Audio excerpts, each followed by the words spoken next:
but when they don't, then the shit gets hot.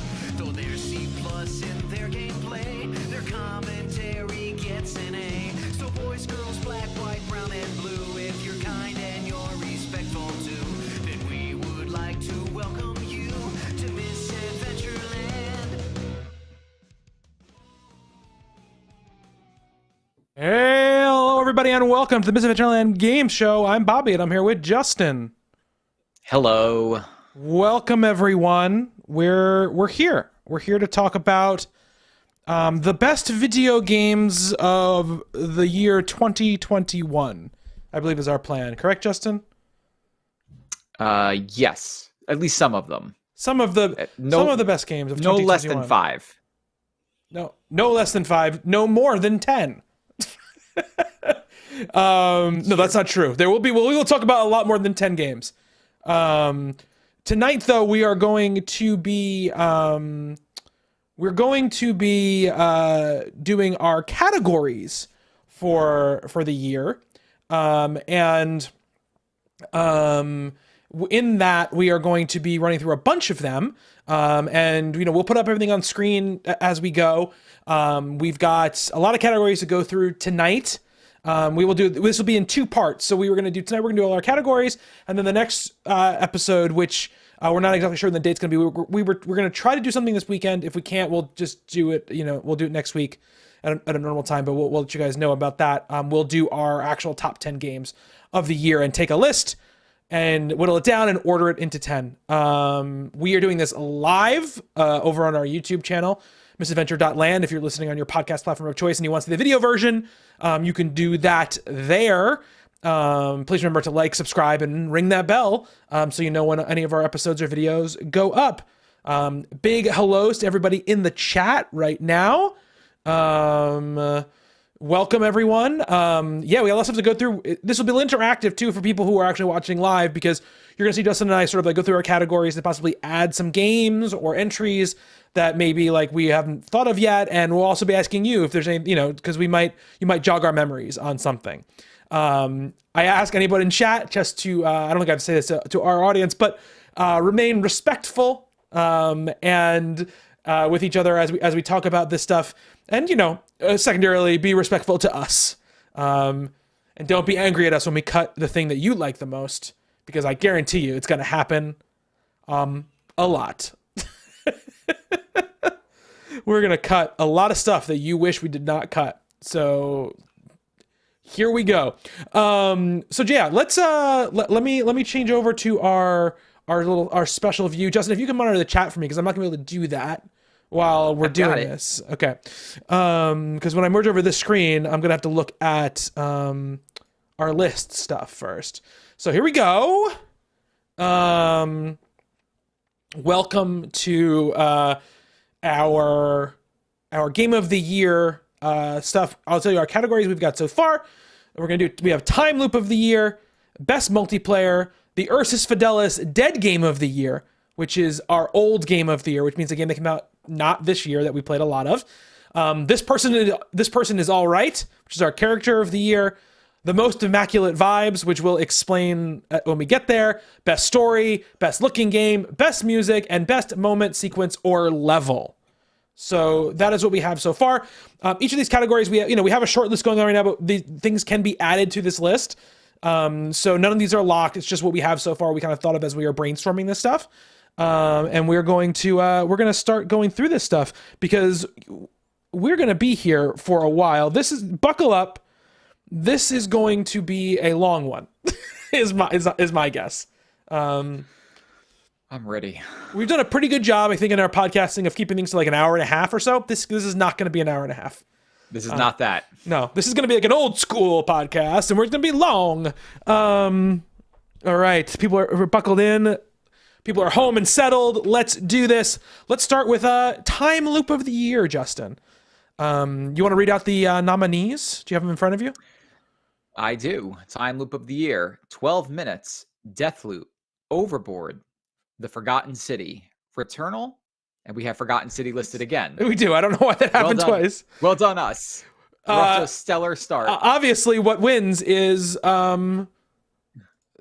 Whatever. The Forgotten City, it's on there twice.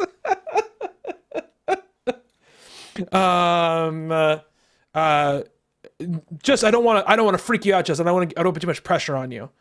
But Makima is in our chat. She has stayed up late. She has stayed up late. It is all of like 8 o'clock, and she is here. It's definitely 8 o'clock p.m. her time.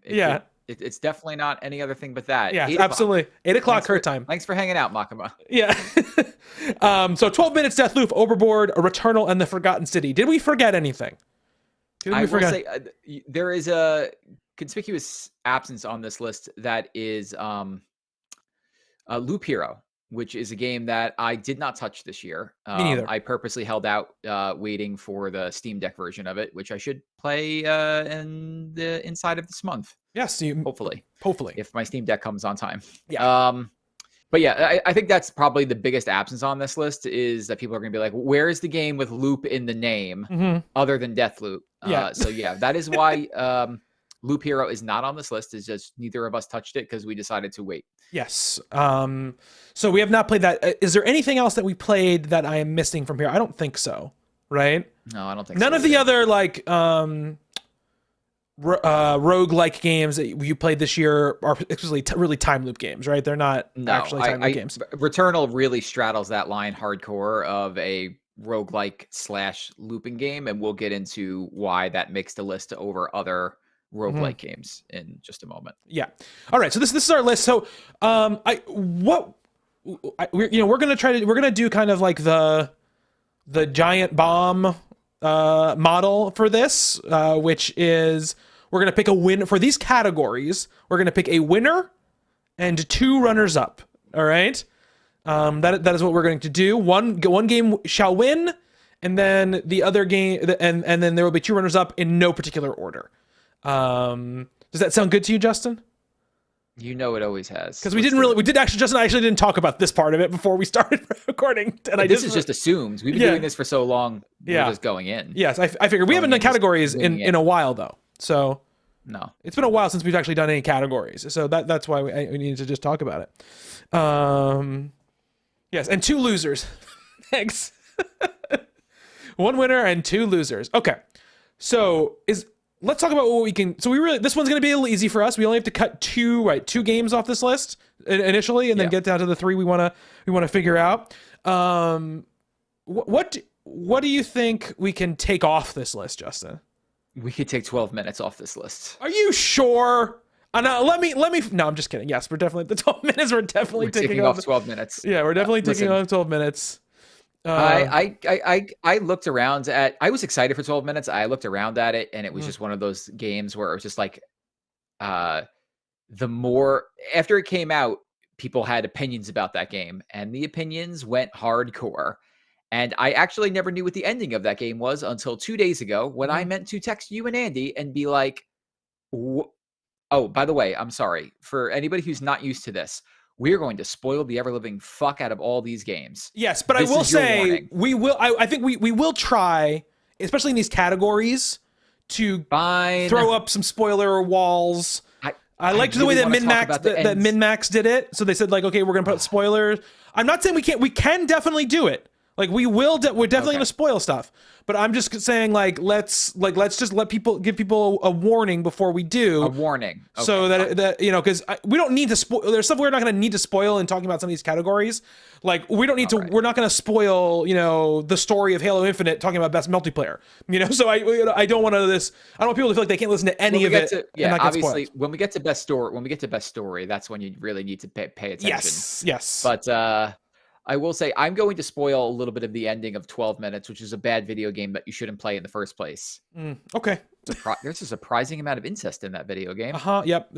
I did not know until 2 days ago when I meant to text you and Andy and be like, "What the fuck? What happened in that video game?" It's the 12 minutes is not good. It's not good. It is not. It's not good for a couple. Forget about the story for one thing. Like the actual mechanics of repeating the time loop are not particularly fun. They don't make it particularly fun because you have to kind of redo everything in every time, and the the way you do stuff is not necessarily that intuitive, and also, you know, it wants you to experiment and poke around like a lot of these games do, but it doesn't make that part of it fun either. You can't. There's ways to skip ahead, but it's not as easy as in some of these other games. Yeah, I was very excited about it. It's very disappointing. It's not making this list. You can also do stuff like, you know, murder your wife to try to see if that's a way to put a plot point ahead. My wife. Okay, so we need to fair. In most of these games, I murdered everybody I possibly could at least once to see what would happen. Yes. All right, so we have 4. Now we just get one more off this list before we figure out what the winner is. Deathloop, Overboard, Returnal, and The Forgotten City. Let's talk about what we think has to stay. Maybe because the Forgotten City has to stay. I do agree with you. I think The Forgotten City is going to stay here. I'm gonna put that at the top right now, so that's staying. I would say it's tough for me because Deathloop and Returnal are not like blind spots for me. I have played, like, I haven't finished either one of them, but I've played chunks of them. But, you know, for me, my favorite one of these games that are on here is probably Overboard, like, for pure time loop.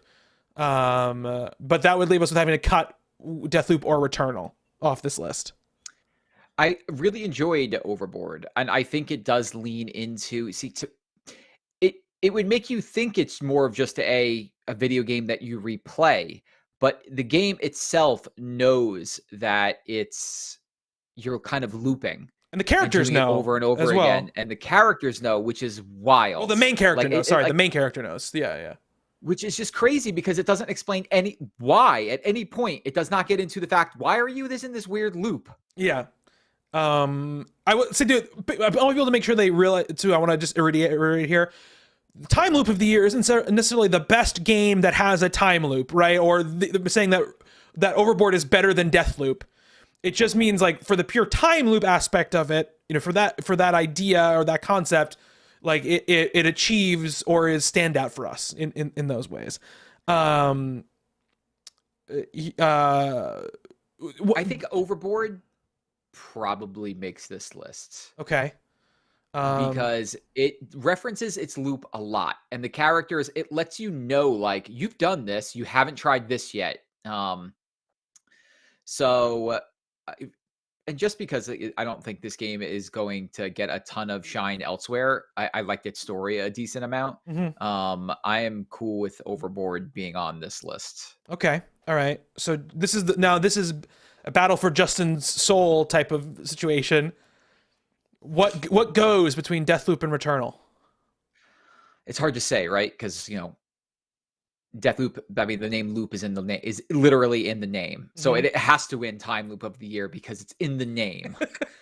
Yeah, I like both of these games a lot. If I had to pick one, you know, I think Returnal has a lot more of that roguelike DNA in it, where, you know, every run is different. But what's interesting about Returnal is that its narrative plays into the loop.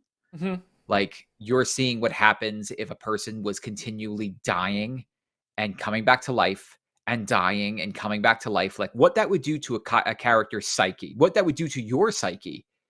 Right. And so even though when you come back in, everything is not the same, you're still in the same area, but the layout is all different, and the encounters will be in a different order. You are experiencing, like, what it would basically be hell, like dying, coming back to life and being like, oh my God, I have to do this all over again. Like, I have to, and like, you like me as the player, as I die on the 4th stage, and I'm like, oh my God, I have to go all the way back to the beginning. Right. Yeah. And then my character says, when she comes back, oh my God, I'm all the way back at the start. Yeah. Like, that's cool. That's a really cool thing that a lot of games don't do, is like actually weave the narrative into the gameplay. The more I talk about this, the more I think it should be Returnal. I mean, but in Deathloop, you're literally repeating the same days over and over again and taking information that you learn on one run and then using that information in your subsequent runs. So this is a tough one. Let me ask you a question. Really like what you said about Returnal. That's really interesting to me. For Deathloop, it's a time loop game, absolutely. And the idea of doing runs and getting information and going back is is definitely an important part of it. But is the narrative of the fact that it's an actual time loop as important as what you're saying for what happens in Returnal? You know what I mean? Like the entire point of that game is to break the time loop you're stuck in. Right. I know that, but I'm just saying from a functional perspective, like, is it any different what you're doing than if you went into a level, died, and came back, like, did a run and then just did the level again? Do you know what I mean? Like you would do in like any of their previous games where you could play a level and be like, man, I can go back and do that way different and do that much more effectively. You know what I mean? Like, I'm not saying it being a time loop isn't important, but I'm saying is the structure of it as important as something like Returnal? I will say, for the sake of these conversations and us being able to get through all these categories tonight, this is a tough call for me, but I'm going to lean on Returnal more here, just for the the neat idea of really weaving the narrative into the mechanic, and which another game on this list also does, but I don't know if it does it to the same effect, is the Forgotten City. Right. The Forgotten City probably wins this category for me. So before we go there, are we taking, is Deathloop gone? We're taking Deathloop off the list. Yeah. Okay. Goodbye, Deathloop. So these are our three: Forgotten City, Overboard, and Returnal. I am inclined to agree with you that I think Forgotten City is the winner of this category. The Forgotten City is this really great game, and we'll get deeper into the story in probably around best story time when we go over that. But the idea is that you are a modern day person who wakes up on the side of a river, and there is a person there that is just like, my friend went into those temples and they haven't come out. Can you go help them or help me find them? And so you go in there and you are transported back to an ancient Roman city, the Forgotten City, and you are in a time loop there. And there are about 20 occupants in the city. And the hook is that if any of them sin, everybody there dies. Yes. So they are living by this golden rule that no one can sin. Now, what constitutes a sin? How people could get around what the word sin might mean. And then the political forces there being like, this is absolute bullshit, it's not true, and other people being too afraid to basically move because they don't want to die. You basically have to solve what's happening in this place, and every time you sin and you don't know that that's a sin, everybody dies, and you need to run back to a portal and come back and start it all over again. Yep. And what makes it a wonderful time loop that moves it away from, let's say, something like 12 minutes is there are mechanics in the game, and the mechanics are a person that everything you've done that is needed to progress the loop, when you come back, you could send this person, this basic errand boy, out to do all the things that you already have done. Yeah. So you come back into the time loop and you're like, I need you to do this, this, this, this, and this. And he's like, okay. And then he runs off and does all those things, so you never have to redo them, and you can continue your investigations elsewhere. It's fantastic. Yeah. You know what's cool about it too is that you tell him to do that and he'll do all those things, but it's not like this just in the background checkbox going off.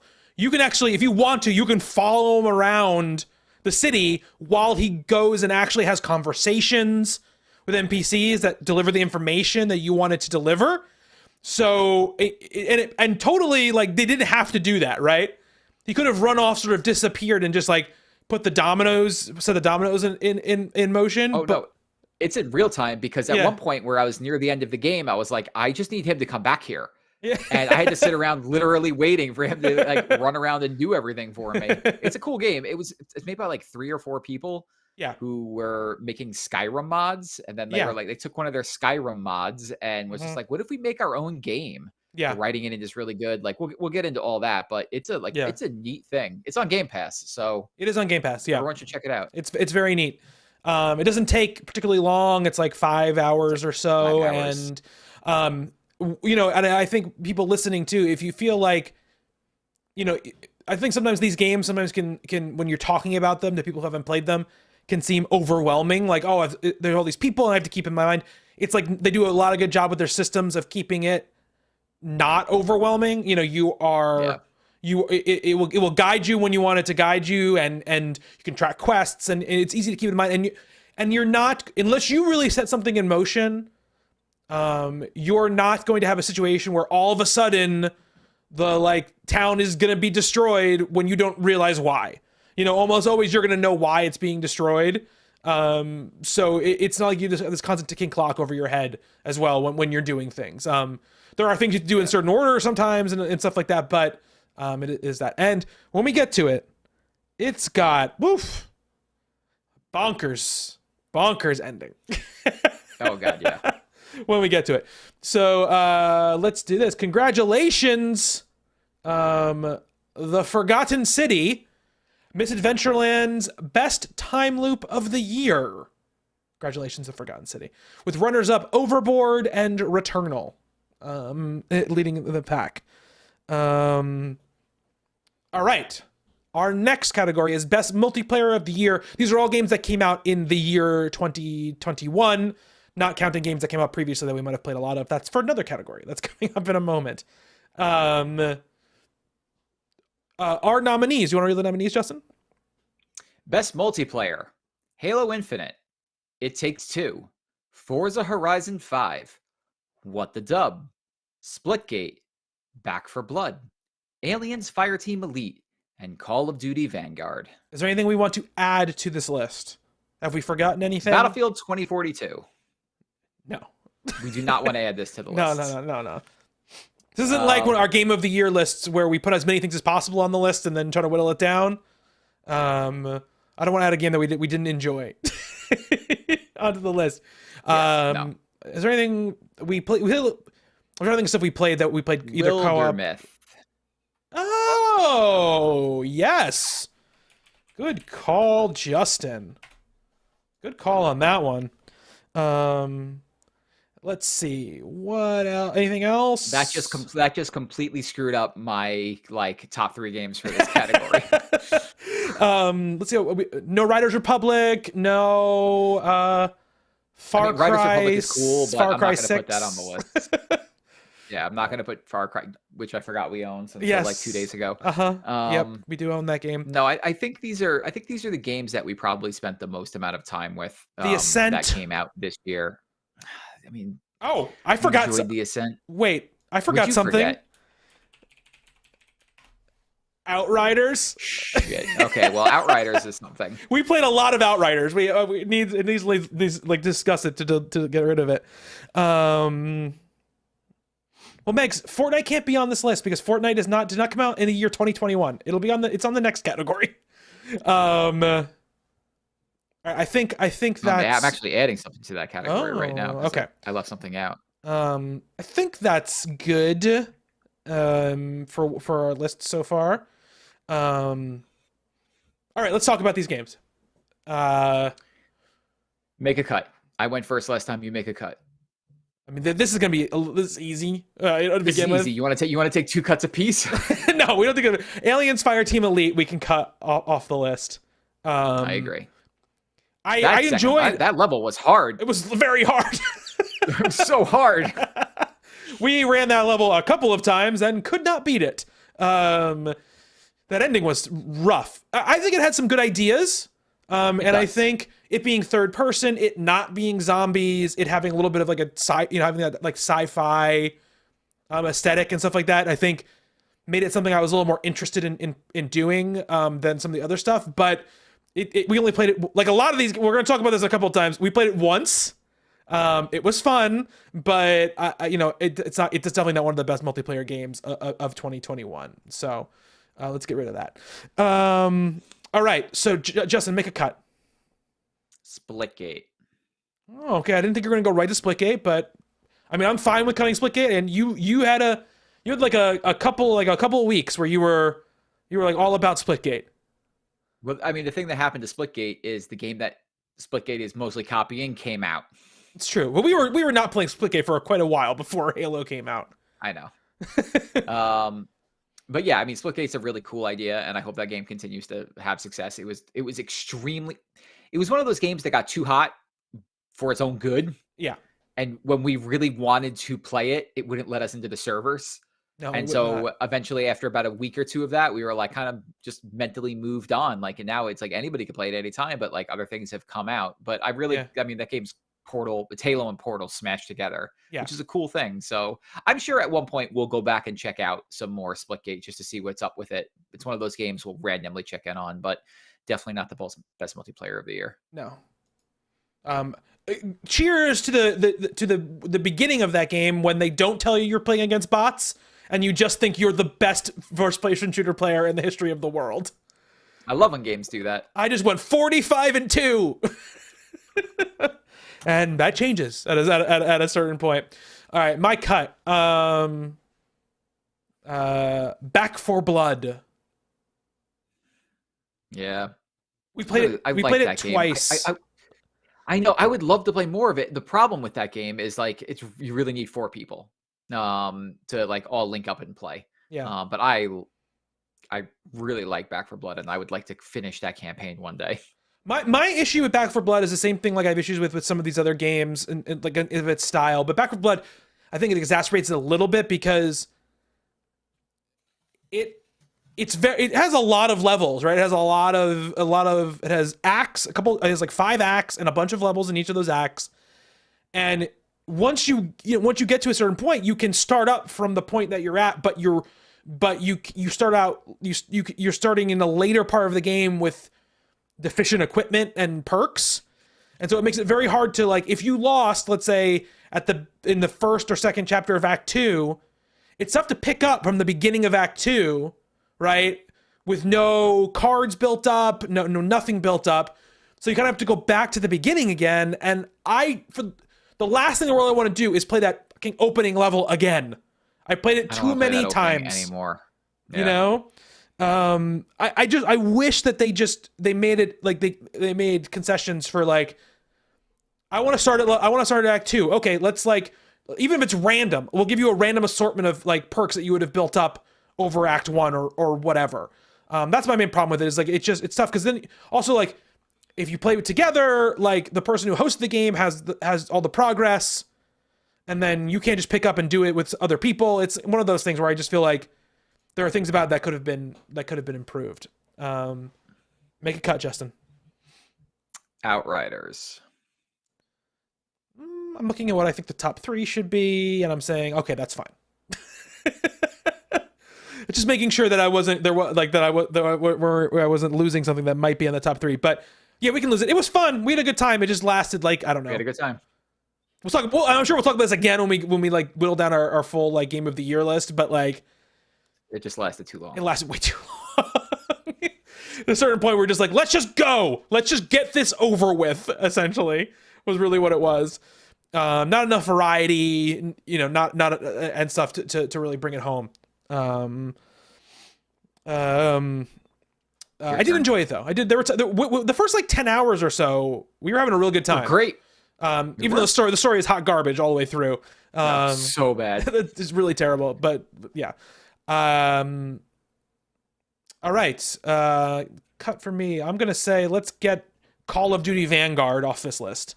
It's already lasted too long. It's already lasted too long. See, like I think it's a perfectly fine Call of Duty game. Like I liked that new mode they introduced.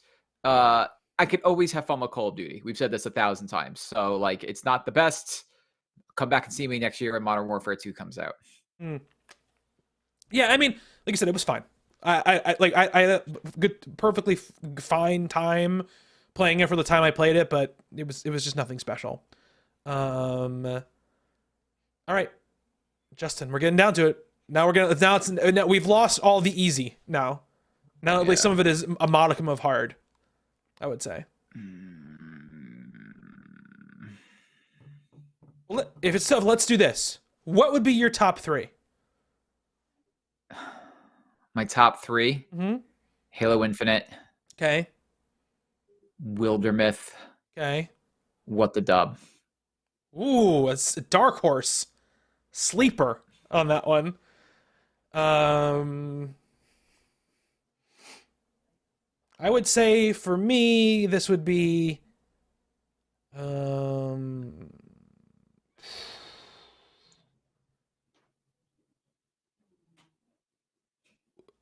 Wildermyth. It Takes Two, and I guess probably Halo. Stuff from between Halo and Forza, I'm having a tough time like in my mind, resolving it. What the Dub is totally a good time. It's fun. It's for sure. It's a fun time. It's silly. I had a lot of fun with What the Dub this year. The right group of people. It's like it's a ton of fun. I'm not that. I heard I've become immune to the word fanny from What the Dub. I mean, but yeah, I mean, look, it's a good time. I mean, I have nothing bad to say about it other than like. I mean, all of these games are fantastic multiplayer games that might run away with this in any other year. But like It Takes Two and Forza Horizon are both incredible multiplayer games. I just don't. I don't see how this category exists without It Takes Two on it. It is possibly the best co-op game ever made. It's hard. It's hard. Like it's not an easy game that you could throw at anybody and be like, play this co-op game. Because the two of us remarked sometimes like, yo, this game is fucking hard. Yes, but this isn't best casual multiplayer, Justin. I can't give Halo Infinite. You want to give Halo Infinite to Ange and see how well she does playing it? Okay. What if we do It Takes Two, Halo Infinite, and What the Dub? You're gonna do Wildermyth like that. I mean, we didn't. Wildermyth wasn't even on this list till 15 minutes ago. I know, but we both did it. I know. I don't know if I've had more fun playing a game with other people this year than playing Wildermyth. And the fact that I would say the same. I would say the same thing about What the Dub. The fact that it has like it has complicated like turn-based RPG systems and a great story that is just as enjoyable when you're playing with other people than when you're playing alone. Like that is like, or even more enjoyable when you're playing with other people. It really sets it up, for me. The thing for me for What the Dub is, I played it I think once with you guys, and it was great. It was a lot of fun. So I don't have an emotional investment in What the Dub, so it's tough for me to make this call. But I think I played What the Dub as many times as I played the new Jackbox game.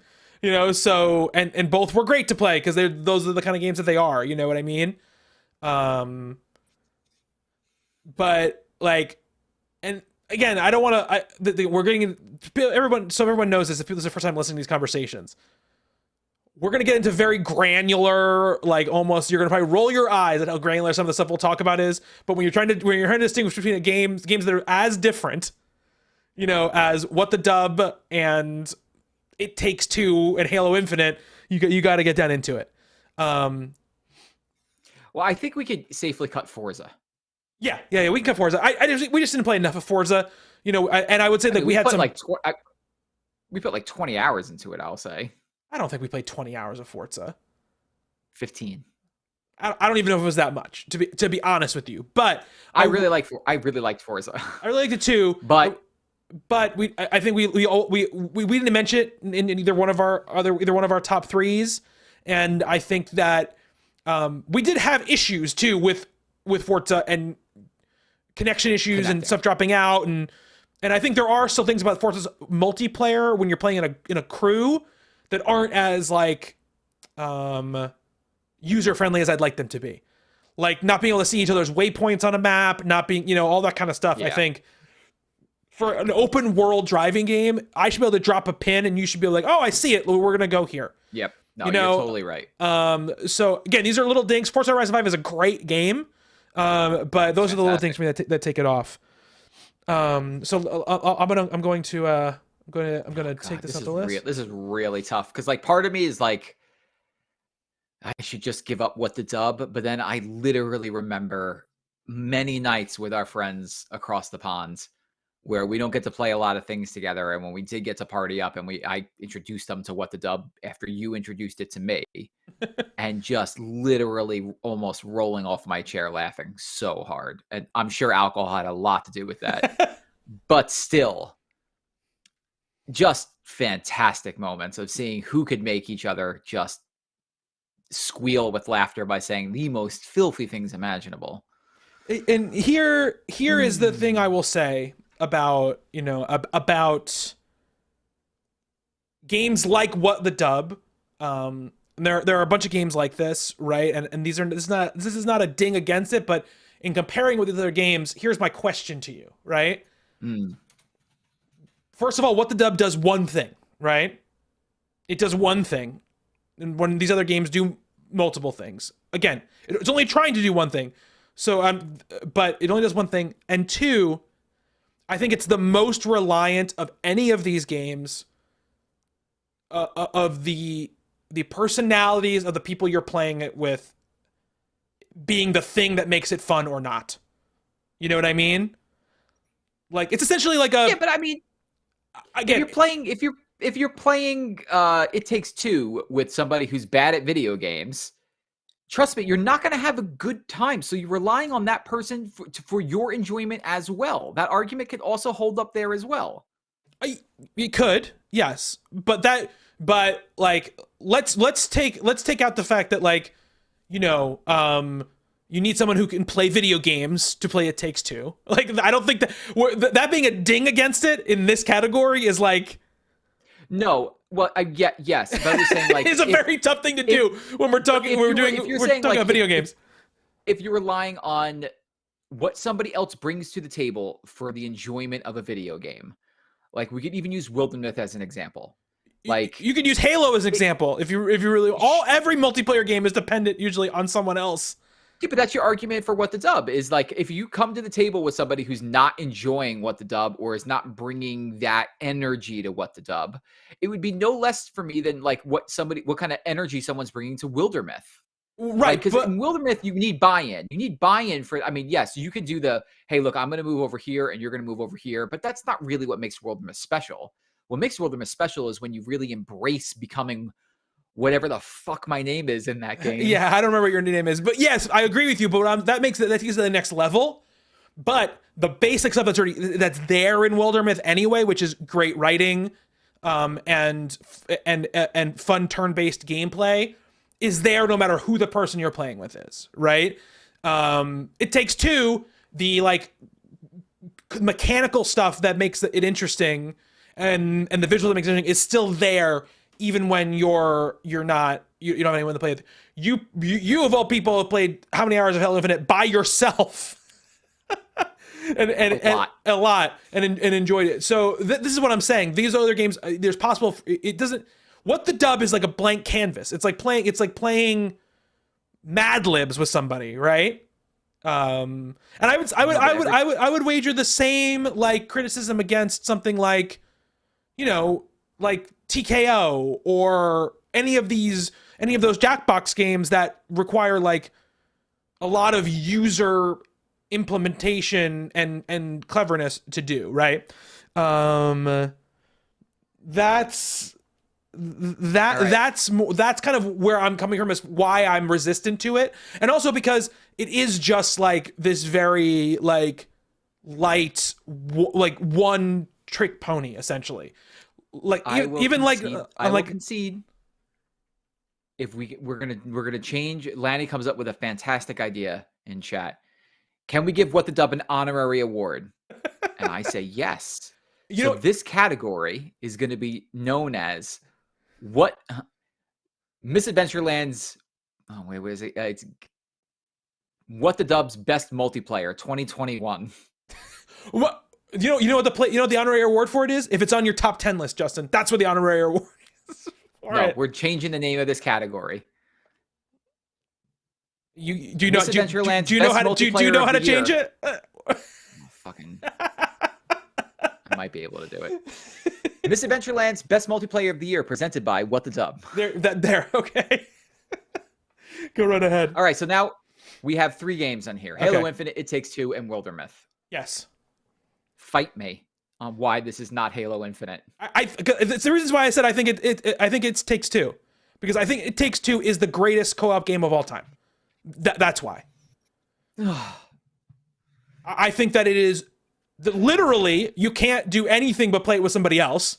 Like there's no way to play it on your own. You know, it is clever. It's engaging. It's got like a ton of originality. And for that, I think it wins over a very maybe the best Halo multiplayer that's ever been. I'm not saying it's not great multiplayer, but it's first-person shooter multiplayer, and it's very good first-person shooter multiplayer. But that's what it is, right? Like the formula is there and has been there, you know. And they did a really good job at this one at making it really good. But It Takes Two is just like. To me, it is the best version of it could possibly be, like, to me. And so that's why I think It Takes Two is the winner here. I will take, I want to hear why you think why you would pick Halo. I mean, make the argument. I mean, you make a really strong case. I'm just updating the title of this category. Oh, and Megs makes a good point too. You only one person has to own It Takes Two for you to play with a friend. Do you know how much money Halo Infinite multiplayer is? A grand fat $0. I know it's $0. I'm just saying. I'm talking about. I'm not comparing that to Okay. Halo Infinite's price point. Andy makes the best point. Wildermyth also has bears that are actually my dead girlfriends. It's true. Andy makes a great point. Is the winner of his category. He makes a really good point. He makes an excellent point. We got that on camera, right? That was during our playthrough. Yes, that was during our playthrough. Girlfriend on camera. Fantastic. Yes. Look, I mean, Halo Infinite, I've talked about it on the podcast. I will bring this back up in our later discussions. It's the best implementation of the Halo multiplayer. It feels modern, yet like Halo, which is like something 343 has not been able to nail down. It's maybe one of my favorite multiplayer shooters of all time. Every round just feels fantastic. The tightness, the way the game controls, the abilities that they give you, that grapple hook, it's all fantastic. But you make a very good argument for, It Takes Two being the best multiplayer of the year because it literally can only be played in multiplayer. It is very good, although I think a little bit too long. And there were some amazing things in there. It's sometimes hard to remember those things, but I will concede and say It Takes Two is the winner of this category. Remember in It Takes Two, it has all those mini game, like competitive. Which I whooped your ass. You whooped me in them. I will not try to lie about Eventually, that. Bobby got to a point where he's like, I'm not here for this shit. And then he left the game. And I was like, okay, well, I'm never going to bring up playing one of those ever again.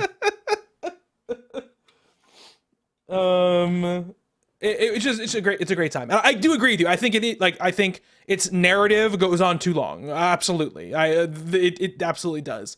But yeah, It Takes Two is Justin, you want to do the name of the category in our winner? Since you renamed it. The best it is Misadventureland's best multiplayer presented by What the Dub. And the winner is It Takes Two. Oh, the winner is It Takes Two, follow up by Halo Infinite and Wildermyth. Yeah. All right. So we got 2 winners so far. This has been nice and cordial so far, Justin. I've been planting seeds is what I've been doing. Okay, all right. Now we're up to the Ursus Fidelis Dead Game of the Year, which is our old game of the year, which means game we played a lot of or really enjoyed. Because some of these are single player games, obviously. That came out before the year 2021, but we enjoyed them in 2021. Our nominees are Fortnite, Hades, Apex Legends, Quantum Break, Battlefield 5, Super Mario 3D Worlds, and Super Mario 3D World. Justin. I thought it was Worlds. There's a cattail at the end with an S. It's Super Mario 3D World. He says Super Mario 3D World at the beginning of the game. And Unrailed. Is there a Super Mario 3D Worlds and I'm just dumb? You can You're look right, it up. It is Worlds. Yeah, I know. Shut up. Let's go. All right. So yeah. So this is the old game of the year. What do you want to cut? This is also a tough one. I'll cut Quantum Break right off the top. Okay. Right. I'm glad I finally got around to playing that. I could also add and take off Resident Evil 3 since I did play that this year as well. You did. You in people's hearts, you could know that we also took that on and off the list at the same time. The game is gone. Let's see. So, can I tell you what I think the top 3 is? Okay. I'm not saying that we'll talk about these other games, but I think the top 3 is probably Fortnite, Hades, and Apex Legends. I think those are probably the 3.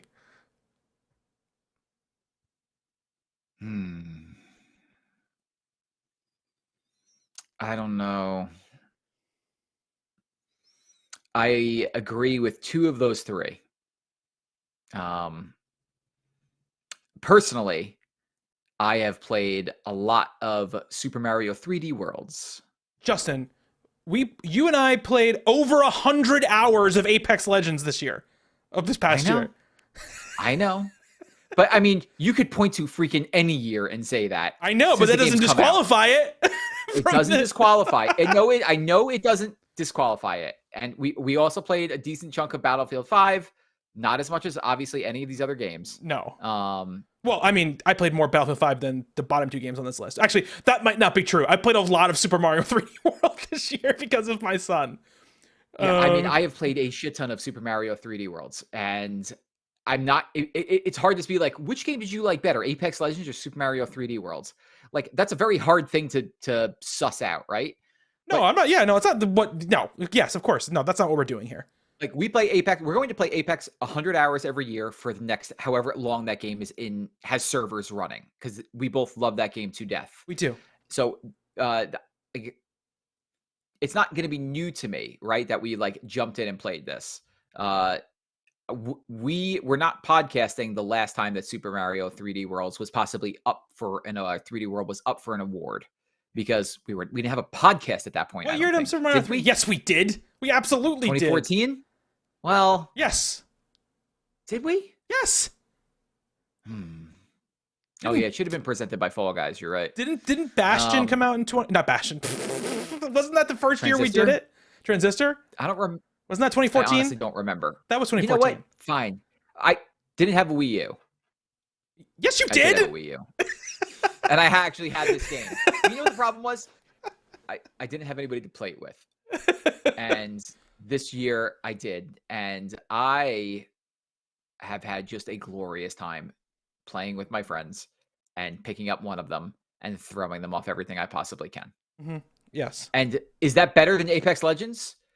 I don't know. But if you're asking me, like, what am I going to remember more about this particular year? Playing 100 hours of Apex Legends, which I'm going to do now until time stops, or throwing Lanny off of any possible surface in Super Mario 3D World? And my answer is I'm choosing Mario. This is what I hear when Justin says this.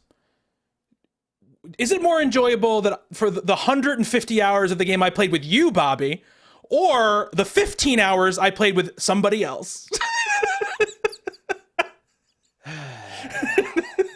The winner of this category is a game that you and I have spent lots of time in, lots and lots of time in. And the second runner-up on this category is a game that you and I have talked exclusively about during the entire month of August. So what I will say is that, can we cut Unrailed off the list? We could take Unrailed off the list. Yeah. Unrailed is fantastic. I know you had a great. No, I'm not saying, but I don't think it's gonna make it onto this list. No, it's not making it onto this list. Play Okay. Unrailed, people. It's a great game. And I think we can get rid of Battlefield 5. We had a great time playing Battlefield. We played it for like, I don't know, like 2 or 3 weeks. I don't know what it was. It was around the E3 time when they announced Battlefield 2042. We had a great time playing it. In fact, we had such a good time playing it that it made Battlefield 2042 look even worse by comparison. Because I was like, I wish that Battlefield 2042 felt like Battlefield 5. You know? Yeah. It depresses me when I think about that. Yeah. Here is what I'll say.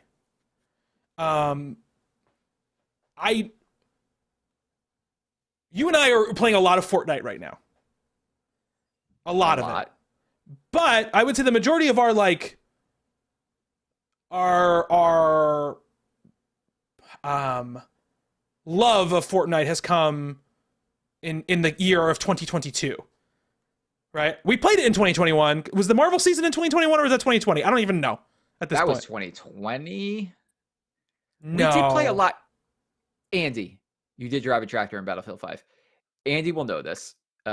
When did we start getting hot and heavy into Fortnite? When did Season 3 launch? That's the easiest question because we've been playing since Season 3 launched, which was definitely in 2021, excuse me. It was, but I will say that it wasn't until like the last month that you and I have been like hot and heavy on it. This Fortnite is the winner of this category for me. I don't think so. For one month of 2021, like we had played Fortnite exclusively for a month straight. Nothing else. It's February, Justin. We just played. No, it's February. Hang on. When did Season 3 of Fortnite launch? It definitely launched in 2021. I know it launched in 2021. Yeah, but I want to know what month. December 5th. December 5th. Yeah. No, it doesn't win this category. The trade I am proposing is Fortnite off if you want Super Mario 3D World on. Oh, what the fuck? I'm talking about last year. I thought this was like going to be a lock for the both of us. Like Fortnite is winning this category, no questions asked. No, I'm not basing it off the last month of us like having a great time. What is it? You're like weirdly hung up on a time frame. Like we started playing this game in early December, and we have not stopped. We have not stopped at all. That's not true. We did take a little bit of a break for sure. Because there was time where I was like, we haven't played Fortnite in a while. We're gonna get this battle pass done or whatever. And then I was like, oh, we still have a couple of months.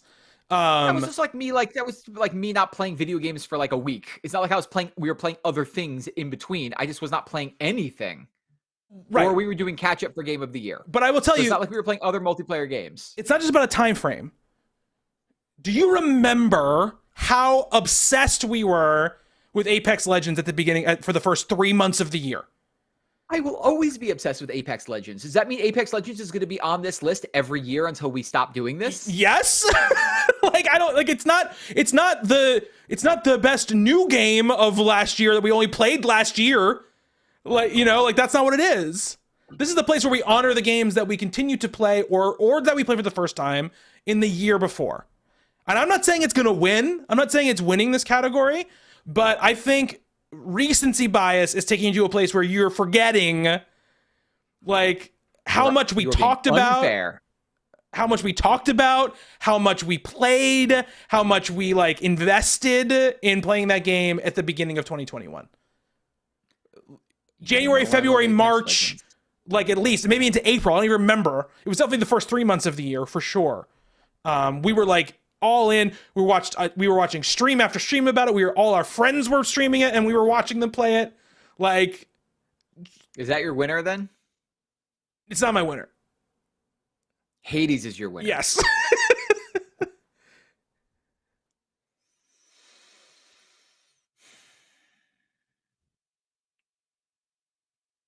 Okay.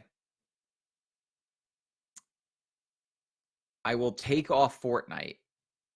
I will add Super Mario 3D Worlds. Mm-hmm. Hades, yeah. Fuck.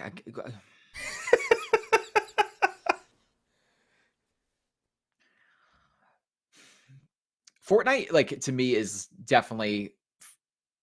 I'm going to if I remember this time period for anything, it's going to be for Fortnite, because this is the time. This is where I fell in love with Fortnite, and it started in 2021. Yes, Like, I that agree. is where it started. I agree. I'm going Peach. Hades is going to win this Hades is going to win this category. It 100% is going to win. Megs, Fortnite doesn't make this list because Justin is demanding that Super Mario 3D Worlds makes the list. That's why. Bobby is just. So every. Yes, I know I completed Hades this year. Fine, take Fortnite off the list because it's going to win this category next year. That's fine. This year. I really thought we were going to come in, but the both of us are going to be like, is it Hades or is it Fortnite? I hate this. I mean, to be fair, only the winner really matters in this case. And Hades makes a very strong argument to win, because when we had Game of the Year last year, you and I had only ever completed Hades for 10 runs. We had completed the main story of Hades, and we were like, this is like runaway Game of the Year. It, like, there's no question about that. And then this year, Hades came out on console, and you and I finished the game. How many times? How many runs did you do? I don't even know. I did 70? I finished the real, like, I saw the true ending of Hades. Yeah, I also saw the true ending of Hades. Yes. And let me tell you, Hades could possibly win Game of the Year this year because it's that good. I mean, like, I'm not because I would normally feel embarrassed, like, oh my God, like, we voted this Game of the Year last year and we had no idea, like, there was all this other stuff. And I will tell you, listener, that the 10 runs last year still qualify me to say definitely Game of the Year. Fantastic. Somehow they put the game for another 40 hours after that and made it even better. Yeah. I don't understand how they did it. I don't understand how they did it there. I'll say not 10 runs last year, 10 clears. We did a lot more. 10 clears. We're not Mark. Yeah. Okay, we didn't clear the game 10 times in 10 runs or whatever. It's an amazing game. It truly is. Like, and we voted game of the last year. I was like, this is one of the all-timers, and I had, like Justin said, we hadn't even gotten to that point. Let's say something. I never ever replay games ever. You know, I do not. No matter even how much I love them, like, I do not replay them. And I started from square one with Hades, and did everything, and did all the ending, got all of the codex thing filled out. And Justin said the fact that what came after the 10 clears was even better than what was than what was before it. It's just astounding to me. It is truly one of the greatest games of all time. You know, I can't. And it was a solid month and a half where, like, literally I was like, are we ever going to play another game that comes out this year? You know, it was all we were playing, all we were talking about. Me, Andy, and Justin would get on to Xbox and literally get in a party and just all separately play Hades. I would forget you guys were there sometimes. Yeah. When you grunted. Yeah. Oh, I just died. Yeah, and talk about it. Truly an astounding game. And when I think about the experiences I had in 2021 of games that came before, it is definitely the tops. So that is the Ursus Fidelis Dead Game of the Year goes to Hades, with runners-up Apex Legends and Super Mario 3D Worlds. There we go. Hey, baby, Hades. That was more contentious than I thought it was going to be. Me too. I was like, before we started, I was like, because I thought we were going to do this in a separate order. I was like, listen, after the first two categories, because they're going to be a little contentious, we should do Mark's category right then as something very light, easy. We'll breeze through it, give the audience a break. Didn't happen. All right. So we've got this person is All Right, which is our character of the year. And we can obviously add things to this. So let's go through this and then we'll try to add stuff. I'll read off the nominees. And if anybody in chat has any ideas for stuff that we might have missed, let us know, please. Lady D from Resident Evil Village, Colt from Deathloop, Galerius from The Forgotten City, Gamora from Guardians of the Galaxy, The Lucky Carter from Inscription, Pothead from Death's Door, Cosmo from Guardians of the Galaxy, Mantis from Guardians of the Galaxy, PO3 from Inscription, Wings from Chicory, and Polina Petrova from Call of Duty Vanguard. Let's talk about maybe who else we might want to put on here. Oh yeah, fucking hell! What the hell's wrong with me? Alex Chen. I don't know how I forgot about that. I forgot like maybe who might win this category. Anybody else? Let's see. I'm trying to think of the big kind of story games. Anybody from? Can you scroll to the right a bit? To the so right. We can get the dead. To the left, so we can move over the category so people can see it. There we go. There we go. Sorry about that. Perfect. Oh yeah, there's definitely other people that I want to put on here. Rasputin Aquato from Psychonauts 2. Oh, thank you very much for the. Let me just think here.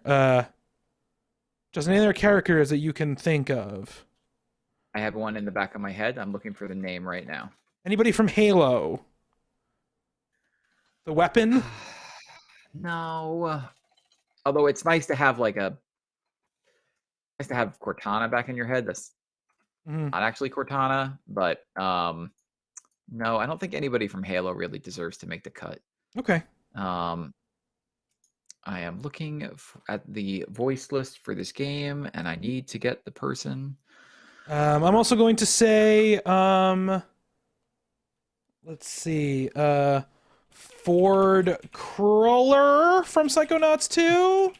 We can also cut these quickly, but I just want to make sure we talk about them all. And Nick, I can't remember his last name.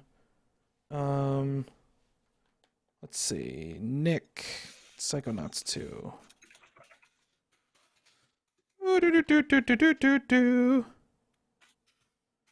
Nick John Smith. Psychonauts 2. Okay.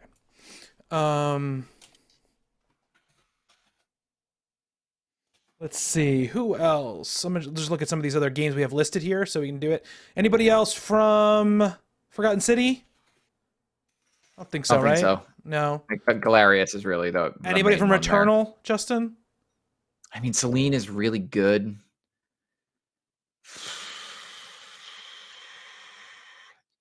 Put in Celine. Is it Slene? Yeah. Returnal. Okay. I'm also gonna do Samus Aran from Metroid Dread. That's somebody I want to put on that list. You don't know who that is? It's definitely not a character. No, I don't know who that is. It's not a real character. Let's see. I can't find the name. I mean, Rivet's really good. Is it? What's the? I thought I added Rivet to this list. No, you didn't. What's the? Wait. No, we're not taking the book from It Takes Two. No. Oh my God. Oh. Rivet from Ratchet and Clank. What's the name of the Clank equivalent? Kit. Kit. I was thinking about trying to add in the character from the Artful Escape, the one that just screams at you in that brief little interlude. I can't remember what that character's name is. I can't remember either. There are some good characters in the Artful Escape. I think even the main character is pretty good from the Artful Escape. Yeah. Although if I could pick anybody from the Artful Escape, it's Star Gordon, because it's played by Mark Strong. Which one? Wait, Star Gordon? Yeah, that's Mark Strong. Wait, which one is Star Gordon? What character is Star Gordon?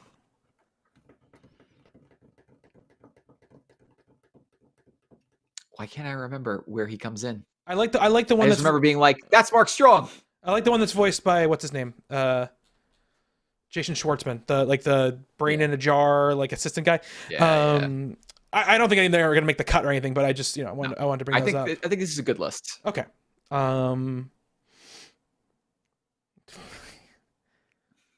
Yeah, I put Rivet. All right. Grün. No, not Ratchet. Ratchet's just Ratchet. It's like the most basic ass character possible. Okay. Anybody else from Deathloop, by the way, Justin? I can't speak to this, so I don't know if Juliana. Juliana's really good, but if I can put her on here. I'm going to take. You take Colt over. Yeah, I would take Colt over Juliana. Okay. All right. So I will say this, like, we're when we talk about these characters, when we bring up a character, we're going to definitely try our best to say, hey, we're going to take a spoiler about the game or something that happens. But if we bring up a character, just kind of be prepared in case we slip up. I don't want anybody to get angry. It's a long list. Things will get cut quickly. You're right. Yeah. Yes. Hold on a second. Ghost Bear, aka Andy's girlfriend. There we go. Now we have our winner of this category. We have our winner. So here's what I'll say.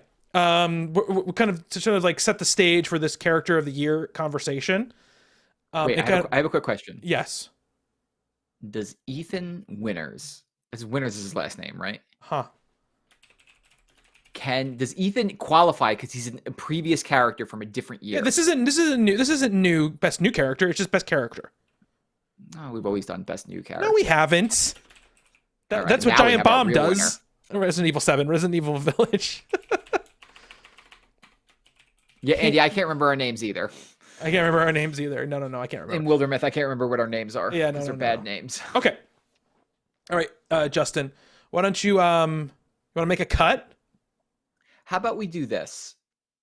Are there going to be 3 characters from Guardians of the Galaxy that make this list? Of course not. Do you want to narrow down and pick and have one to continue, or do you want to possibly take them all off?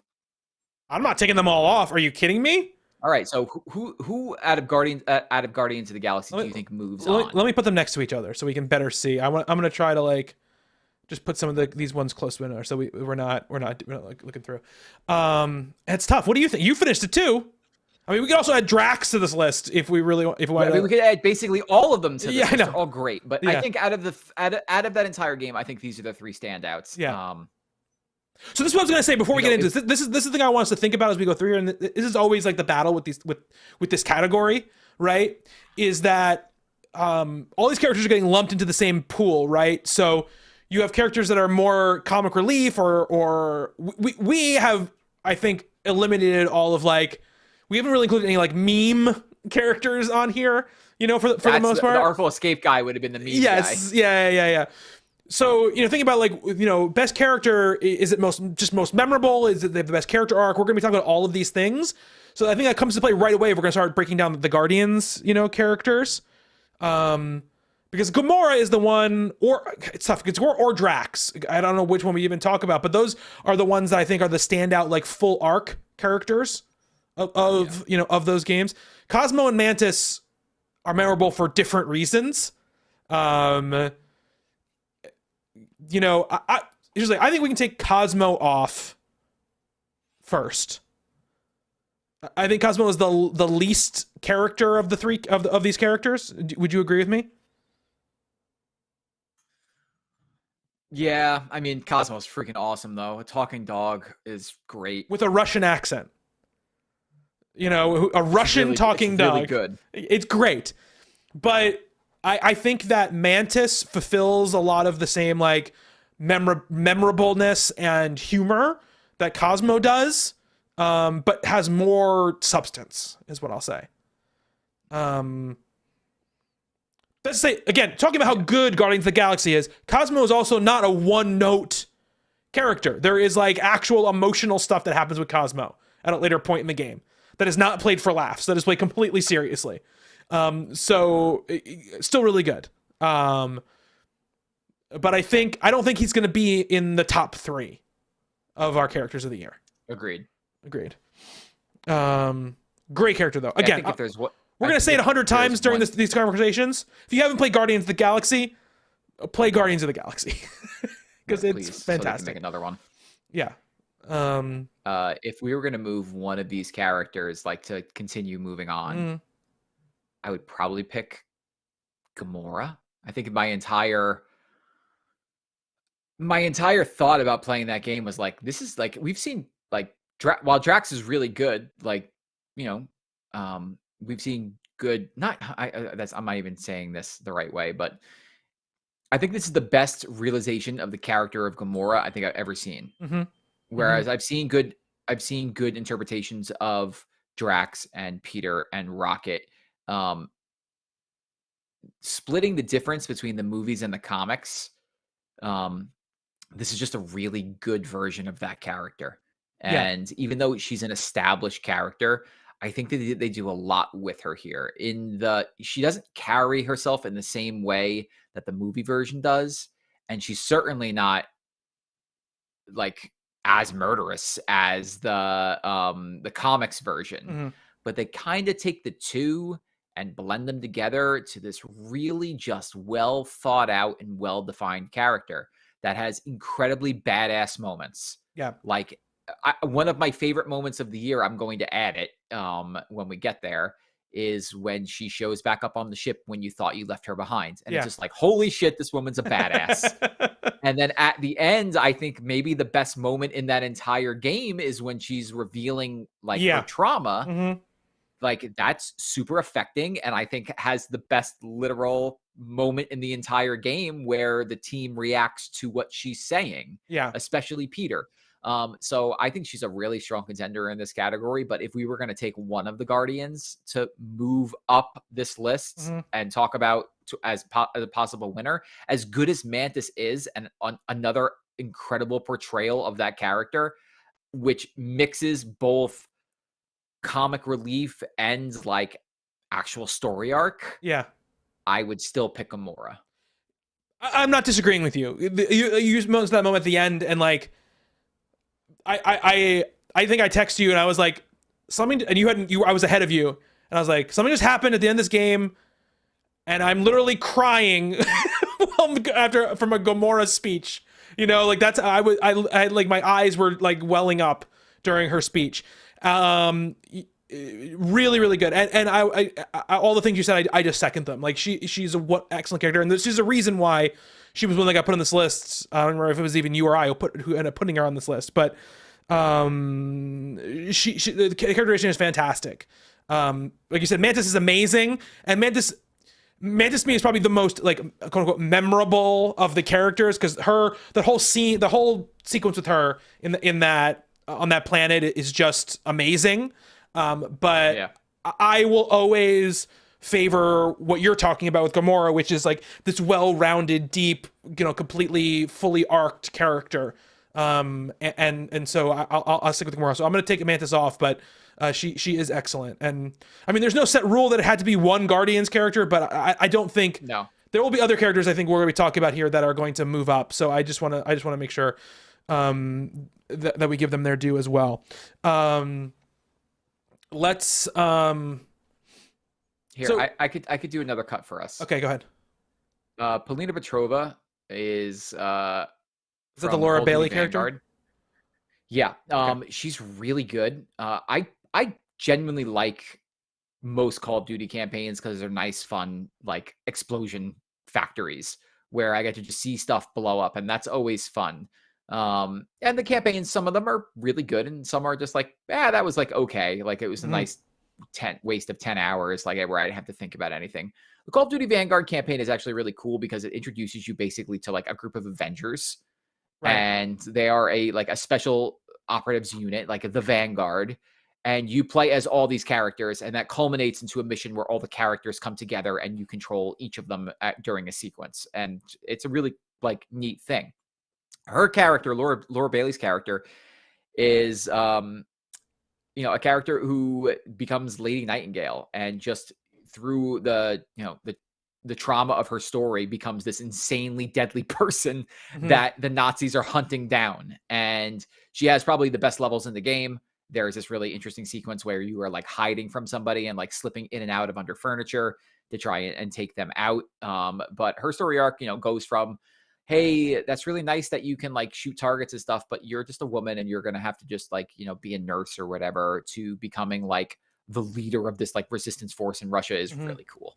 And like for a Call of Duty campaign, it's surprisingly well done. And I thought she was really good. And Laura Bailey is a terrific voice actress. Yeah. So having her in that game was just an added bonus to an already great character, but probably not the best character of the year. Okay, so she's cut.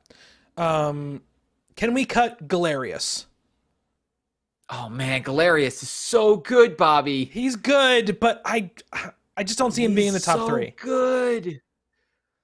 So Galerius is the character in Forgotten City that we mentioned before that is the first person you meet, and you will see him a lot because he is your errand boy. Yes. So like the first time you die, like you talk to everybody, you get all their details, and you come back and you're like, he goes, hey, hello, how you doing? And then you go, listen, you're not going to understand this. I'm stuck in a time loop. I know everything about you. And here's like 5 things I know about you. And he goes, well, all right then. And you're like, I need you to go do this, this, this, and this. But Galerius is sprinkled through so much of that story. He is, but and he's a great character functionally, and for you as the player, and he's got some funny stuff, and he's got a good little storyline in that game with like the I don't remember if it's his brother or his friend, the guy who's like in the jail. It's his friends. It's his friend, yeah. With the mental disabilities, yeah, that he fights for, and like, he's into the girl, and I mean, Galerius is so good. I mean, we can leave him if we don't feel like we should cut him right now. We can leave him for now. Not yet. I think there are other easier cuts. Okay. Make a cut then. You said no to mine, let's take off Pothead. We can probably take off Death's Door, which is an amazing character. Yes. Death's Door is full of like snarky humor, and Pothead is like the leading the charge in that. Yeah. Pothead has a really great little story. I mean, the thing about Death's Door, and I think we'll talk about this more in like overall in Game of the Year more when we get to it, has a lot of really good little character arcs, in it. Like in each little area, you meet a character, and they usually have a pretty good, arc that sprinkles throughout. And there is like that. There's like the village you go to with like the other birds in it, and even the antagonist of the game has a pretty interesting story that kind of goes throughout. But I don't think any of them like will make a top 3 on this list. But Pothead is great. Let's see. Let's archive this. What are we thinking about the 2 Inscription characters that are on here? Lucky Carter can go. He's not. I love the concept of that character. He's not that much of a character. No, he's not. No. He digs full into that character though. Like he does. If we had a best performance, I am the Lucky Carter. If we had a best performance category, he would definitely be on it because I buy every moment of that character. But and I love me some FMV, Justin. So you love FMV. It's close to my heart. But I don't think he plays here. I do think the most interesting character in the game is PO3, right? I think we could probably both agree on that. I mean, I love Leshy. Leshy's great. Leshy could also live on this list, if we wanted to add him. I think I like Leshy more than PO3. I mean, I like him more, but is he a better character than Leshy? I mean, than PO3. It's not. Like, PO3 has some pretty interesting shit that... in his personality and what he's trying to do, and truly is a lot like the driving force behind a lot of that game, to give light spoilers about Inscription at the moment.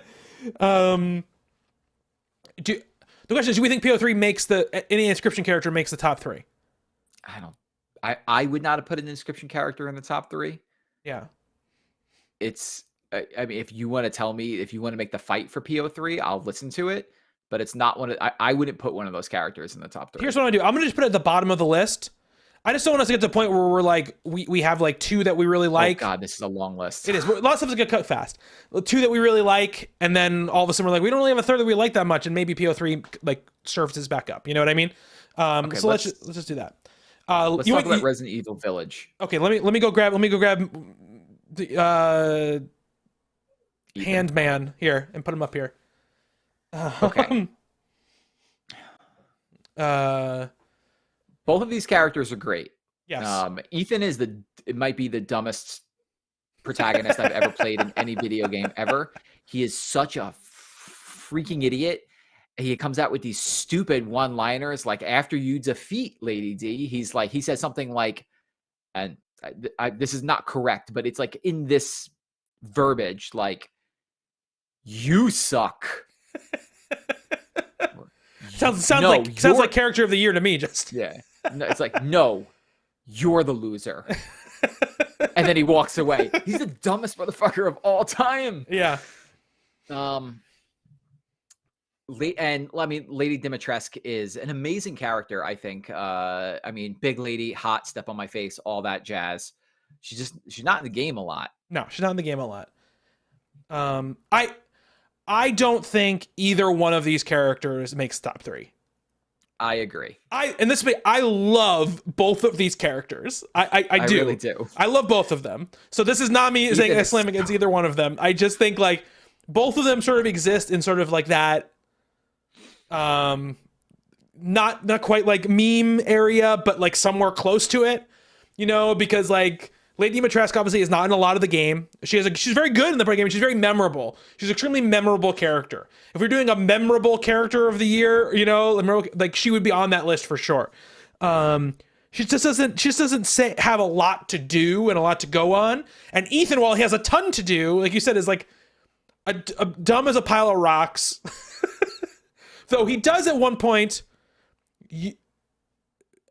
use his severed hand to pull a lever by grabbing onto the wrist of his hand with his other hand and pulling it, which is just wonderful. But it is wonderful. It is wonderful. He also drives like a robot at one point. But we'll get there. That game goes places. We'll get there. Speaking of wild things, and I don't want to say like all these games are different. So and obviously this category is going to favor narrative focused games that take its characters at least somewhat seriously, right? Like not seriously in the fact that it can't be funny, but the characters have arcs. They're not just like one note type of things. Like, so, but I think that Resident Evil Village has a lot of memorable things, a lot of memorable characters, but I don't think either of these characters make this list. So I'm going to take them off. Do you wish me to talk about these 3 Psychonauts 2 characters? You be my guest. Okay. So I kind of picked one of sort of like each like kind of type of character in the game, because there's a ton of characters in the game and they all have really interesting arcs and great writing behind them. Rasputin Aquato is the main character. It's a character everyone probably who hasn't played the game kind of has seen. It's the little boy who has the giant goggles that he puts on. For me, I think he's a great main character. And I think there's a lot of interesting and layered stuff going on with him and the stuff that he's learning about, responsibility and life and especially in contrast to sort of the way he thinks about the Psychonauts and the way the Psychonauts actually are in reality. And how they are these heroes, to a lot of people, but they are heroes who have real lives and interior lives and have made mistakes. And in fact, a lot of it is him learning one of the main themes of the game, which is like, you are not your worst action. You're not your worst mistake. I should say, not your worst action, your worst mistake. You're more than just the mistakes you make. And I think like seeing it through his eyes, I think works really, really well. There's also some good stuff with his family, and there's a lot of stuff that I think is really good. Ford Cruller is one of the Psychonauts. He's been missing. He's gonna put his brain back together. And after you do, you find out what he's done and what the Psychonauts did and the reasons why he did it. And they're like really sad and kind of awful. And it'd be very easy to, I think, dislike the characters and what they did if they're weren't so well written and so well acted. Is really good. Neither one of those characters, I think, would be the ones that I would pick for this list. The character I picked for this list is probably Nick John Smith, and we're gonna throw up some spoiler walls here for Psychonauts 2 because I gotta talk. There's a lot to talk about the character, so we're gonna talk some spoilers about Psychonauts 2 here. If people want to just kind of tune out or mute out for right now, and come back in a minute or two. And if you're watching the video, I'll give a big thumbs up when it's time for you when you can come back. Justin, you've played a few hours of the game. So one of the first things you do in the game is you get assigned to go to the mail room, right? Yeah. And there's this guy Nick John Smith who works looking for this guy Nick Johnson who works in the mail room, and you find him, and he doesn't have a brain, right? He doesn't have a brain. You have to find him a brain.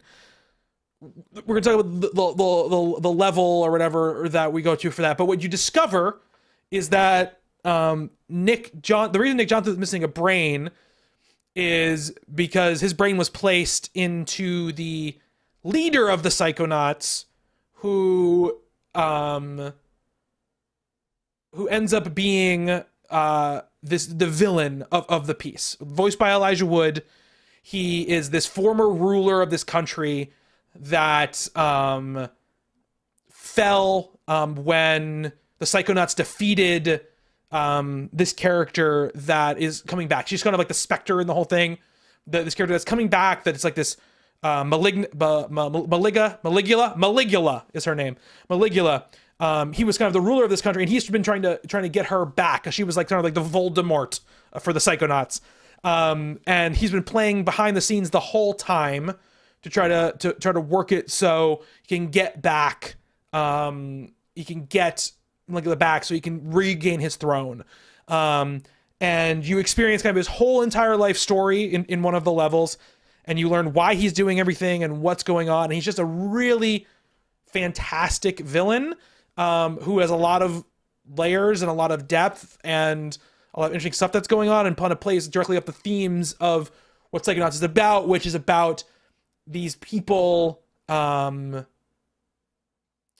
these people who did something that they thought was right that ended up kind of hurting a lot of people. And he's just a really amazing character. Again, there are other characters I could put on here. I think, Bob Zanato is another one I could have put on here. Also very interesting.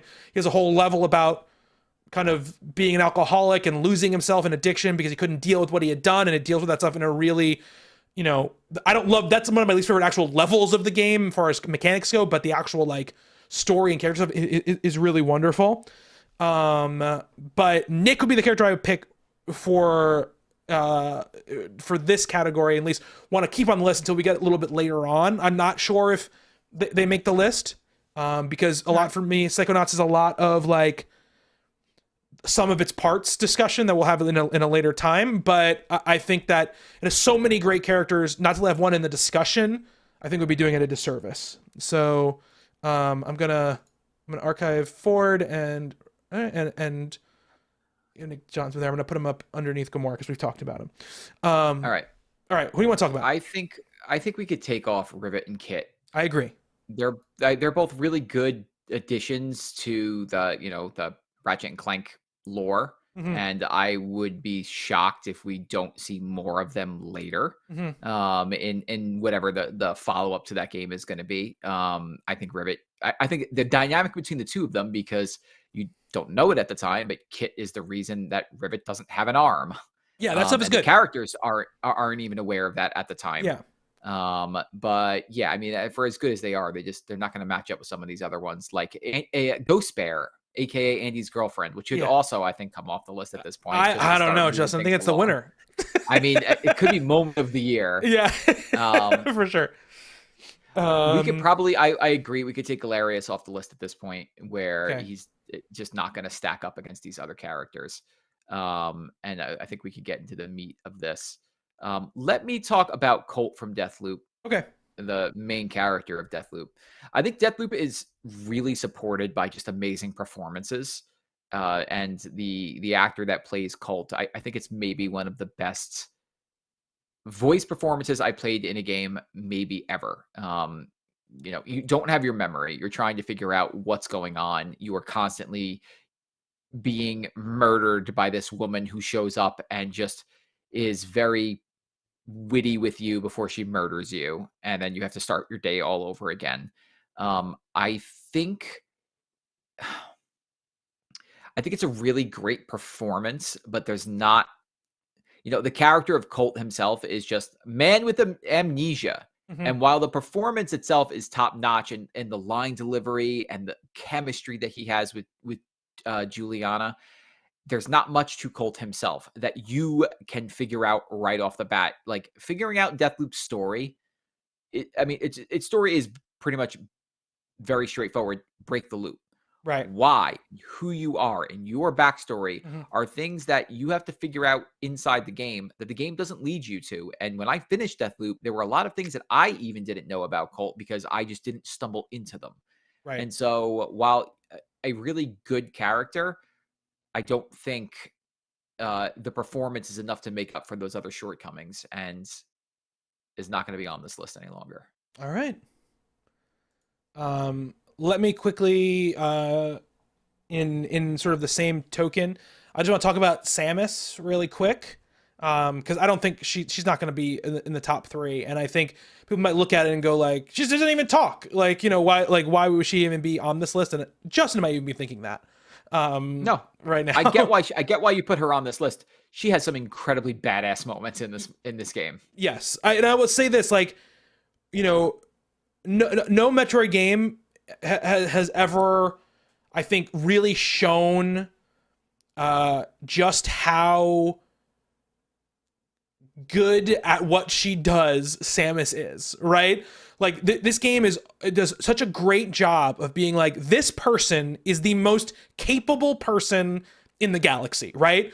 And even to the point where the again, this is very light spoiler. The moment she does say something, which is in a different language, essentially she's basically saying, don't worry, I'm going to get this shit done no matter what it takes, and the way the game, with her talking extremely sparingly, is able to get across, her ability, and also some other stuff. There's stuff where it conveys frustration, where it conveys anger, where it conveys a little bit of sadness for certain things. I think it does a really great job. And I think it's one of the best implementations of silent protagonist, having not just being a siphon for the player that I've ever seen. And some of this, some of these moments are much more moments that we'll talk about later, moment or sequences that we'll talk about later. But I just think for someone who loves Metroid and Samus, and who has seen games, the other time they tried to really make her a character, it horribly backfired. I think I think it's an accomplishment they did with the character. She's obviously a classic and historic, and one of the most famous characters in video game history. And we can cut her, but I think that it does the game does a really great job of making her a real character, and I really like that about it a lot. When they didn't have to, that was the other thing too. They didn't have to do it, and they did it. So I think that's really great. Let's see here. Justin, what do you want to do? What are you picking up next here? Now it's getting tough.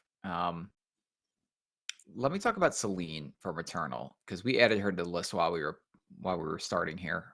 Can we just say, before we go into anything else, before I want to let you do everything, are we in agreement that Alex Chen is making the top 3? Yes. Okay. I just want to throw it up there. Do we also think Gamora is definitely going to be in this top 3? I just want to know how many spots we're fighting for. Okay, that's fine. I don't know. That's fine. That's totally fine. So actually, I'm gonna change this from green. We're on the fly. I'm gonna make this label like red, which just means like it's, we've talked about it. It's a maybe, but I'm gonna make this green, which means like it's got a spot on the list. Yeah. All right. So Celine from Returnal, right? So Returnal is a game where, and I talked about it before, where you're living, you're dying, you're starting over. Your character crash lands on an alien planet, and she figures out when she dies, she starts back where she was. If she's aware of this, and she finds other bodies of herself where she's not actually sure how many times she's died. And she's finding recordings of herself that are from the future or from the past. She's not sure, but the woman in the recordings is freaking out. And she's like, what is happening to me? Now, all right, spoilers for Returnal.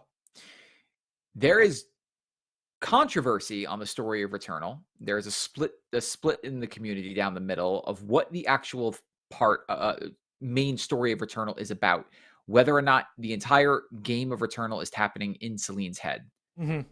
We'll get into that maybe during story, because I think it's really interesting. Mm-hmm. But the basic idea is that because of trauma, this character is living and dying and repeating the same mistakes over and over and over again. She's stuck in a prison of her own mind. And that plays out through, what's the word I'm looking for here? Where the environmental storytelling is how you really suss these things out.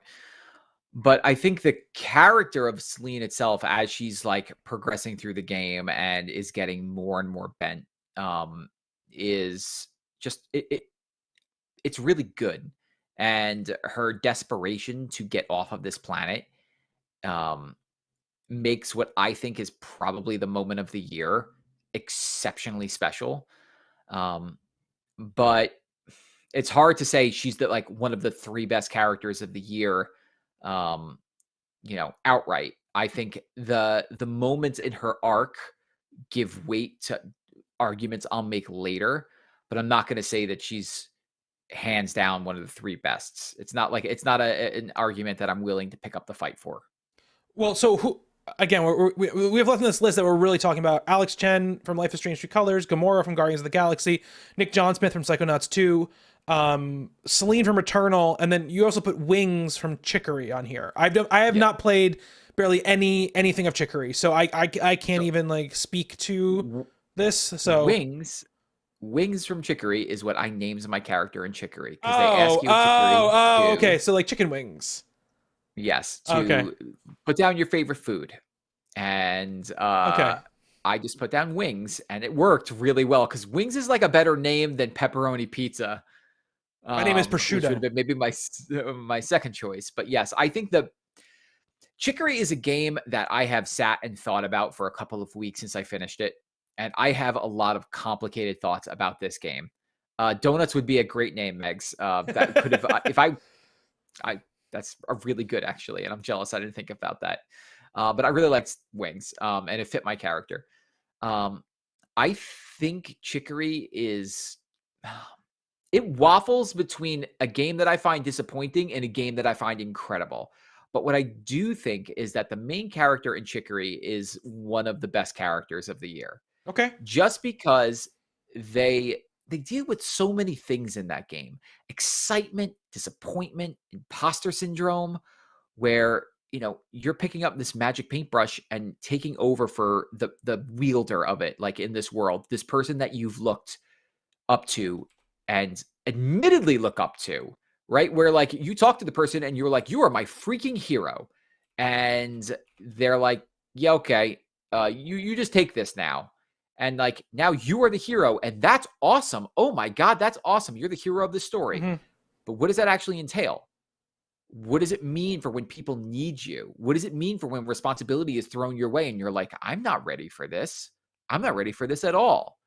And I think that I've heard this argument before, and it stuck with me, and it has given me a bit of reflection, is that Chicory really resonates with people in doing this particular hobby or this particular job, where they talk about video games or they play video games for other people, or, streamers, reviewers, content creators. The idea of having imposter syndrome, where it's like, I don't belong doing this. Why does my voice matter? I'm just some guy, right? Mm-hmm. People on the internet shouldn't listen to me. I'm just some dude. And like, to me, that stuck out really, it stuck out in the forefront of my mind. And the longer I get away from Chicory, the more I appreciate the subtle things that it does. And one of the subtle things is just having this just absolutely wonderful character who grows throughout the arc of this story and is great. Okay, so here's what I'll say. I'm gonna take PO3 off this list because I think the things you said about Celine and the main character from Chicory I think are both great, and I think they beat PO3 for sure. Let me float a list for you, Justin. I love floating. Alex Chen, Gamora, and main character from Chicory.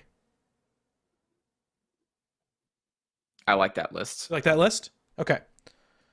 I again, like I said, like I feel very strongly about Psychonauts 2 as a game and about kind of the ensemble of the characters, but as a single character, I don't feel strongly about any single character as much as you feel about the character from Chicory or even Celine for that matter. So I don't it's not gonna make this list.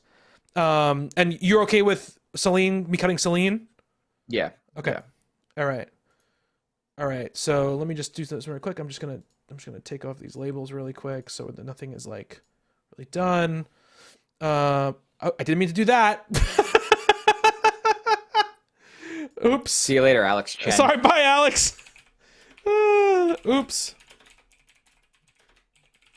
Don't worry, Megs. Don't have a heart attack. Okay. Okay. So, now the question is, who the fuck wins? I mean, for me, the winner in this category is Alex Chen. That's the winner for me. Alex is really good. She's a fantastic character. And I think a lot of things you're saying about Chicory, actually, I think sort of also ring true about Alex in some ways, you know? I agree. I mean, I feel super strongly about the character in Chicory. But I could get behind Alex Chen. Like, Life is Strange is not a game that I was like jumping up and down to play. But I thought her performance in it was really good. I think that the facial animations that they use and the way that they're able to emote what they're really feeling. I think she does self-doubt very well, and she's a great character. So yeah. I'm not gonna throw up any resistance to this character being this person is all right of the year. I think like there's a million landmines that exist in depicting a character like Alex and the trauma she's gone through and the trauma she's currently going through, and I think the performance and the writing of the character are able to navigate those landmines really, really well. And I think there's just times in it like that when you're seeing those flashbacks to her, at the orphanage or at the hospital, even you're seeing that stuff is incredibly powerful. But also just I think the moment to moment, day to day stuff is really great, and the way she interacts with other people, and all that stuff, I think is really wonderful. So, are we good with Alex being the character of the year? Sure. All right. I don't want to hear sure, Justin. I agree. Okay. So this person is all right. Misadventureland's This Person Is All Right character of the year goes to Alex Chen, with runners up main character from Chicory and Gamora from Guardians of the Galaxy. That's a good list. A good list. All right, most immaculate vibes. So let's explain most immaculate vibes to people. In the past, we have done a category called Best Style, which was straight ripped off from Giant Bomb. Essentially, it's a way to say all the things, right? The way the game looks, the way the game sounds, the way the music in the game, the mechanics of the game, all this stuff is wrapped up in most immaculate vibes, right? It's the game that has just something about it that makes it, even more than the sum of its parts. Stand out, even more than the sum of its parts. It's not necessarily the best looking game, right? It doesn't, it might be a great looking game, but it might not be the best looking game.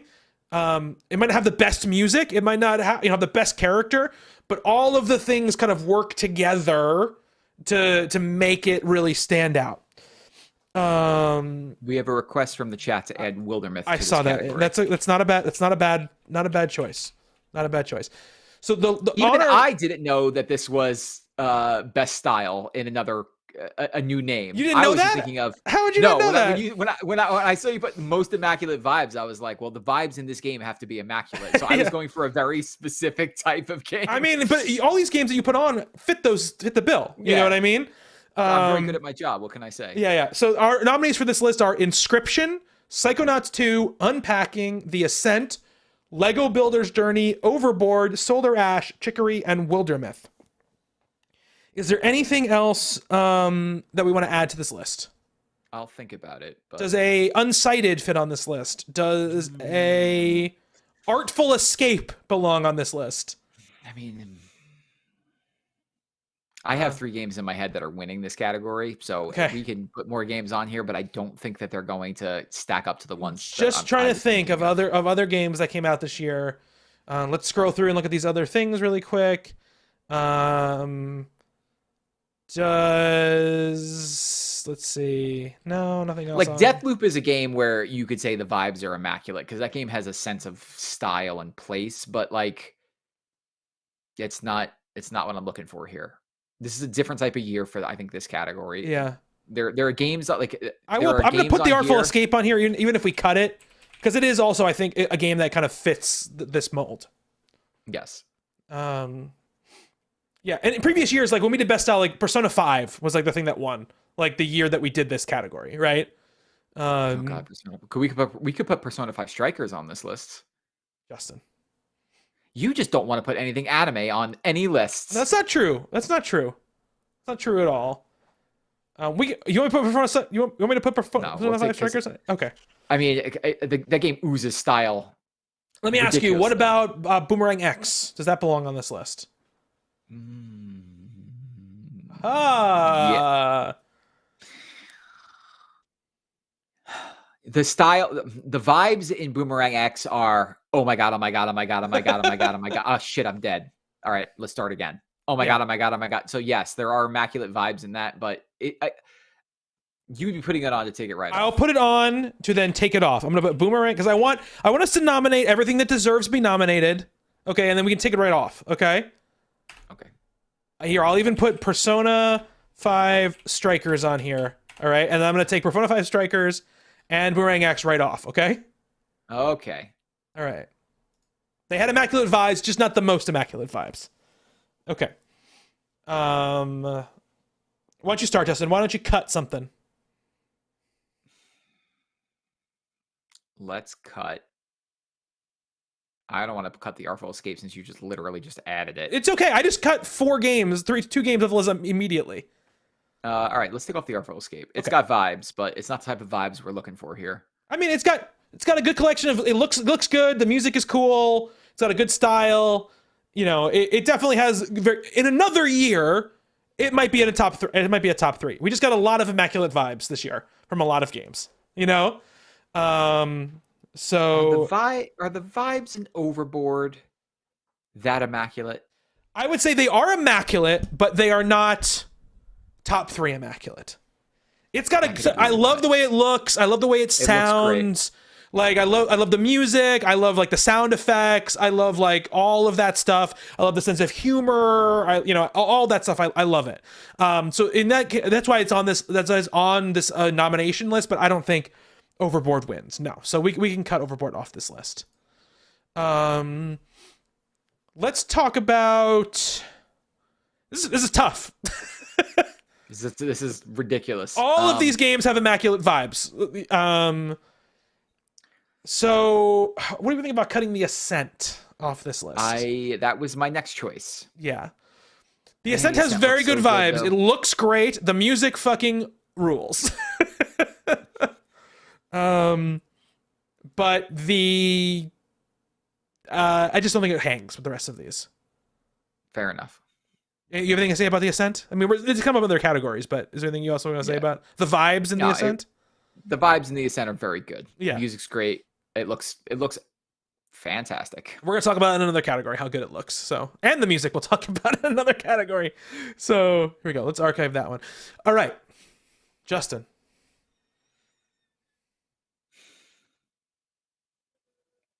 Hmm.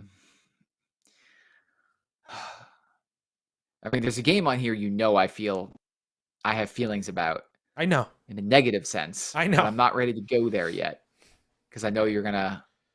It's Would you got such fight me on Psychonauts it's vibe got right now? such good vibes, man. I don't. God. It's got the best vibes. I mean, I don't think it's win this category, but I mean, really it's got doesn't. amazing vibes. Here's the thing. Again, obviously, again, we said this before. I mean, Justin doesn't like Psychonauts 2, but we're all talking mostly about games that we all like either really like or really respect. So none of this is about the games being bad or not. And also, of course, this is a very all of them are obviously very subjective categories, but vibes is even more subjective, I think, because it's so like ethereal and doesn't have a pure meaning. But like the combination of the music and the art style and the humor and all that stuff in Psychonauts 2 is just like it's like I'm living within like a Tim Burton, like a good Tim Burton or Henry Selick or like that type of universe, and it does it so well.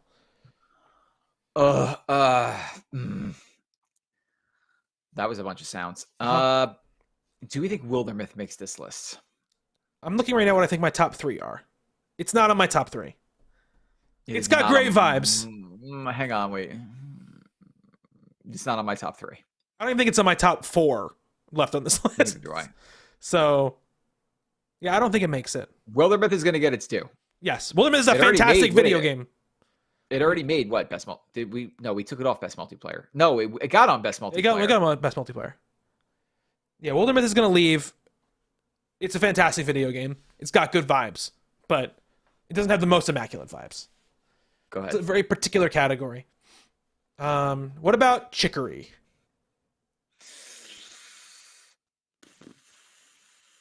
I mean, Chicory's got a lot going for it. It's Again, got my new actual. music. I'm saying Chicory only because I know the game. There's another game on this list that you probably really want to be on there that I didn't play that I didn't want to bring up yet. You have not played Solar Ash. No. Do we really think Lego Builder's Journey is making this list? It's not in my top 3, but it's above the other 2 games below it on this list. Oh, goodness. The vibes in Where are Lego your top- Builder's Journey are quite immaculate, Justin. They're very good. The way it looks, the way it sounds, like It sounds good.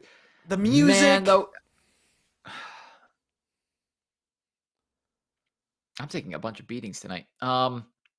Look, it's not like look, I like it more than the other 2 games that are below it on this list. The Chicory and Solar Ash, the ones we just mentioned. Again, that's because I finished Lego Builder's Journey. I didn't play Solar Ash, and I didn't put a ton of time into Chicory. So I'm putting it up. I'm putting it up to cut, and just asking you to either. If you don't want to cut it yet, we can move on but we gotta cut it soon. I'm coming to a moment here. Solar Ash is is the last game of 2021 that I played, and it is one that I really, really like. I know you did. Lot. Like it is a Justin game. It was 8 hours of pure bliss. Like the perfect length. I wanted nothing more out of it. It was just loved it. And there's not a lot of categories I can slot it in. I think it's one of the best looking games of the year by a country mile. So I will let it go from vibes. Legos Builder Journey and Solar Ash are hand from hand leaving this list. Okay. And we are gonna duke it out for this final spot. Okay. Well, let's say what. Let's just get what 2 are locks. Inscription and Unpacking are going to be on this list. Yes. Yes. The name of this list comes from a text I sent Justin about Inscription. The vibes in Inscription are extremely good. Yeah. The vibes in Unpacking are also really good. I know. We'll have to fight that for the winner when we get to that point. So let's do it, Justin.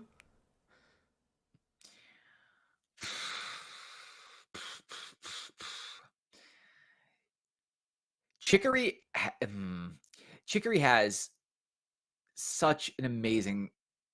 The vibes in that game are ridiculous, right? Like there are so many things that work in its favor. It's beautiful because you make it beautiful. Okay. Like you bring the art to that game. It is a blank canvas for you to do what you want with. Some of this Now, game you is might see work, that Justin. I'm out of here. I don't want to make the art. I want the art to take me away. I'm just kidding. I'm totally kidding. That's not my stance at all. I think that like that's what makes it so different, right? Is that it gives you the tools to make the world what you want it to. If you want to draw giant dicks on the screen, buddy, you go right ahead. The if you want to make vibes! the trees, if you want to make the trees purple and the sky red and the clouds blue and have boobs floating everywhere, you could do that. And like the fact that it lets you like, all right, it lets you do that, right? But then I think it has one of the best soundtracks of the year. I think it has, we already established it has one of the best characters of the year. And now we're talking really about like, is this more like game of the year, right? So like we have to get back to the vibes. Like what does that presentation do for you, right? Exactly. Yeah. And so like when you sit there and look at it, there's just a lot of things working in its favor. But I know how much you love Psychonauts. And let me talk about Psychonauts. Basically even, about the vibes. vibes. Like, even here, okay. But like here we go. I don't like Psychonauts at all. I know you there don't. have been tons of games over the years that Bobby and I disagree on, and I can't think of one a larger one than Psychonauts. Mm-hmm. I've tried coming back to this game twice, and Bobby knows I am extremely good at playing through mediocre video games. That like I will see them start to finish, but there's something about Psychonauts that just actively turned me away from it. However, I do recognize that even though that art style is not for me, that game does prevent some ridiculous vibes. Yes. Think about even though you played through that whole level, right? The Psy King level. Yes. Think about the vibes alone in the Psy King level. There is like vibes out the ass. A lot of those vibes, though, are heavily influenced by you doing LSD. Yeah, yes, it's wonderful though. I just think again, this is it's very like we have to be careful because some of it we're talking about like how all these things work together in a great way, and that could be considered just game of the year. So, like just speaking about the vibes, like the way that these things made me feel as they came together was like I was just so constantly enamored by everything that was going on in front of my eyes and into my ears at all times in that game, and unlike some of these other games, like Psychonauts 2 is like 15 hours long or, whatever it is, 20 hours long. So like it keeps it up for a long time. I know Chicory is decently long as well, right? Like 12 hours or something like that. I would say about 12 to 15. Yeah. A little bit too long.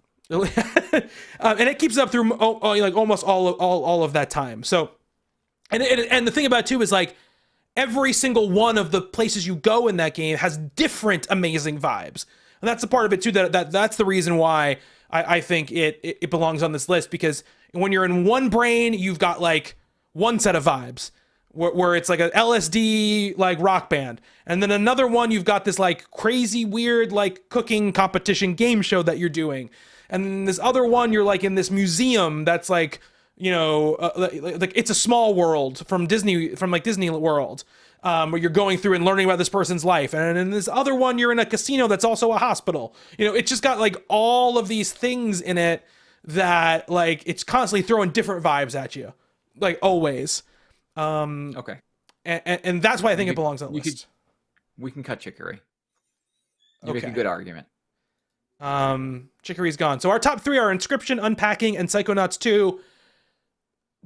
Everything I said about Psychonauts 2 aside, it's not going to win this list. What is going to win in Unpacking or Inscription? This might be the hardest decision we have to make in the entire run of Game of the Year this year. Is which of these games is going to be the most immaculate vibes? I almost just with no hesitation said it's Unpacking. But then I sat there and thought about like just everything about Inscription. Yeah. And they're just I don't think you could put two more different games head to head. No, you can't. The vibes in Inscription are painful and upsetting and dark and dreary and what the fuck is happening, and I don't like any of this, and this is the most amazing thing I've ever seen. Mm-hmm. And Unpacking is like, this is beautiful. Like, I feel emotional. I'm connecting with this. How is this possible? Why do I love this person that I've never seen so much? Like, I love the way this sounds. This is pleasing to me. Like, so there are two totally different types of things. So if this was like chillest game, it would be Unpacking by a mile, right? Like it is definitely the chillest experience, most relaxing experience playing a game I had all year. Like satisfying, the sounds of like the box when you finish a box and it packs up and disappears. We had a category that we decided to cut where it was best sound effect of the year, and my runaway winner for that was the box closing sound from Unpacking. Yeah. All that stuff is great, right? But like for me, and it's an amazing 3 hours of time, right? In that game, or however long, 3 or 4 hours. But like in contrast for me, if you just want to take the opening, like the cabin section of Inscription, right? The vibes in the cabin section of Inscription alone are like unbelievable, out of this world, all timers, you know, like the from the character across the table from you with the spinning eyes to like all of the different boss fights and the different settings, you know, like when he puts when the masks go on and the sound effects come in and the music starts and the world and it changes around you, walking around that cabin, the sounds that the cards make when they come out, and when you sacrifice a card, and when you use any of those items, you know, and like turns it over to like the vibes of that second act, and then the vibes of that third act. The vibes of the third act are much more like a little bit more, I think, distressing at times, but the vibes alone of the like internet boss or whatever, you know, are like out of this world. Great. Yeah. It's Inscription. Like to really me, it's is. Inscription. Yeah. You know, it's just a full round immersive game, and like Inscription's gonna get a lot of due this year. I think people are not gonna be surprised by that, right? But that doesn't mean it doesn't deserve to win, you know, this category. But Unpacking is a strong. We don't order these. Unpacking's number 2. Like, you know, we don't technically order them, but Packing is definitely the second. Like it is so good. And also, we're gonna talk about Unpacking a lot this time, this year as well, because it is great. All right, most immaculate vibes. Misadventureland's most immaculate vibes go to Inscription, with runners-up Unpacking and Psychonauts 2. All right, best story. We've got Psychonauts 2, Inscription, Life is Strange, True Colors, The Forgotten City, Guardians of the Galaxy, Unpacking, and Chicory: A Colorful Tale. Are we missing anything from this list? I don't think so. I looked at this list for a while and I couldn't really come up with something. No Deathloop, Now watch, right? he's gonna say something. No, I think Deathloop story is weak. It's not weak, but the Deathloop story has problems. Okay, we haven't played enough of Wildermyth to be able to talk about. I really like what we played so far, but we haven't. I don't think we've played enough to really say like it has the best story. You know, Returnal is a game that I mentioned before, and I thought I actually did nominate it at one point, but I nominated it for something else. I think and I mentioned it previously, but like your character is reliving trauma. And you know, the loss of a child is what's caused this, and it does really good environmental storytelling that like gives you hints. Like at some point, you're traveling through a house and on this alien planet, and you don't know why. And like the way that it lays this stuff out, where it really is up to you to just be like, yeah, this is all happening in her head. It's never explicitly explained. It is really up for you to decide if that's what's happening here. It's much like in the way of Inception is, you know, is he in the dream world or not at the end of that movie? It's really up for you to make that decision.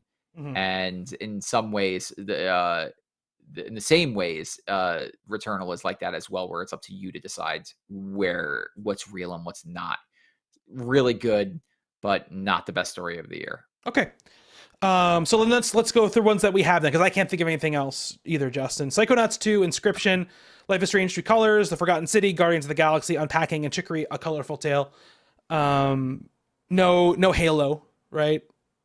No Halo. Okay. I really enjoyed Halo's campaign. I did enjoy it too, but I'm just gonna say no. Yeah, I know you mentioned it's not on this list. I know you mentioned the Call of Duty campaign. You're like the Not on this character. list. Okay. All right. Cool. I just want to make sure we covered everything. All right. So this is a very tight list. Like you said, we kind of went through and kind of self-edited this list a little bit. So, Resident Evil Village.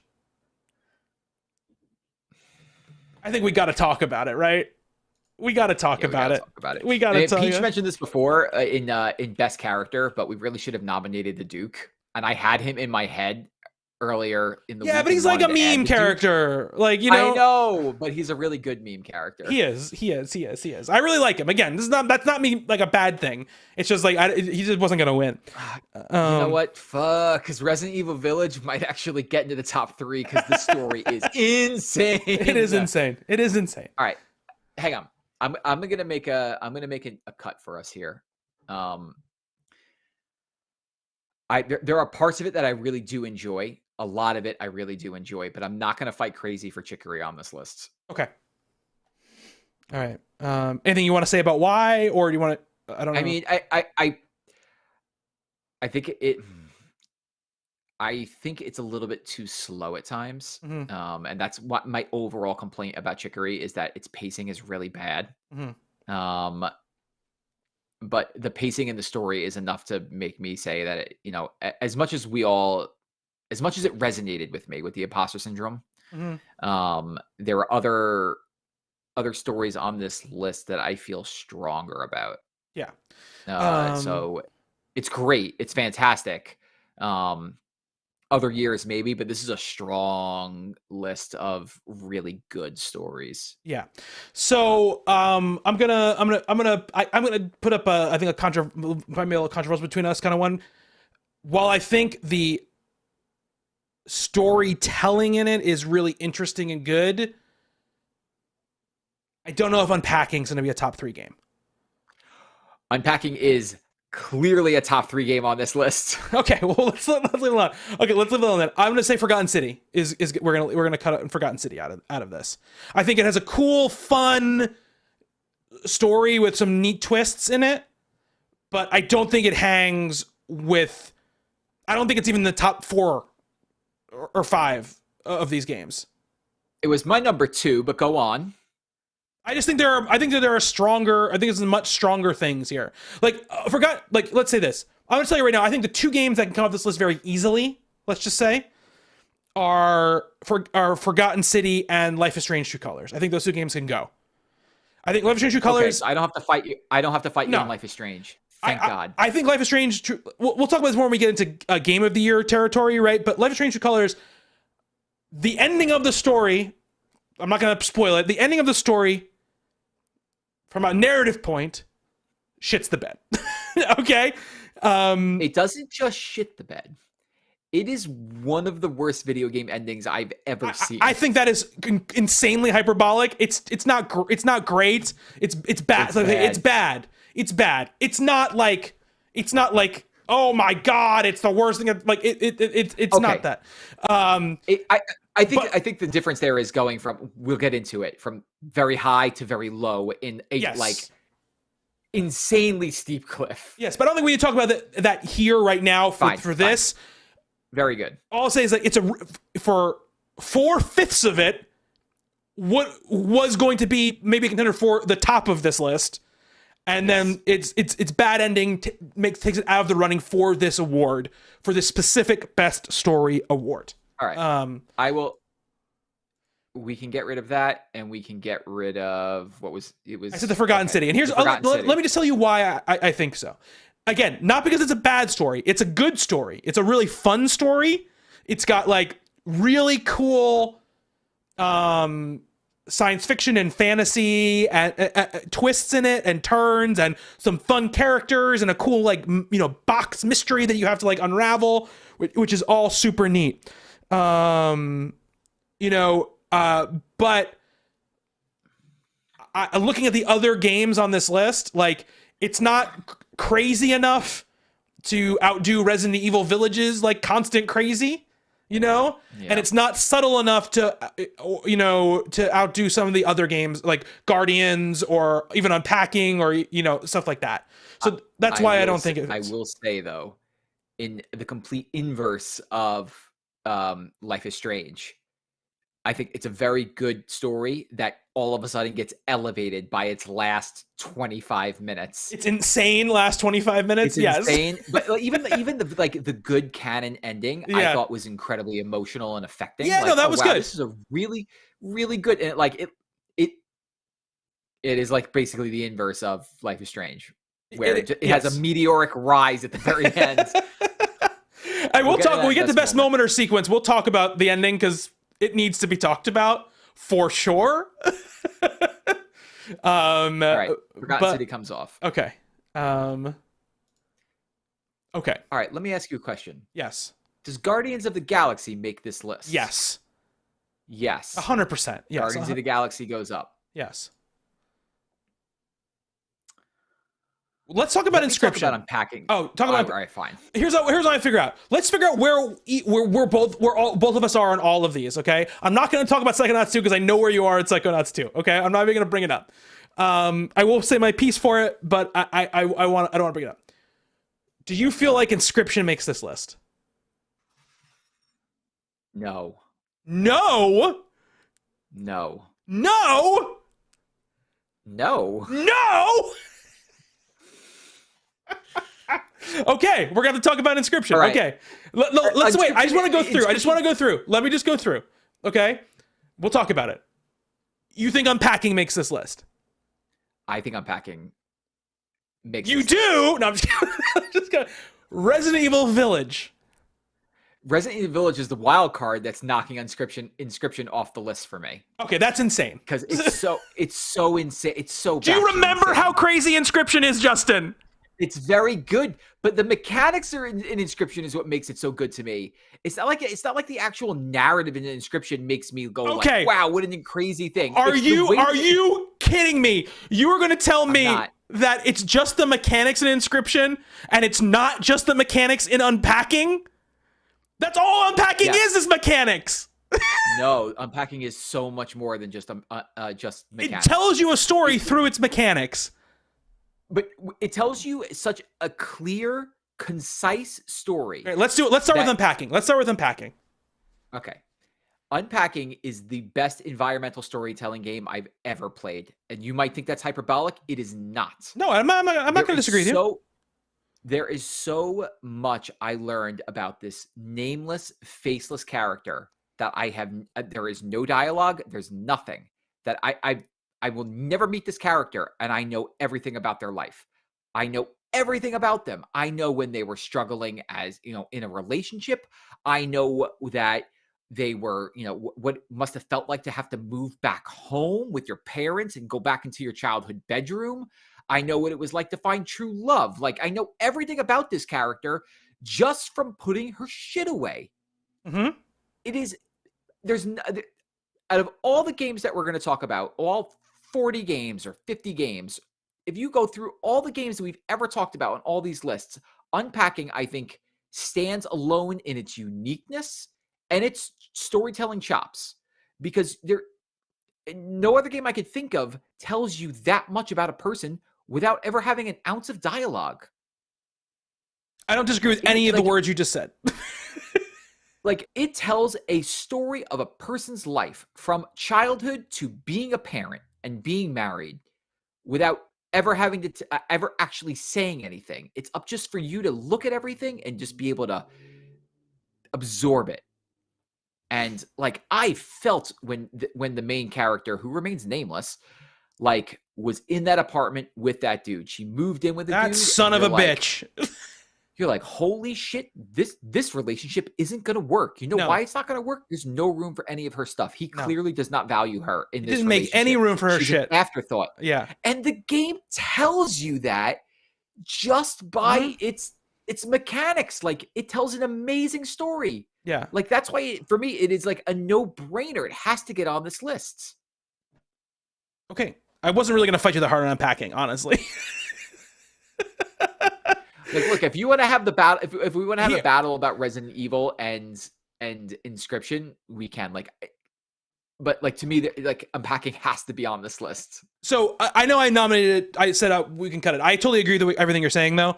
And what I'll say about it is, I think that it tells a story that is unique and can only be told in a video game, right? You unpacking wouldn't work in any other medium except in the form of a video game. And I think that's amazing, right? And like you said, like, you go through it and like that apartment with that guy, I was like, oh, I know people like this. Like, even the guy she's moving in with, like, I have like a clear picture in my head, you know, of who that person is. Yeah, the game is amazing about that stuff. I totally agree with you, and I'm totally fine with like that being, you know, in the top 3.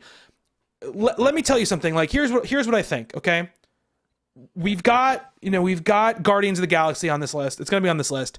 It is the most, like, you know, let's use movie style or classic style narrative storytelling and put it in a video game, like a million great games have been before, and it belongs here, right? Unpacking is pure in pure mechanical form, telling you a story in a really impressive way, right? Because the only thing you have to do in that game is to interact. Like, that's all you can do. Like you said, there's no dialogue, there's no characters, there's no people in it. You know, I would argue that Inscription is the marriage of those two things, right? Because you are getting both story through mechanic and story through more direct sort of like storytelling means, right? But the story is, and for you to say it's just mechanic based is like nutso, man. Like, it's, look, like, the main narrative in Inscription is not something that we've ever really, like, even discussed. You know, like, when we talk about the high watermarks that Inscription gives, it is, that was amazing, that moment was amazing, oh my god, I can't believe the game actually did that. But it's not about the narrative. Like, it's like the fact that the main narrative of this game is like, it's some weird, like, demon possessed thing that's trying to get out on the internet if you follow the ARG all the way down the rabbit hole. I mean, you don't need to follow the ARG to even know that part of it. That's pretty explicit in the game. Wait, spoilers for Inscription, by the way. Major spoilers for Inscription. But you see, like, to me, Lanny's in this chat right now, and she hasn't beaten Inscription yet, right? She's in Act 2.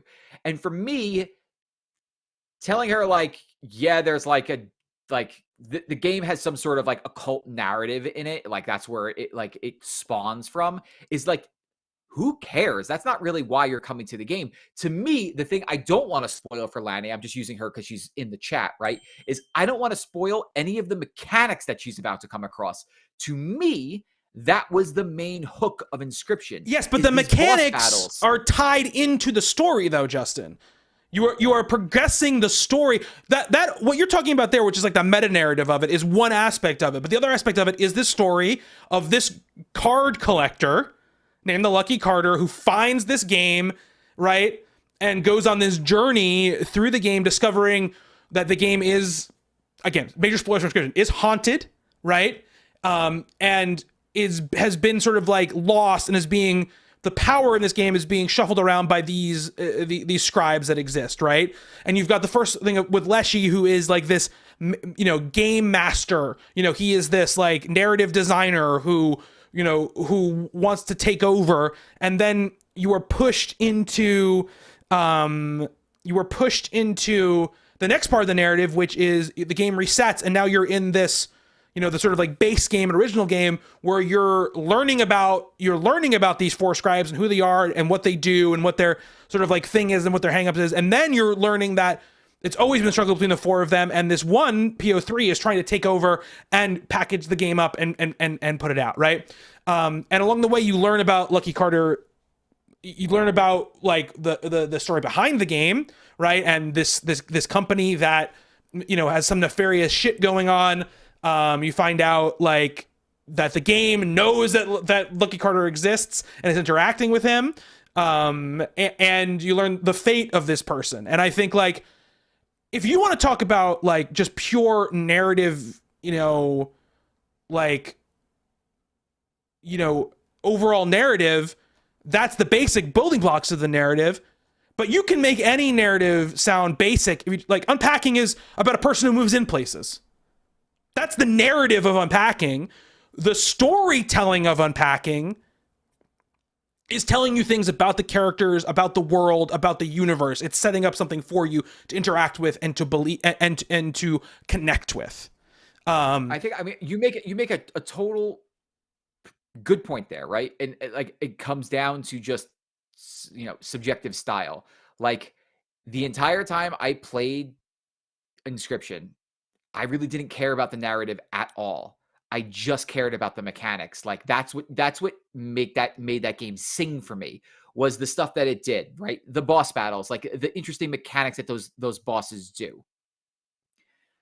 Whereas in, I mean, if we want to go back to Unpacking, like, yeah, sure, it's narrative based. Let's not worry about Unpacking right now, like, because Unpacking is going to be on the list. I'm talking about Inscription versus Resident Evil Village, and then possibly Psychonauts 2.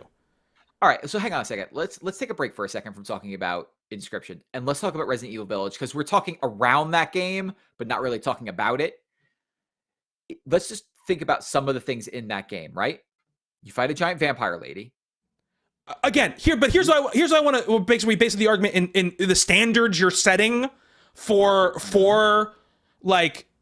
best story, which is like Resident Evil Village. Yeah, it has like bonkers ass shit that happens all the way through it, and it's real wild. But it's wild. But do you really care about what happens to Ethan Winters, or are you just along for like the roller coaster ride? That's what I'm saying. Like I'm willing to have the discussion. Like, you know, I'm not even saying that I think Inscription should win the category, but Inscription, like if you're just talking about, look at all this wild shit that happens, like Inscription has way more wild shit, as just as much wild shit as Resident Evil does. And I think it's more effective. Here's the question.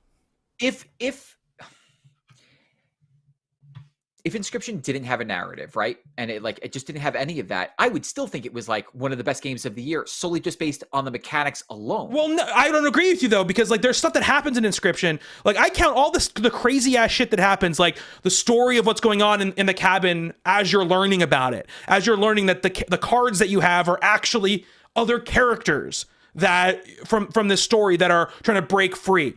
You know, as you're learning about like the stuff that has happened previously, as like, you know, why, like, again, this is a story built into mechanics. Why does he have a card named Casey? You know, a death card named Casey. We never made a card named Casey, right?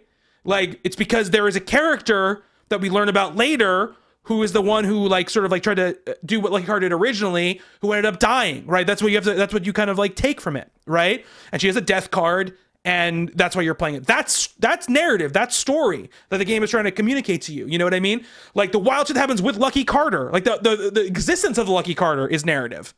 You know, the existence of PO3. I don't disagree that it's narrative. That it's good. I at all. Like I don't disagree that it's interesting and it's good. But just me. Like my argument is. I'm sorry. We bounced back to the Inscription. I'm sorry. Yeah, sorry. We're going all over the place right now. I apologize. Lanny, I promise none of these spoilers are that big. I've been intentionally not saying like exact things that happen. Like the Casey thing isn't that big of a deal. You know, all of this stuff, all I'm saying is that like if you're basing this off of like emotional investment in a narrative, like tell me the amazing building blocks of Resident Evil Village. But that wasn't even on this list. Yes, you're right. But it should have been. It was just a simple oversight by us, which you've done. Hey, look. I know. I'm just joking. We've done that a bunch tonight.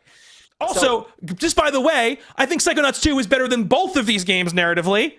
It actually tells like an engrossing, a mature narrative about mental health and like and about the complications of life and as you grow older and the things that you do in your life that you regret.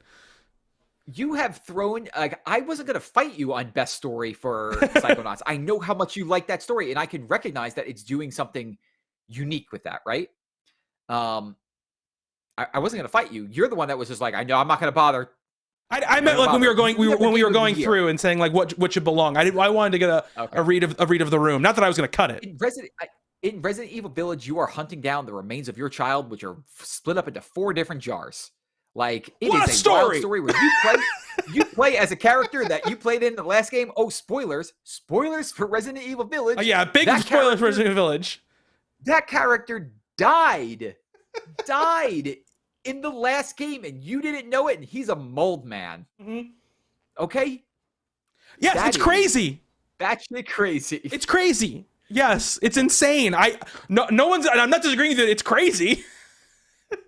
But if you want to talk about just bare bones, it's an inconsistent narrative, right? And it has major high points. Yes, it also has major low points where I think it kind of slogs at times for even being a 9-hour, 10-hour game or whatever. Like, get fucked, Moreau, whoever the fuck is the fish man. Like, I don't give a shit about that sequence. To be fair, Act 2 of Inscription is not very good, and it is a slog. Oh, I never found it to be a slog. I never found it to be a slog. I didn't like Act 2. So here, I will tell you what. The reason I will go back and forth with you. But here's what I want. But here's what I want to tell you. Here's what I want to tell you. This is what I was trying to communicate to you. Is I can stomach. I could have stomached getting rid of Psychonauts 2 if it meant keeping Inscription to like please the both of us. But there's be a cold day in hell before Resident Evil Village makes the list before Psychonauts 2. That's really what I'm saying here. Like I was fighting for Inscription because it genuinely, I started yelling is what I think it really is. I'm trying to keep my volume low because the Jorah is asleep on the other side of this room. Trust me, if I could, I'd be yelling. Peach, I agree with you. Look. Justin's fighting for a Resident Evil game right now, which it's like, what has happened to the world? If you hear fighting against Inscription, which is weird. I know, I love Inscription. It's crazy. I'm going to cut Resident Evil Village off this list.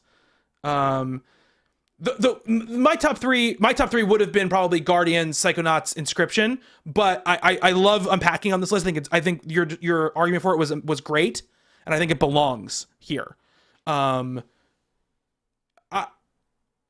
mentioned it just in passing, but the thing about Psychonauts 2 that's just so amazing is that like I think in the past we've talked about on our podcasts games like Night in the Woods, even Celeste, games like this that deal with these issues in like really interesting ways and in ways that make you sort of like understand like even stuff that you yourself are going through better, and I feel like Psychonauts 2 fits into that mold in a really strong way and does so in like also in a multi-generational way where it's dealing with and essentially what it ends up being is like parents and kids and like how kids have to learn that their parents are in fact people and that they are fallible and they make mistakes, and sometimes the kids have to pay for the mistakes of the parents. Like all of these things are there, and it does it so well, and while having this amazing sense of humor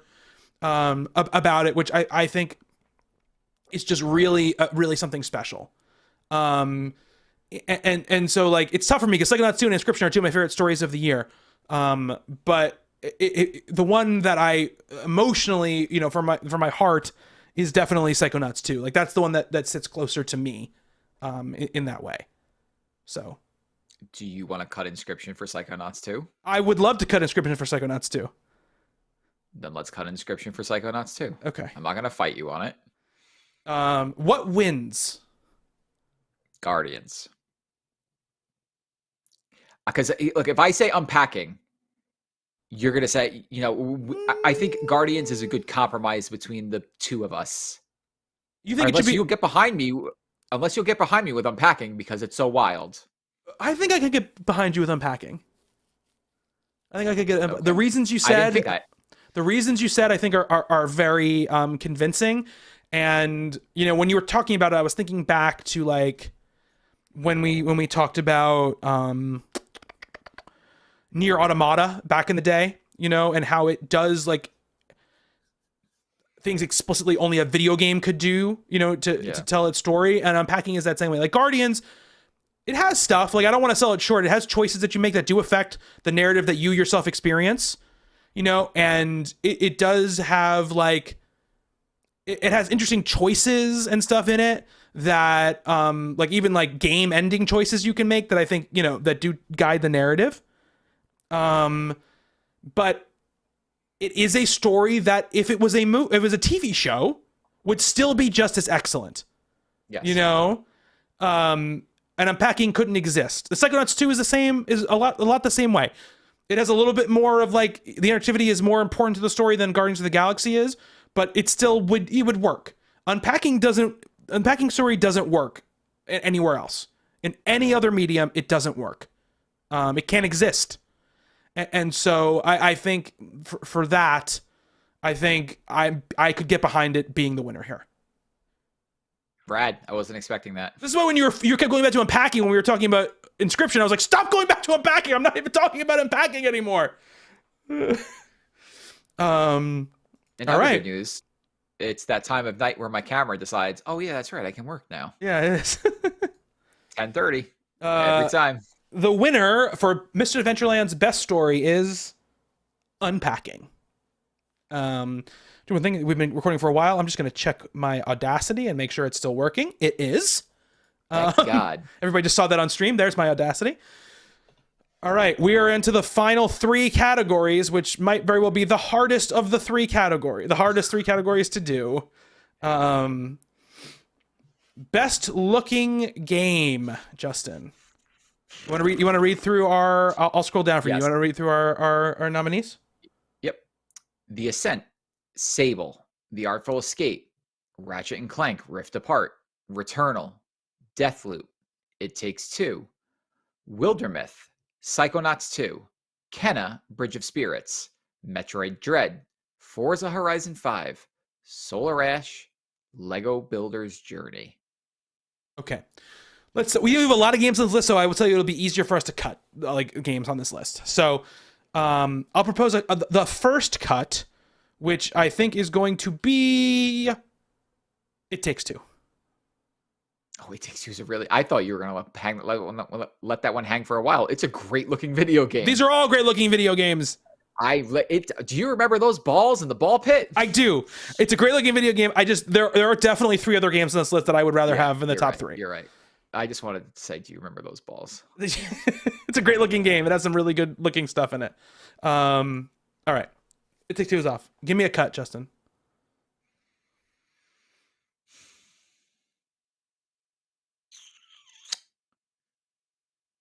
Cut Deathloop. Okay, yeah, I was gonna say. I mean, there's a lot of the good things about Deathloop. It looks good, but it's not like it's not like it's not exceptional. Yeah, I think we can cut Wildermyth. Like Wildermyth has a neat art style, but like it's not gonna hang here. It looks so good though. It looks good, but come on, man. Like think about the other games that are on this list right now. It's not. I know. I mean, it looks good. It's nice, but it's like paper cutouts. It's got a cool style. It has a really good style. We should have left it in Immaculate vibes. It's too late now. Andy was right. Andy was right. Wildermyth gone. Another cut, Justin.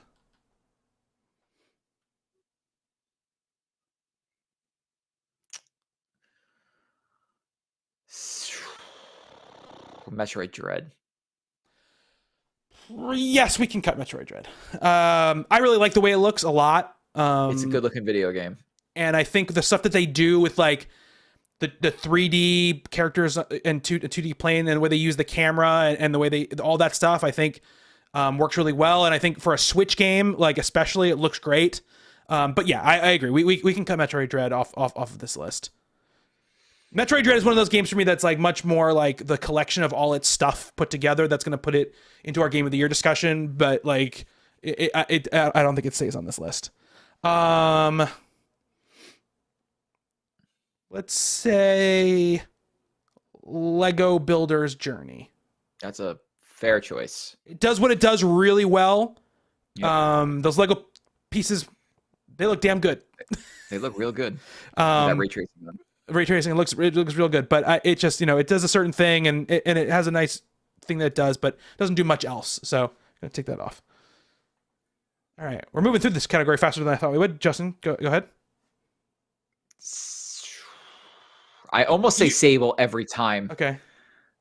I will say it's Sable.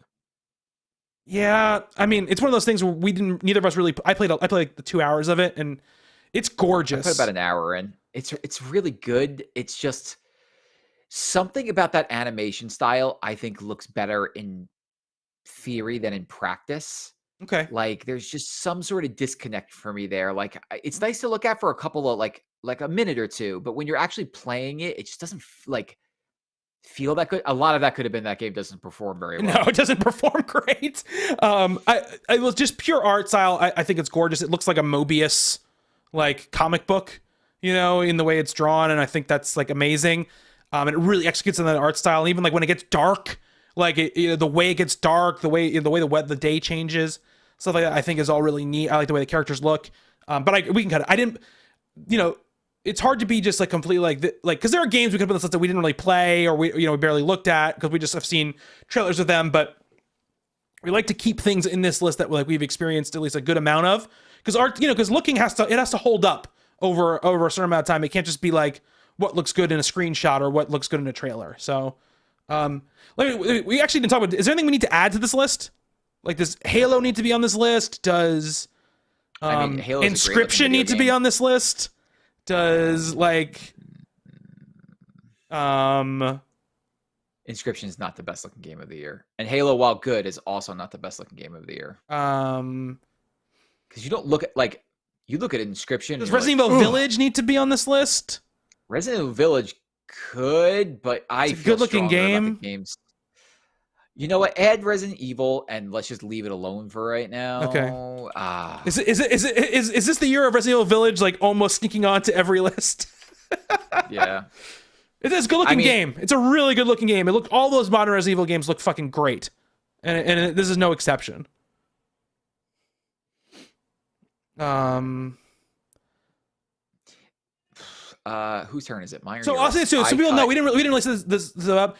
This can be best looking technical. It's really it has amazing particle effects and animations. It can also be best artistic, basically. It doesn't have to be pushing a million polygons. Because it's not as easy as just saying that. So I just want to put that out there. This is it where you look at the game and you're like, wow, that's really nice looking. Damn, that's the best looking game I've ever seen. Either way. Yeah. Damn. That game looks good. You're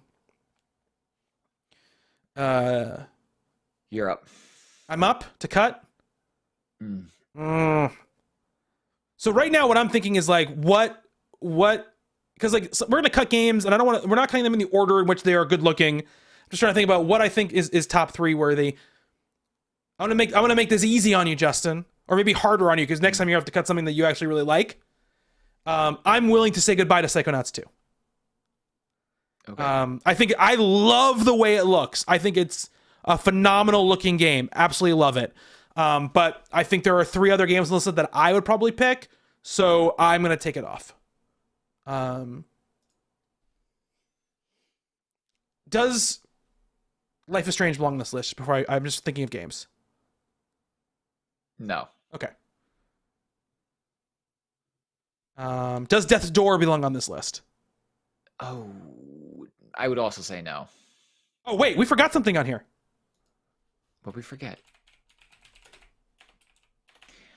Yeah, Guardians is a good-looking video game. It looks so good, man. There are times that it looks absolutely fantastic. And the facial stuff is so good. Game, it might be the best facial animations or facial mocap I've seen in a game to date. It's up there on Naughty Dog levels. Remember that level when you're riding that skiff to over that entire crowd of people going towards like that like crazy. Although to be fair, my game glitched and I fell off the platform and landed among the people, and all the people are basically just those like of course 2D version. It's a 2D version of like those inflatable airmen that you see outside of a car dealership. That was all it was just this flat version, and of course it was. Of course it was, but like you know, you're not supposed to see it up that close. Yeah, like every game's pulling off those tricks. Like I think if we're talking about like AAA big, like I think I think it looks better than Resident Evil. You know, Resident Evil does. I mean, do you remember that moment in Resident Evil though, where you first are seeing the dollhouse, and you come around that corner, and there's that giant waterfall that is just like flowing right behind the dollhouse. Great looking game, man. I'm not argue, but like think about those moments in Guardians, like all those moments. You're right. You're right. Down to like you said, the facial animation stuff too. Like it's a contender on this list for me. You know. Let's cut The Ascent.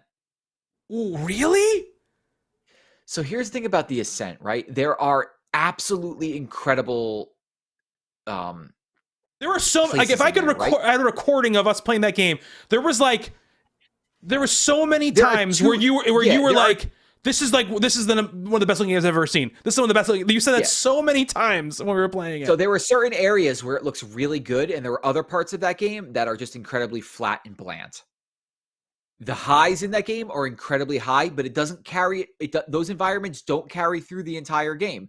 There were tons of moments where we were just like shifting through garbage or going through like some sort of like machine or like an industrial part where it looks like any other video game. When you are in the cities, it is phenomenal, but it just does not carry that high throughout. It's not as detailed as that everywhere you go. It's not as detailed, but like my only that's my argument against it is like some of these other games are just beginning to end showpieces. Whereas I think The Ascent has really, really big, like extremely high peaks, but the valleys are where it's just like, oh yeah, it looks like any other like, you know, isometric video game. Like there's nothing special about this entire area that we're spending an hour in. I'm wondering if you want to keep it on the list, we can keep it on the list. I'm just wondering if like some of your opinion is colored by your overall experience with the game. Because we were having to redo a lot of stuff and having to re-go, you know, it was like we were having to slog through a lot because of technical stuff, you know? Okay. That's the only thing I'm wondering about. Keep it on the list. We can keep it on the list for now. And we got to cut stuff, so I don't like I just Ascent is probably in my top 3. So that's the only reason why I was like balking at that. The Artful Escape. Yeah, we can probably cut the Artful Escape. It does look really good. It does look really good.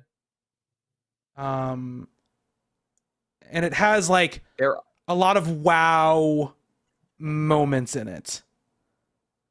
You know,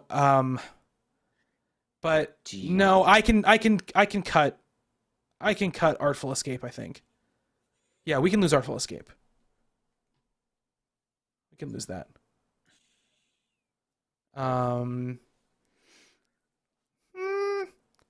Oh, this list is difficult. I don't want to look at this list. So I'm gonna suggest a cut one that's gonna sound crazy. Okay. And it's not because it's not a fantastic looking video game, and that I think I know where you're going. I think you know it. If this was best graphics technical, it might win. But I think we got to cut Forza.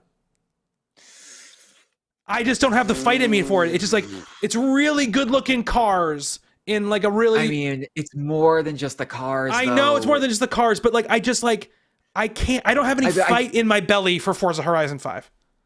It's like such a good looking video. And I feel bad, right? Because like it's a car game, you know, like, yeah, those cars look great. Those wheels are real rounds, you know, but like Meg's totally called it, by the way.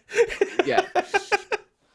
The level of detail in those surroundings and the scenery and just everything is so sharp. It might be one of the best looking games ever made.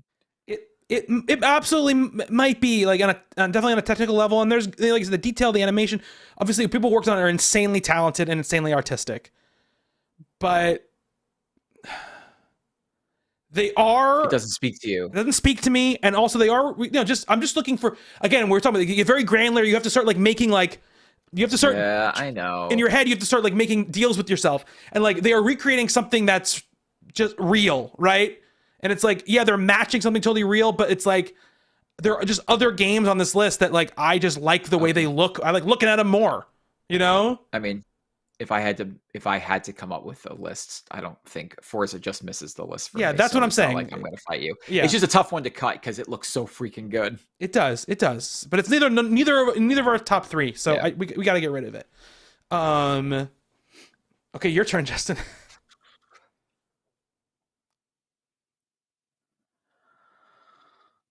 Oh my god, let's cut Resident Evil Village. If that's gonna be like a battle between that and Guardians, like I feel bad because Resident Evil Village keeps coming up on the list, and we're like, it makes it kind of far, but just doesn't make it. I think Resident Evil, like, listen, we're gonna get to the we're gonna get to best moment sequence level.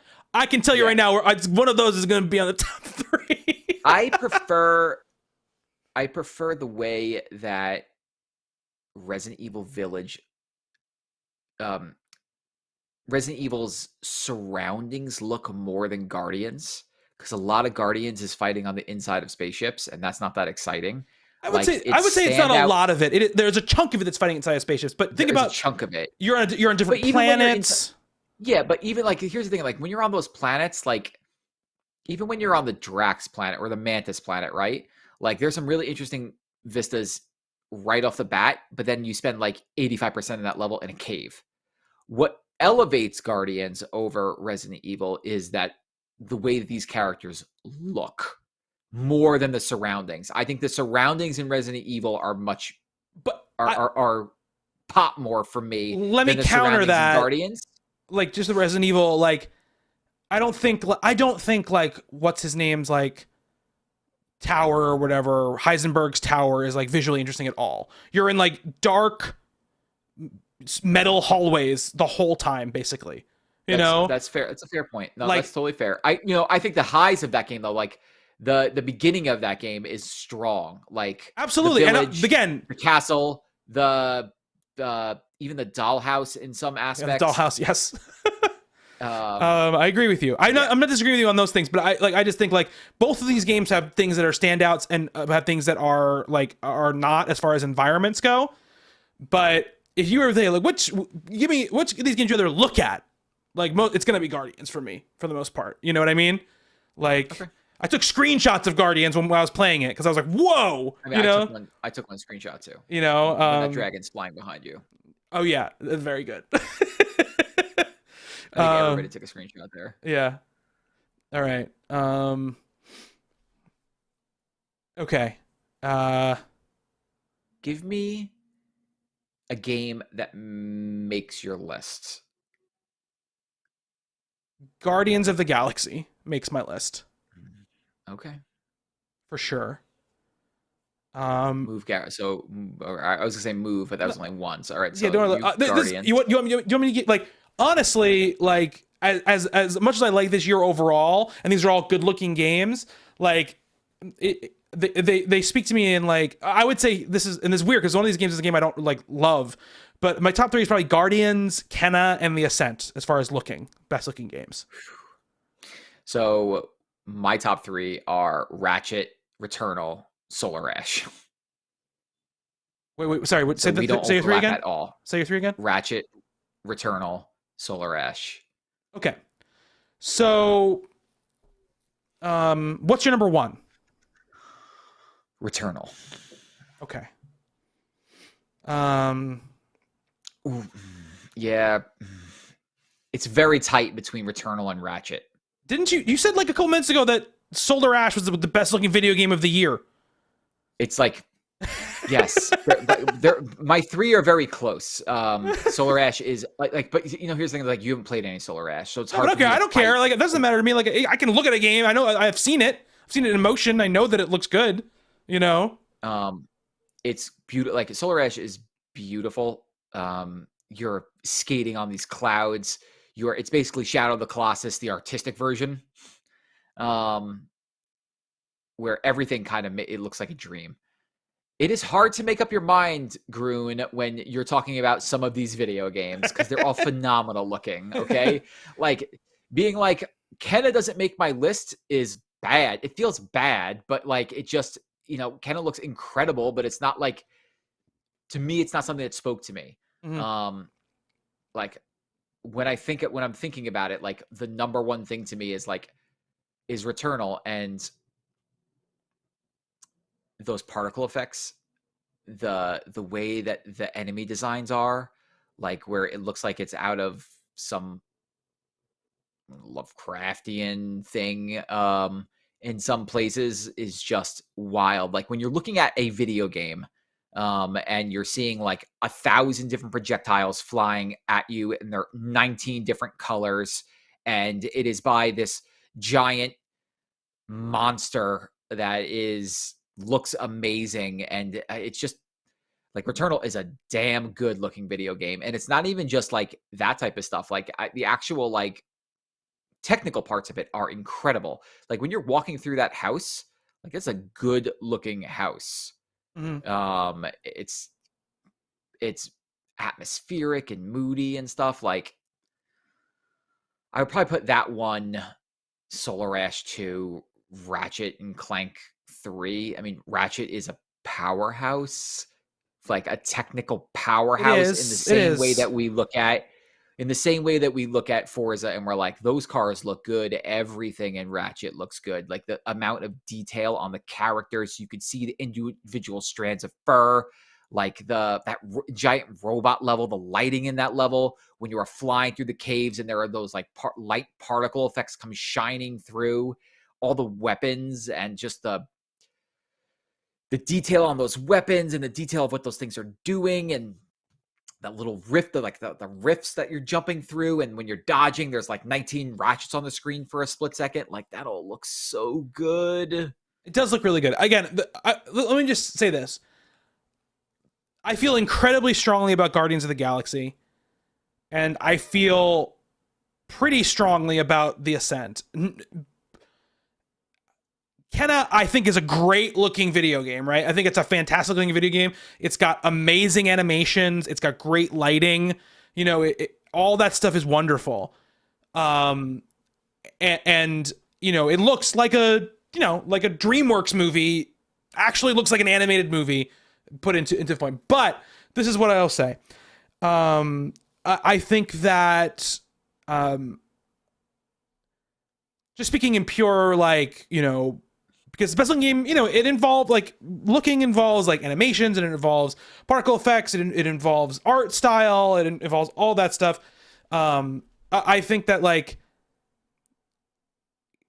I think I would be okay. I would be okay cutting Kenna. It's clearly my number 3. I'm not super passionate about it. I do think it looks amazing. I think that's the thing about the game for me. That's outside of the fact that I really don't like Kenna Bridge of Spirits that much as a video game. So it takes a lot for if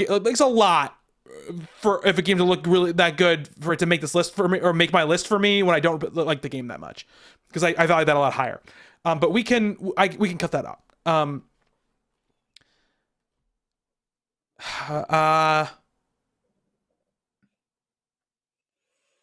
You feel very strongly about Returnal, and very strongly about Solar Ash, and very strongly about Ratchet. So you have to let me know, if you had to pick two of those three, cut one of them for right now. Just cut one of them for right now, because they all three can't make the list. I know.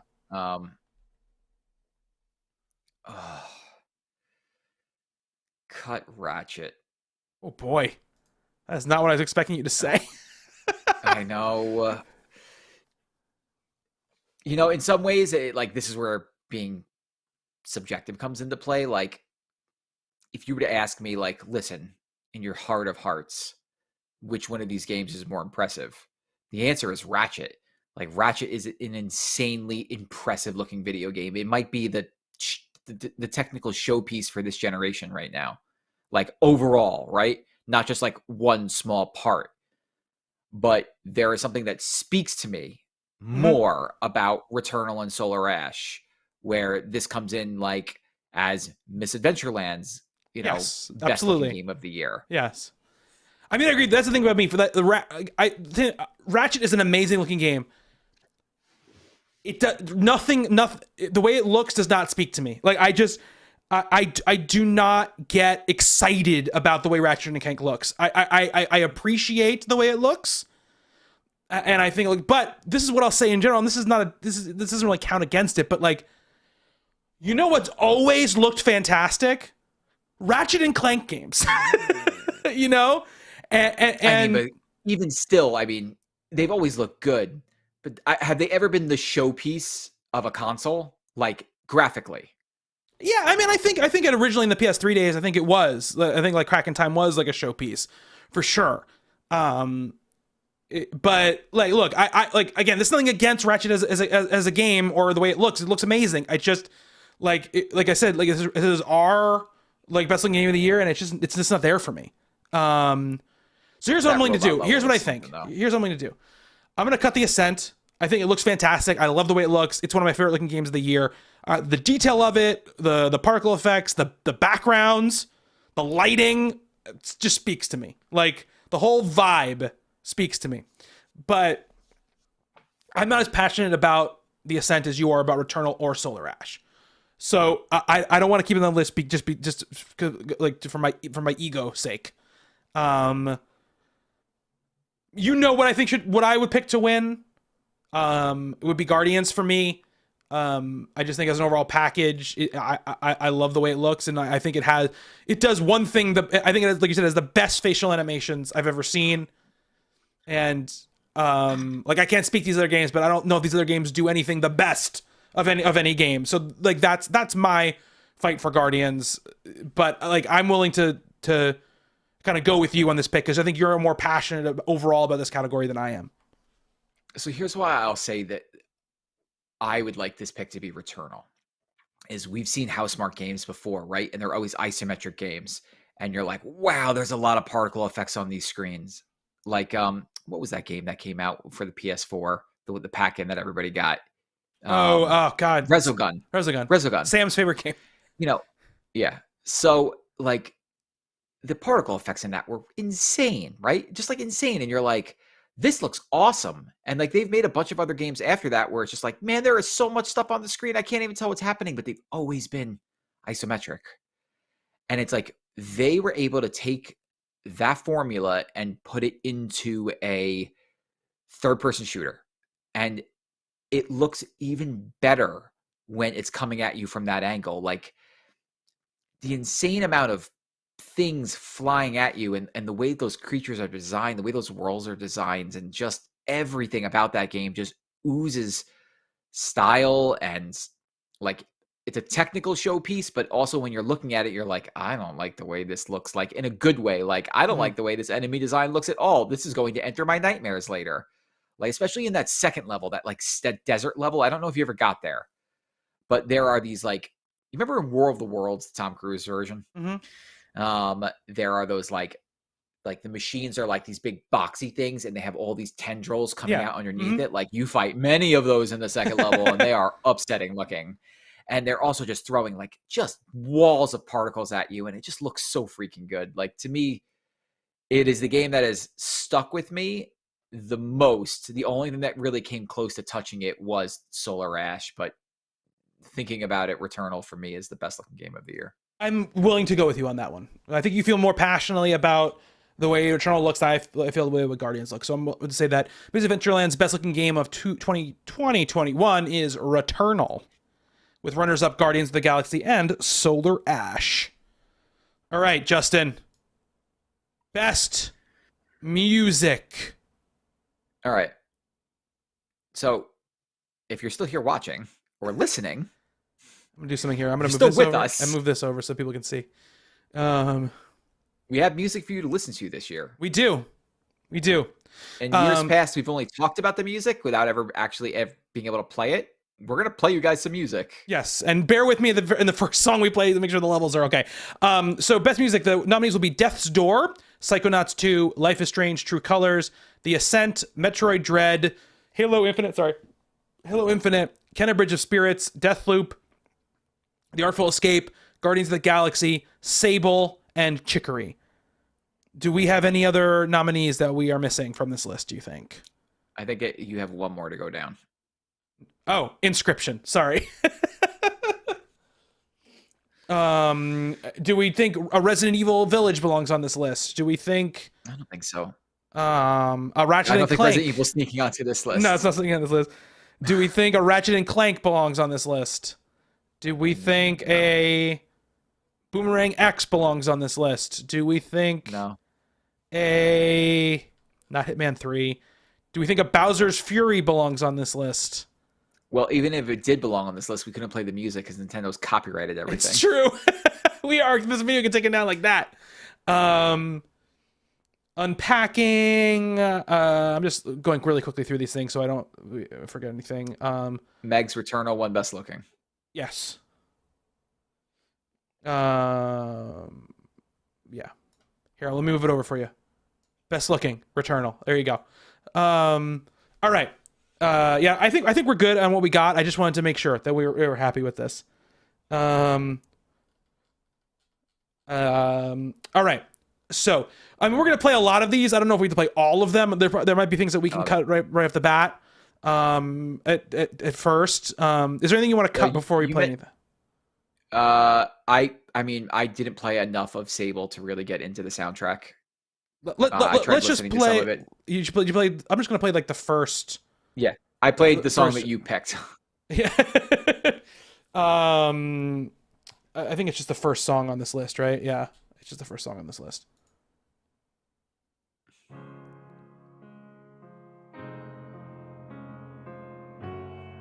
Bring it up a little bit. I'm turning it up. I'm turning it up. That's good.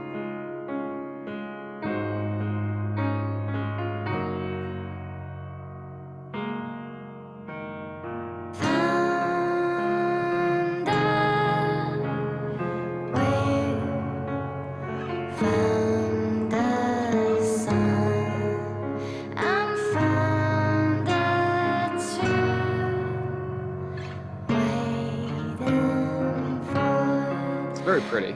It's extremely pretty. It's all by the band Japanese Breakfast. It all sounds amazing.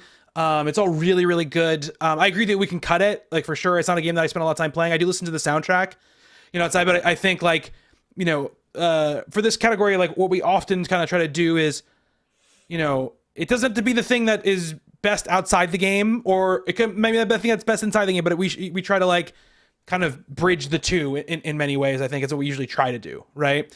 And so I think that we couldn't keep it anyway because we never put enough time into it, but I think it's really beautiful music. So that we can cut Sable. What else do you think we can cut? These are all really good. I'm not sure Halo Infinite is going to make this list. Is there anything you want me to play from Halo Infinite before we sign? I would like you to play the menu. Go ahead, play that. Like, what's interesting is the you want the multiplayer menu music? The multiplayer menu is, I think, really good. I mean, they took. I'm gonna pause it until you. This isn't Marty or Donald anymore, but they took the classic Halo theme and they've made some interesting changes to it. I mean, I have listened to the Halo theme a million times, but like the slight variations that they make at the end are really good. I think the Halo soundtrack is great. But I've listened to this menu music about 1,000 times and it sticks with me every time. Let it go like 20 seconds in it and just play it. Maybe a little bit more. It needs to build. Here we go. This is a nice screen. They should use this at the title screen instead of that weird in-between thing. There's a lot of loading or waiting for matches to begin, so you hear this music a lot. And it's just building and building. All right. Yeah, we need to give it like. Let's get into it a little bit.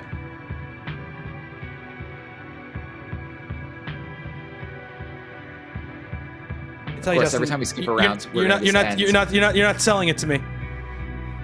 Go like no, let it just go for like 20 seconds. Okay. I mean, you've heard a ton of this music. Yes, too. I have heard something like. I think all the campaign music is really good. I think it's very good Halo music.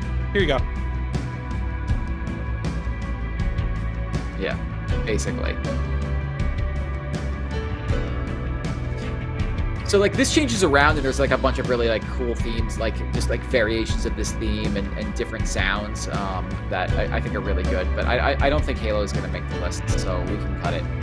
It's really good though. Good music. It's Curtis Schweitzer, Gareth Coker, and Joel Corlitz are the composers of this of this Halo game. I do think it's a really good soundtrack. I'm no arguments there. Let's see. Do you think Guardians is going to make this list? So I wanted to talk about both, like, you know, both Guardians and Life is Strange have like two different things, right? They've got their, you know, their original soundtracks, and then they've got their licensed soundtracks. And I think, like, you know, you take them as one for this because it is what it is. And I think, you know, I think there's something to be said for games that use licensed music really, really well.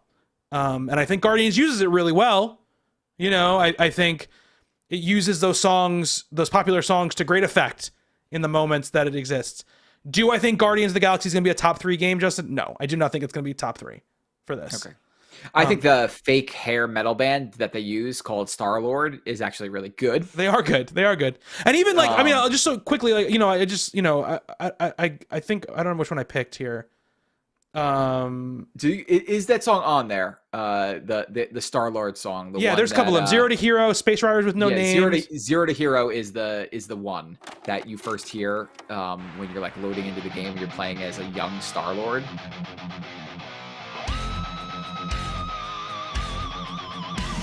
He's good. Yeah. And this song will come back up later in the game. Yeah. This is really good.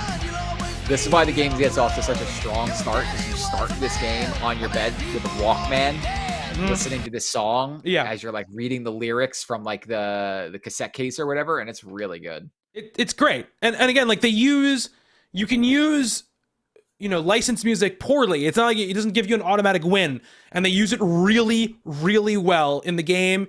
It enhances boss fights that you're doing and fights you do, like it really does. They do an amazing job of using it. I mean, in anything that has, you know, fucking Final Countdown in it is just like okay by me. Don't get us DCM8 or whatever. Yeah, baby. And I'll say too, like I thought I had it in, I thought I had the link in here, but I guess I don't. Like the actual, like, let's see if I can find it really quick. Guardians of the Galaxy game soundtrack. The actual like orchestral stuff is actually really good. I don't know if this has actually. I gotta get past that one. Let's see if it actually. This has all the other songs in it. Okay. Yeah. Yeah, it has like, I was listening to the orchestral stuff. It has like really good orchestral stuff in it as well. And I'm just trying to see if I can find it really quick. Look at pictures of like, oh wait, maybe it's in here. Yeah. Okay. It's good. And I love orchestral stuff. Yeah.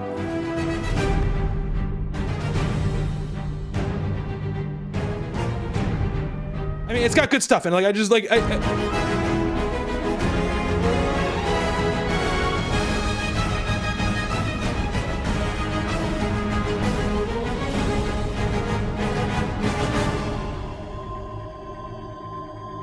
it's a really good sound, and I don't think it's gonna be I don't think it's gonna make top 3 for me, but or on our list, but I don't want people to think like it's just like this lazy collection of licensed songs. It is a really well executed grouping of licensed song plus some original cool metal songs and like really good orchestral stuff. So it is really good. I just don't want people, but like there are other games on here that I'm more like all about, I guess. Yeah. I agree. It's close though for me. I like work. This is why I want to impress people. Importantly, like when we do these things, we're not eliminating things in the order in which they exist in our brain. Like we're just trying to get down to a list of 3, and if it doesn't make the list of 3, we have to cut it. So it would be a much higher on my list if we were just making this list of soundtracks, but I'm willing to cut it here. It's very good though. And as we listened to it, I was like, maybe we shouldn't cut it. Play me The Ascent. Oh, Remind me of The Ascent. You ready? Are you ready? I'm ready.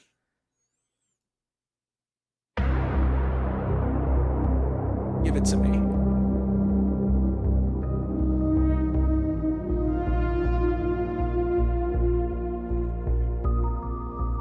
Is Andy still here? Andy, what do you think of The Ascent? Let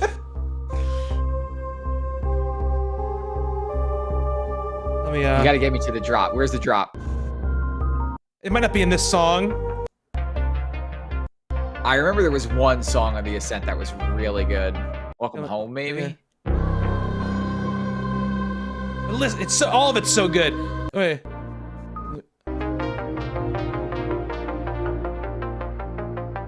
You know, this is very much my shit. I know. I'm trying to find that one when it gets big.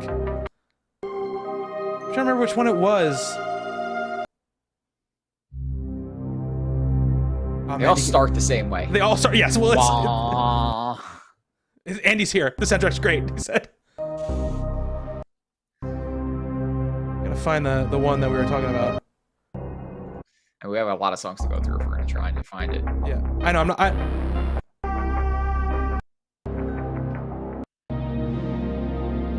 Where was it? I'm gonna start skipping through a bunch of different songs. They all start the same. You're right.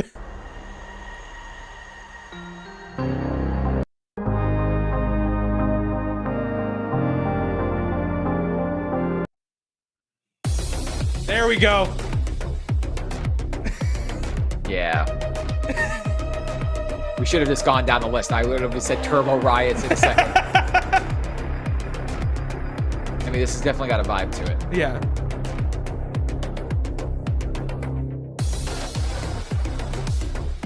Crunchy and Yeah. Look, I love dubstep, so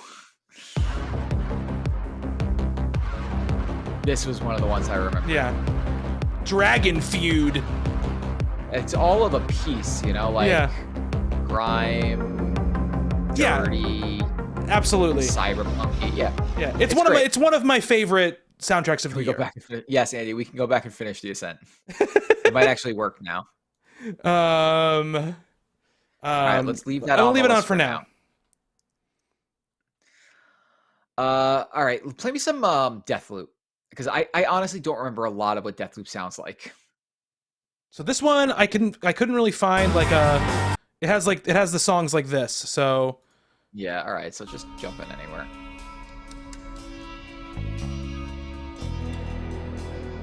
I don't know where the best place to go is with this. Just let it go. Let's see where it see where it puts us.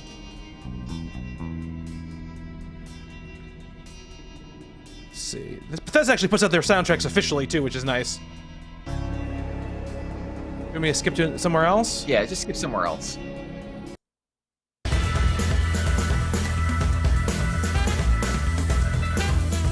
I mean, think about If you were this gonna tell game me what a Deathloop song was, this would be it. Yeah. But this doesn't speak to me very much. Like, No. the 60s vibe doesn't really speak to me or 70s doesn't really speak to me very much. I mean, it speaks to me in a way, but I think Deathloop. I don't think the music is like amazing in it. I think it's good. No. I think it's a good version of what they're trying to go for, but it's not like amazing. Yeah. Oh no, I closed the Trello, Justin. Oops. My mistake. What are you doing? My mistake. Okay, here we go. We're back. All right, so let's take off Deathloop. Deathloop gone. I think we can probably take off the Artful Escape, but I know there's probably a couple tracks we want to play. God, I really love the Ruby Cola. The Let's play Ruby the Cola was what Ruby Cola is what saved this game for me. So here's what I'll say. I'm gonna play the first song first, which I love this first song. Just like the folk shit is like 100% my shit. See a blonde-haired boy, He be playing in the fields. It's so good. Daddy lifts him up. I really like this soundtrack a lot. He says one day, son, this'll all be yours, and the banks of the rivers are lined in gold. Where's Ruby Cola? There it is. So there's this one level on this game. I was like, it's not a long game. No, it's but not. I was texting Bobby, and I was like, when you get to the Ruby Cola, just listen.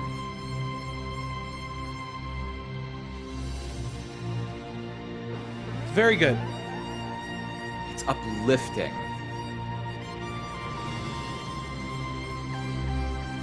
You're like traveling over this vista, and like you just got saved, and it's like I think the like middle part of the game, and it just to me it just spoke to me so much. Like there's a joy in it, and just a hopefulness that I didn't grab from a lot of other soundtracks this year. I listened to this song a lot. It's fantastic. My one thing is I will say is let me just like bring this down a little bit while we talk is I think the soundtrack is a little bit inconsistent is my problem with it. I feel like there's a lot of times where it's just kind of like because of the way the game is meant to be, where you're like wailing on the guitar while you're going through it. It's like mostly sort of like backgroundy, like sort of unidentifiable music that is meant to be able to be played on top of. You know, yeah. this music is not. Like, this is great. This music is not. Like this was like they wanted you to listen to this. Yes. Oh, it's so fucking good. It's excellent. If there was a song of the year, yes. I would nominate this one. But if you want to, I mean, if you want to cut it, we can cut it. I mean, let's click through a couple really quick, just so people can hear some of the other ones.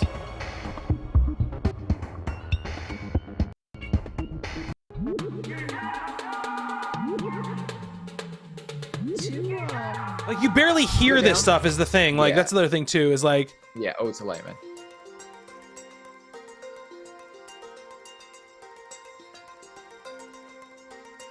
Hang on, wait. Where is it? Up. Folk sci-fi bedroom. Which one was that?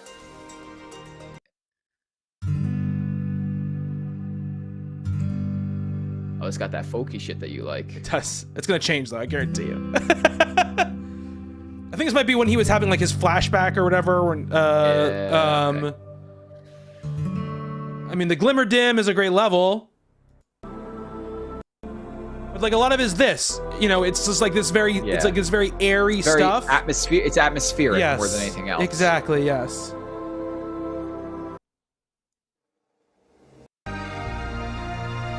It's like very good.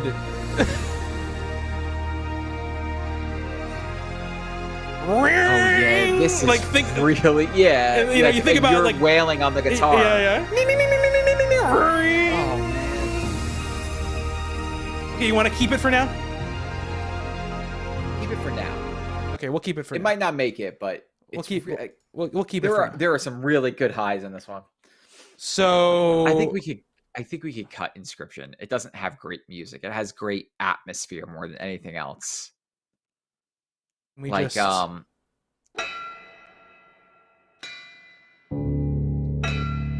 Yeah, this is just straight atmosphere. Like I get upset listening to this.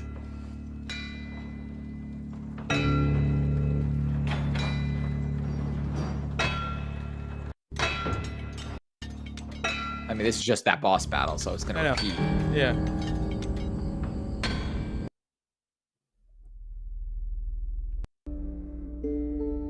Also, that's some sort of cover for the album. Yeah. Go down a bit. Let's go. Like, find me an Act 3 boss. Golly. Yeah, do Golly.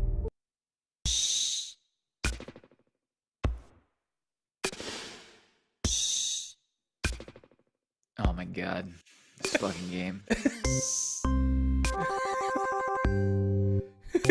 I don't think Lanny's still awake, so I don't have to worry about it. But I mean, this won't spoil anything anyway. It's just a song.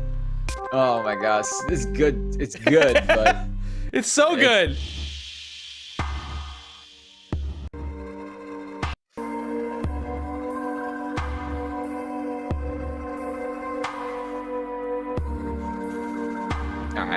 cut this. So It's so atmospheric. Yeah, it's perfect for the game in which it is in, 100%. I'm not willing to fight too hard for it. I think it's great, but there are other games I like more here. I think Chicory belongs on this list.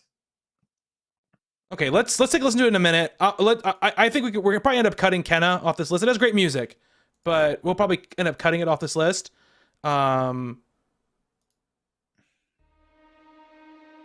something again, it's an orchestral like I feel like a lot of times when we do video game scores, we sort of like eliminate these type of scores, you know? I love orchestra scores. I know you do. I would keep them all. Yeah, this is very beautiful. It's great.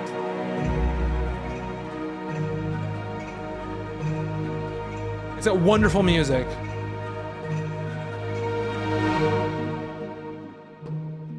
A lot of different like tones and vibes, and it just is a very unique type of soundtrack.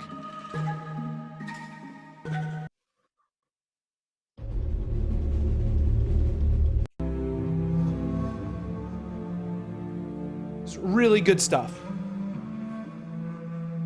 Playing a little.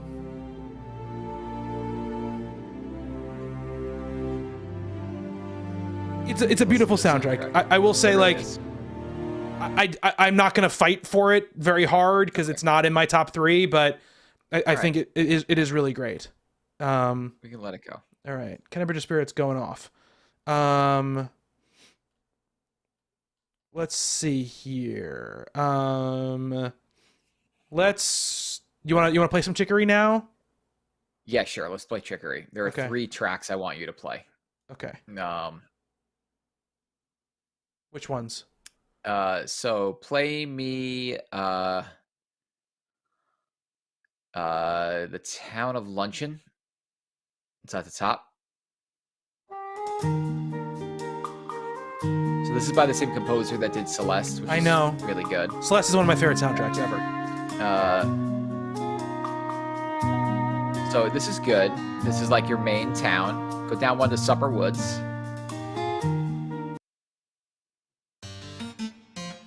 Yeah, this is fucking great. There's 2 more we have to listen to. Okay, this is very Or good. at least parts of. I'm not gonna. This is very good. Just wait. Right? You want a flute? Just give it a second. I feel like freaking Ron Burgundy. Basically. Yeah, it's flute. All right, so this is great. You visit this area a lot. Go down to Appy Foothills.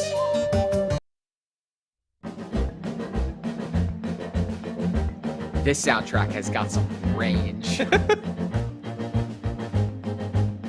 Makes me want to go back and listen to the Celeste soundtrack. It's very good. Now, we want to talk about range? Okay. Go down one more to the best. That one right there. The Which best one? soundtrack name of all time. Probably Ancient Evil.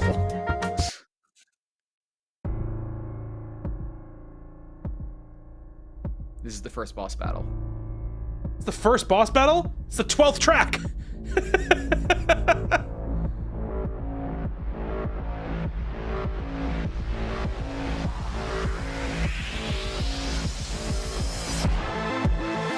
Very good. This is very good. Fucking shit, dude. This is a jam for sure. I wish the first 2 hours of the game weren't so boring. I know. We will talk about it. Yeah. Okay. I will say the one thing is that the soundtrack is amazing. Yeah, Like, I'll leave it. no- We're gonna leave this on. I agree with you. Just from those couple of tracks, I agree with you. So what I'm just gonna put a like this like red label on it, which means we've considered it and we're thinking about keeping it.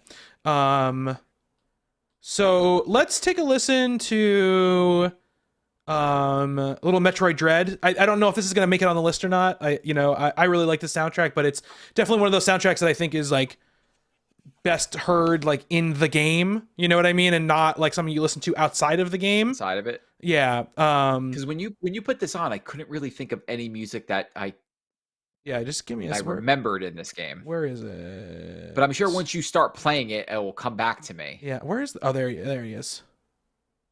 Let me start at the beginning. Oh, this is stressful. I don't like this.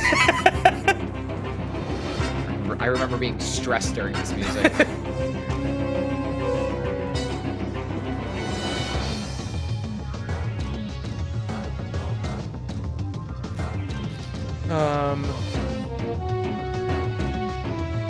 Yeah.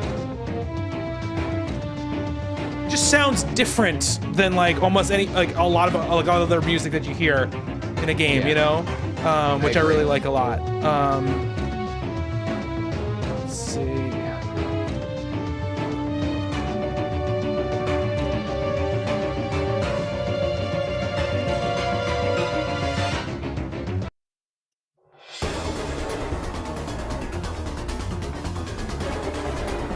And again, I would never listen to it on my like Outside of it? Yeah, no, you know.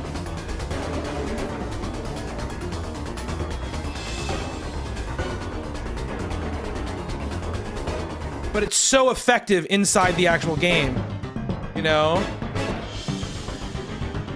There's one of the Emmy.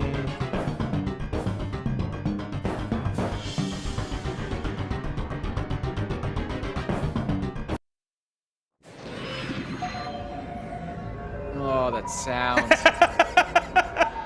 I agreed. I know.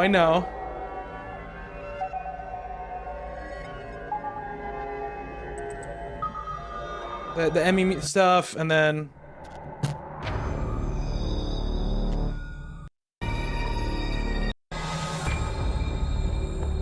like again, I think we probably can cut it. Like I don't expect it to make it,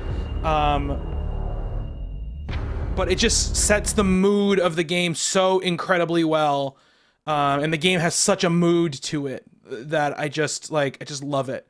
But again, like even for me, it's not a soundtrack that I'm like, oh, this track is like the one that I love from it. You know, I don't have that about it. So what do you want to listen to next, Justin? Death's Door. Yes, Death's Door. Let's see, what should we listen to, Justin? Let's listen to the Urn Witch.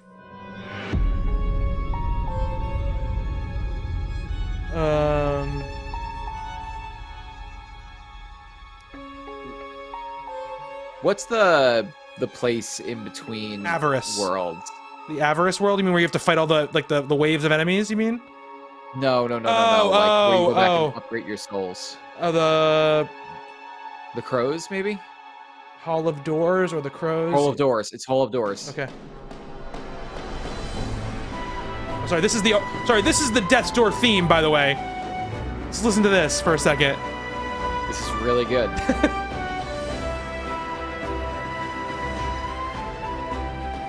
So good.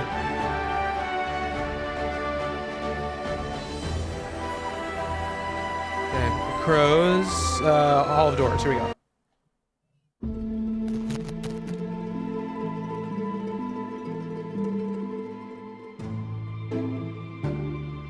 This is fantastic. Yeah.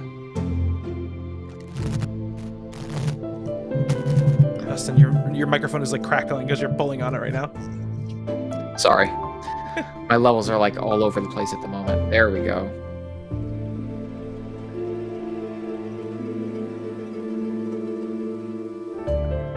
Meg's requested secrets.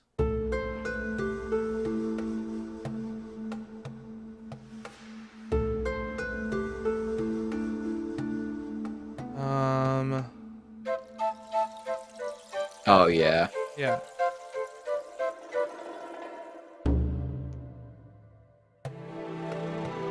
So good. Everything about this soundtrack is just I say we move this one up the list. yeah.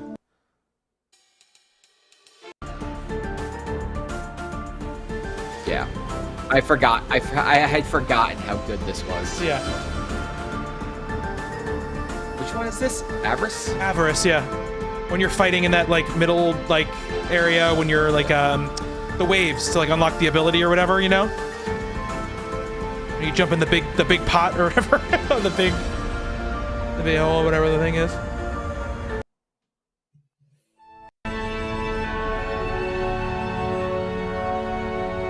This is at the end when when you get the real ending of the game. So good. It's so good. It's probably my number one of the year, honestly. I'm gonna put this in Chicory up near the top right here. It's so good. It's so good. All right. I know. How strong do you feel about Psychonauts? So I think you turned your mic up too much, Justin. Did you turn it up? Yeah, I know. You turned it so high. Okay. How's that? That's better. Okay. I can turn you up. The problem is that I've had Audacity covered this whole time. I looked at it and I'm like, my levels are really low. Oh my God, Finn must have been messing with my mic. No, so you sounded okay. Okay. You sounded okay. So I was trying to raise it up a bit there. Too much. You want let's I'm gonna play a little Psychonauts 2 for you. I know it's not your vibe. I know it's not your thing. But let's. I'm gonna play like the main theme first, and then we'll get into a couple of other ones.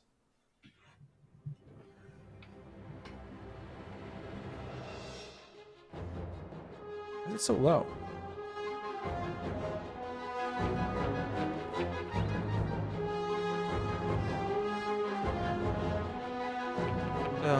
Let's see here. Where is it?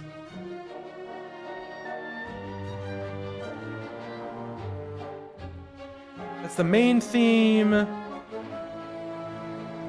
play a little of this cook-off theme. Way louder. Okay, let me turn that down.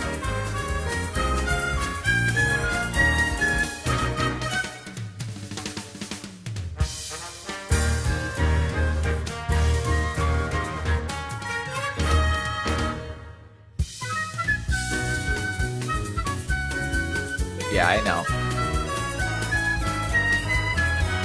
So good. I know this is true jazz.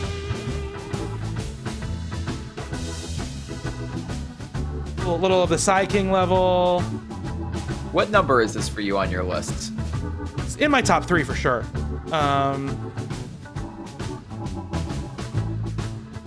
This is great. Is this the song? Yes, it is. Just a thought is all I've got. Man, I like Jack Black. Song is so good. Bottom of a lake, a frozen feeling. When my friends pulled me back up, I started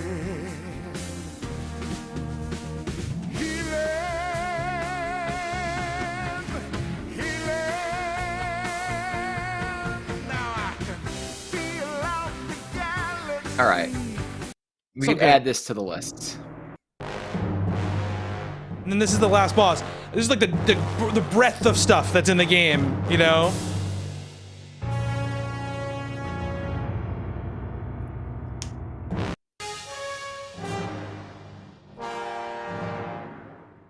So good. So good. Here, let me put this on the, let me edit the label, I'll put a little red on there. All right, let's talk about the ones we have left. Life is Strange. Do we want to hear a little Life is Strange? If you want action? to. Yeah. I'm not gonna play the Dido songs.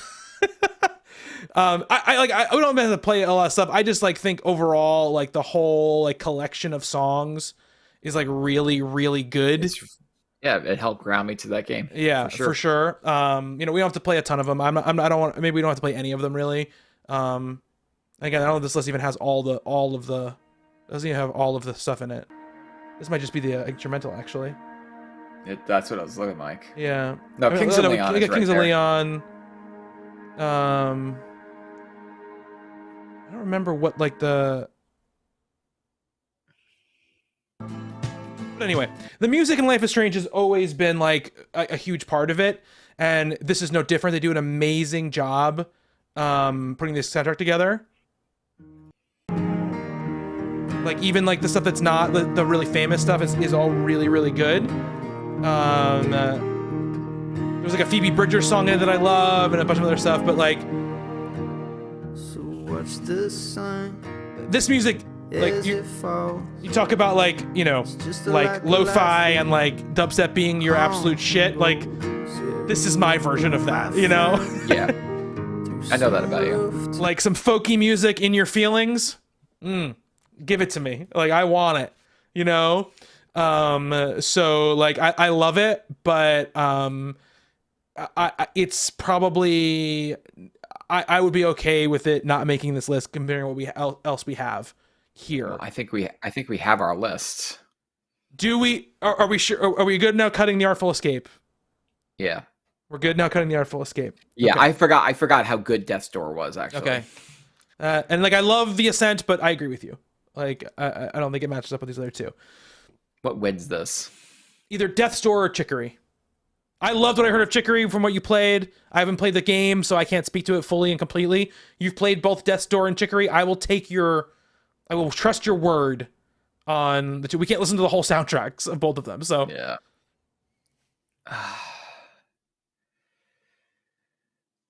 I think I'll go with Chicory okay. just because I think it hits so many more. Its range is better. Okay. Like there's nothing wrong. Like not to say that Death's Door doesn't have range, but I mean, even in those like 3 or 4 songs we played, there is so much. It goes all over the place. I agree with you. It sounded great to me. And Death's Door is awesome. And Psychonauts, like even though I don't like Psychonauts, it does have a lot of interesting, really, really interesting music. Okay. So our Misadventureland's best music of 2021 goes to Chicory with runners up. Oh, sorry, Chicory by Lena Raine, I think is her name, right? Yes. With runners up Death's Door by David Fenn and Psychonauts 2 by Peter McConnell. Now we have our last category of the night, Justin. Is this the last category? It's the last category, yeah. I'm moving stuff around on here so that I can look. We're almost only 4 hours in, Justin. Yep. Our top 10 is gonna be so much shorter in comparison to this episode. Do you want to hold? Here's the question: do you want to hold this for that podcast? Then start with best we're here. sequence. Shouldn't we just do it? Okay. Shouldn't we just do it, Justin? Shouldn't we just do it? So we can just clear the decks and just focus on the games next time. Okay. Best moment or sequence or level. I don't think there's really any spoilers in the names of these things, but just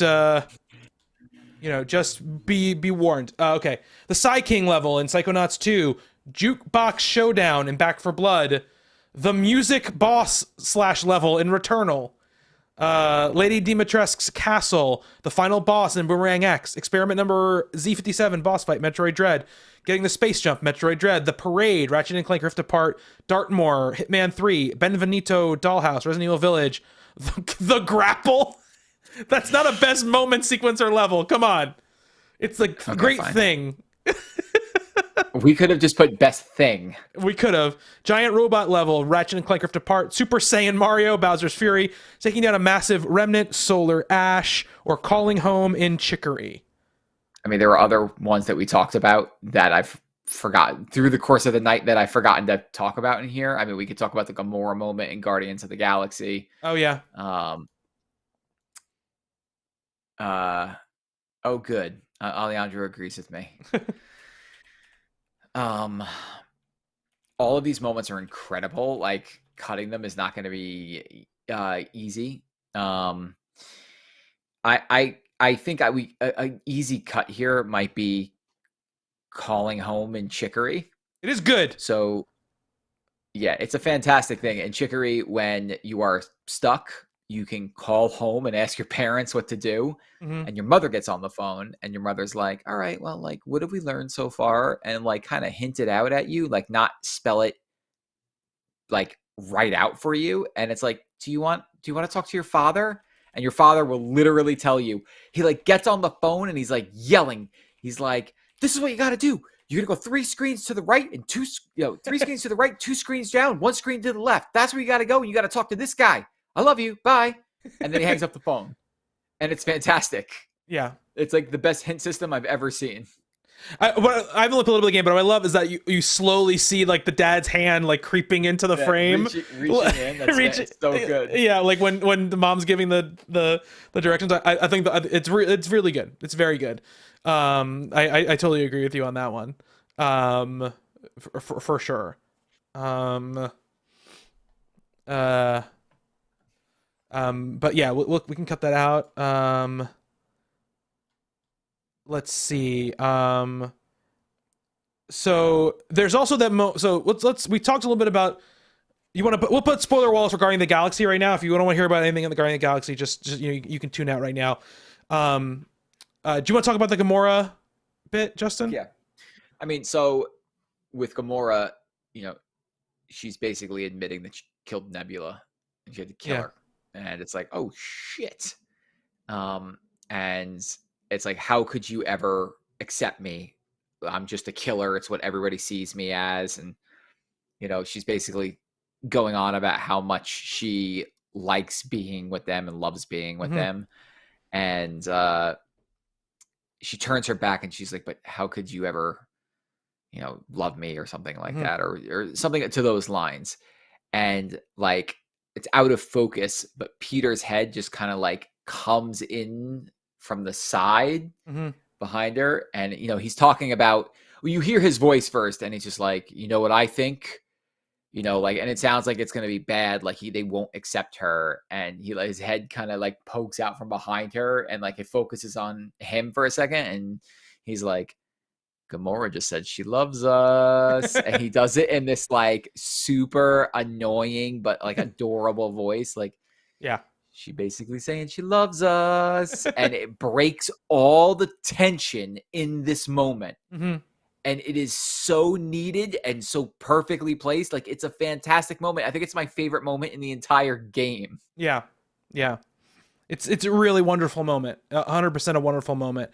And the other moment I just want to mention really quick, I think this one we keep, but in the game there's this thing called the promise, right? It's this like this religion that like basically promising anybody who they'll get their greatest wish, and so it makes people see the thing they most want. And what Peter most wants is to be back on Earth with his mother and having her never have died. And you're kind of in this sort of like dream sequence when you're seeing it, and like there's kind of this black kind of like ooze that's like around the screen, and things are a little bit weird because like you're back in your childhood home, but you're an adult and the Guardians are also there. You don't know what's really going on, and this black sort of like ooze kind of like encroaches more and more and more in on you. And you have this moment where like your mother is basically hugs you and says, basically it's like, you're here, you're going to be here, you stay with me forever or whatever. And you have to choose in the game to pull away from her, and shoot her to deny this promise, this false promise that's being given to you. And if you don't pull away and shoot her, the blackness crosses in across the entire screen, and then credits roll in the game, and the game's over. I thought it accepts you for a while. Like, you're in the house with your mom. If you don't do it, it goes on for a little bit where like the Guardians are in the house hanging out with your mom, and the black is like actually. No, that happens, but there's a moment at the very end where you have to deny the promise. Oh, okay, yes. That very ending part. If you don't push her away and shoot her, you get credits. The game ends. I'm sorry, I missed that. Yeah. I missed what you were saying. Yeah, it's nuts. It's like it's a nuts moment, and it's a very cool thing for the game to do. It is like a little bit more of like a like showy, like gimmicky moment than the Gamora moment is. The Gamora moment is like a very like true emotional moment that's earned throughout the story. And there are other moments in the game with Peter and the promise, like the birthday scene, with the person he thinks is his daughter. That scene is really affecting. There's the whole thing with Drax when you're in his sort of like mind or whatever, which is great. And even that whole sequence on that planet with Mantis is also great, right? Where in a whole bit, but I think the Gamora is the moment that we would keep from these moments. So let's get rid of that and keep that there. There's a ton of great moments in Guardians of the Galaxy. We have to pick something. let's talk about the Resident Evil Village moments, okay? We're leaving one out here. Which one would you say? When you find out, spoilers for Resident Evil Village, that Ethan is a mold man. That is a great moment.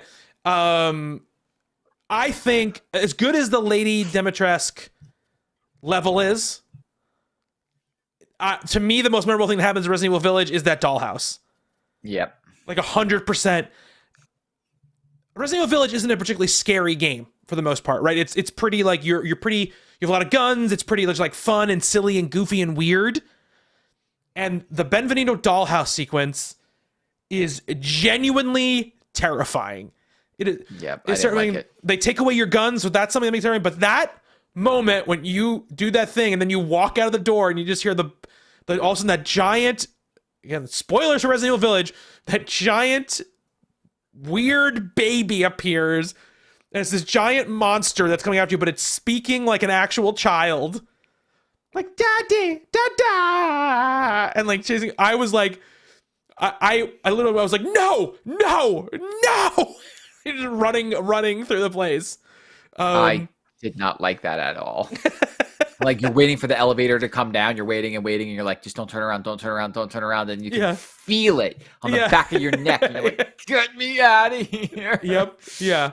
Like I think that is like I said, Lady Dimitrescu sequence is great, but it is something that like it is a really cool location with an unkillable enemy, right? And it's like it is something that we've seen before in Resident Evil games, and they do it very well. But the Benvenuto dollhouse scene is like just another level of something. I think that's the one that probably stays on the list. Yeah, it stays on the list for now. Yeah. I can talk about the final boss in Boomerang X. It's really cool. First person. I'm not even gonna say first person shooter. You throw it's this game that's on PC and Switch. You throw a boomerang. You get the boomerang to come back to you. You're going through levels, very fast and frenetic. You're in these arenas and you got to kill all these enemies before you run out of health. So you're in these very wide open spaces. And the last boss of this game is this giant snake. And you are constantly being wrapped around it. You are like floating in the air because of this wind gust, and this snake is like just wrapping itself around you, and you are trying to find like little tiny bits of pockets where you could throw and teleport yourself to. It's just very different than anything else the game did, and it was pretty challenging. But yeah, it was like a really, really cool moment. Do you think it should stay? You think it's a top 3 moment? Okay. No, it's definitely not a top 3 moment. Okay. Certainly, I think the Dartmoor level in Hitman 3 is fantastic. You just played it, Justin. People haven't seen it yet, but you played it. It's really, really cool, and I like the way that it inverts sort of like the Hitman, like the Hitman usual style of level. Formula. And Hitman 3 does this a few times, and there's another one that would be a spoiler for me to talk about, which I don't think I need to talk about because that's not going to be on this list either. But the next level, which is Berlin, does something similar. It does something. It inverts. Sorry, it does it way differently, but it also inverts the formula in a really interesting way. It's like basically, but Dartmoor is basically like a Knives Out, like whodunit mystery where you play the detective, and it uses like its systems in a really interesting way where it uses like its intel system in a different way than it's usually meant to be used, and all this other stuff. It's a really great level. I don't think it's going to stay, and it's not going to be a top 3, but it is a really exceptional level that came out this year. And Hitman 3 is a game that I don't think should be forgotten about just because it came out at the beginning of the year. But Dartmoor's great, but I think we can cut it. Justin, what do you think? Super Saiyan Mario from Bowser's Fury is awesome. It is awesome. It's really cool, but it's not like a top 3 moment of the year. No, you take that giant. You grab that giant cat bell, Justin, and you turn into a giant Super Saiyan cat. Yeah, I know, but as amazing as that is, it doesn't hold a candle to some of these other moments. Okay, fine. Let's talk about the Ratchet stuff. They're actually right next to each other. Yes. So I put down the giant robot level on Ratchet and Clank, and I mentioned that before when we were talking about like just like the best looking parts of that game. And it's like halfway through this level, you wake up this giant robot that you need to create something. And the robot decides going to kill you instead. And it's an on rail section, literally, because you're skating on rails that are constantly like falling apart. And so you're jumping to the left and to the right. And so like jump on this one that's going up instead of going down, while this giant robot is constantly trying to catch you with his hands, and you're like going around him. It is a visual showpiece that I thought just was like a standout moment in that game. In a game where everything looks great, that is the best part of that game to me, was that level. Really, really cool. I liked it a lot. Do you think it's a top 3 moment? I don't think it's a top 3 moment. Okay. Neither, but I also don't think that the parade, which you are deleting. Yes, I don't think so either. Yeah. The parade's really cool, where you got all that confetti going everywhere, and that's where all the portals start opening and enemies from other universes start spilling in, and it's just like, it's a mess. Yeah. But again, like, that's in the first 10 minutes of that game, and you're like, wow, what an opening. Yeah. Fantastic. Yeah. I agree with you. I think they're both really they're really nice moments. But a lot of times for me, like, this best moment sequence level is something that like really sticks with me, you know, over like a long period of time. And like, I remember those moments, and you brought them up. I was like, oh yeah, that moment was really cool. But like some of the other things like just stick with me, you know, over that.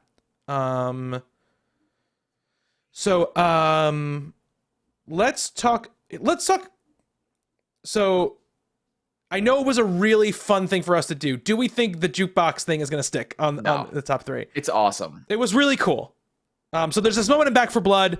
You're like in a bar. It's like kind of like aping off Shaun of the Dead, where you, other survivors are trying to get out. They try to fix something and get out.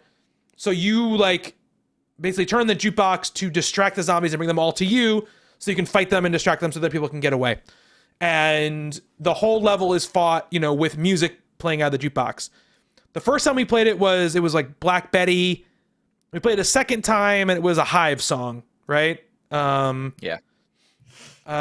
It's really cool because the music is blaring, and it's like hectic, and like zombies are pouring in from every like direction, and you know, it's really, really fun and chaotic, and really, I think, enhances the moment that it's playing through the jukebox.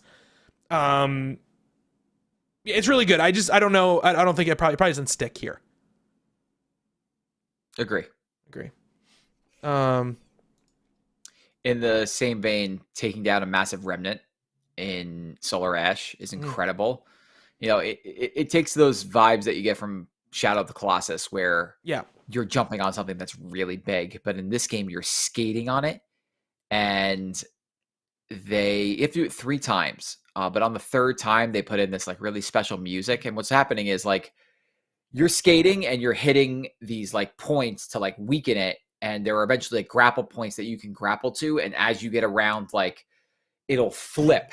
Ooh, God, as I hit my mic. Sorry. And so like if you're on one that's flying, sometimes like it'll throw you in the air, and the entire animal or remnant will shift, and then you'll land on the other side of it, and your momentum never stops. It is just an insanely stylish game. And then you get up there and you stab it in the eyeball, and then once it does that, it hits this like very artistic cinematic thing where it like kind of like blows up, and then you enter this whole other thing, which I won't spoil. It's just a really cool moment, but it's not gonna hang with the rest of these. Okay, so let me talk a little bit about the two Metroid moments. The getting the space jump moment is just really fun from a perspective of the game is offering you a pain point where, you know, you're underwater a lot of the times, and you're trying to it kind of blocks you from escaping the enemies in certain ways or traversing the levels in certain ways. And you get this space jump that allows you to just jump freely in the water as if you were jumping, you know, out of the water, and by the time you have an insanely high jump, and you also have the screw attack. So all of a sudden you can just basically move like you're out of the water, under the water. And it's just that first time you get it, and you're able to do this jump in this, especially this one area that is, you're like been stuck underwater for so long. It's just like a fantastic feeling. And it's so great when you go into that one Emmy room where the water is, and it's like the most painful Emmy room in the entire game, where like it can like shoot you through a wall, and it's like and you, like it's really hard to get through the level because you move so slow, and then you have this space jump, and you're able to like fuck you and just like blast through the room as fast as possible. Just such a good feeling. I love that moment in it, but the moment I like more, and this is my example of what I think is so my favorite part about the game, is these moments in the boss fights where it like you kind of counter, and then you go into like this like basically controllable cinematic where the camera shifts and all of a sudden you're doing something else. It happens in almost every boss fight. Like it happens in that first boss fight where like you kind of like shoot the thing in the head and then like just walk away as it dies or whatever. But in the big experiment number Z57 boss fight, which is that giant thing that like busts through the wall, and it's like a huge thing that comes off that pillar. And you told me, I don't think you even saw this because you didn't get the counter or whatever. Yeah, I didn't get it. So you counter the thing, and then you jump on its face, and it like pulls out of the window and starts like running and climbing up this tower, and you're on its like head, just like, and you're controlling it. You're still controlling when you shoot. You're just like, just dumping, like, just fucking dumping blasts into its head and missiles. And the thing is crawling, and it crawls all the way around this thing, and like, you jump off of it, you like a flip off of it when it lands, and you shoot it with this giant beam, and it like falls a little bit again, and then you kind of just like walk away, and then you like prep your pose and go into it. It's such a cool moment, and like there's a few of them like that in the game, but that's the one I'm picking out. Like it just personifies to me what is so cool about that game, and what's so effective about her characterization. I love it. I will say that I have 3 things on this list that I like more than that, either one of these moments. So I'm willing to cut them, but I just love that stuff that Metroid Dread does when it takes you into another perspective, and I think it makes for really, really great moments without taking full control away from you. So I will cut it though. All right. So music level versus music level. Yes. This is by far my favorite moment in a video game this year. Returnal is, we've talked about it. You let Crash land on an alien planet, and you are trying to get off this planet. And the reason that you can't get off is something is blocking your SOS signal. And so the first 3 levels of this game are getting to that tower and turning off the signal. And along the way, you keep running into or finding bodies of yourself and dying, going back. Returnal is a hard video game. It's one of the harder games I've ever played, especially World 3, where this tower is. And so, I mean, you unlock shortcuts where you can start skipping stuff, but World 3 is so difficult that you kind of need to run through those other levels at least a little bit to start leveling yourself up to be ready to fight at that level. And you find the signal and you turn it off, and then you have to fight this giant boss. And getting to that boss is a pain in the ass, but if you do it, you turn off the signal and help comes and you get rescued and you go home, and the game shows you're a middle-aged woman. You live your life. You go home, you go back and work for NASA, you have your life, you get older, you move, you age, and you die. And they show you, as an old woman, they're lowering you, you in your casket, they lower you into the ground. And when the first piece of dirt hits the coffin, she wakes back up on the planet. And she is beyond horrified. Because it only would reset when she died. So when she got off the planet, she never died. It wasn't anything trying to kill her. So she lived her life, died, and woke up back on this planet. But the 30 or 30-something years had passed. The planet has changed. And now she's losing her mind. Mm-hmm. Like, she is talking about the sounds. There is this sound, this music, and it's low, like crazy low. And the enemies there are in World 4 is actually World 1 again, but the everything has changed. It's no longer nighttime and raining. It's like overgrown and infected. And she's fighting her way through this level again while just like losing her shit. And she gets to the spot where the music becomes louder and louder. And it was like till I heard it now, like I was hearing the music. And she's like, I have to make it stop. And so she starts climbing this tower. And she gets to the top of the tower. And there is this boss playing this instrument. So the entire time you are in the level, you're hearing the boss play this instrument. And now you have this boss fight where he is just shooting a ton of shit at you. And then to make it worse, he then turns and starts wailing on this instrument that gets insanely loud, and the instrument starts trying to kill you. It is the coolest shit. This entire level, and the fact, like, again, the level loops in with the narrative. Like, that's what makes it so special, is like, I beat the game. No, I didn't beat the game.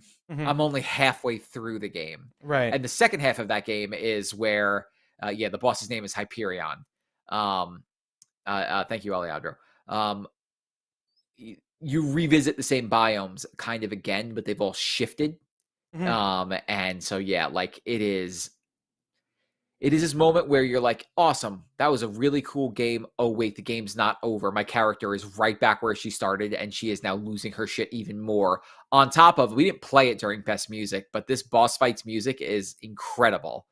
And like her just slowly losing her mind to this music that she's hearing. And you're like, I don't really hear anything because I'm trying to be killed by all these new monsters that are insanely difficult.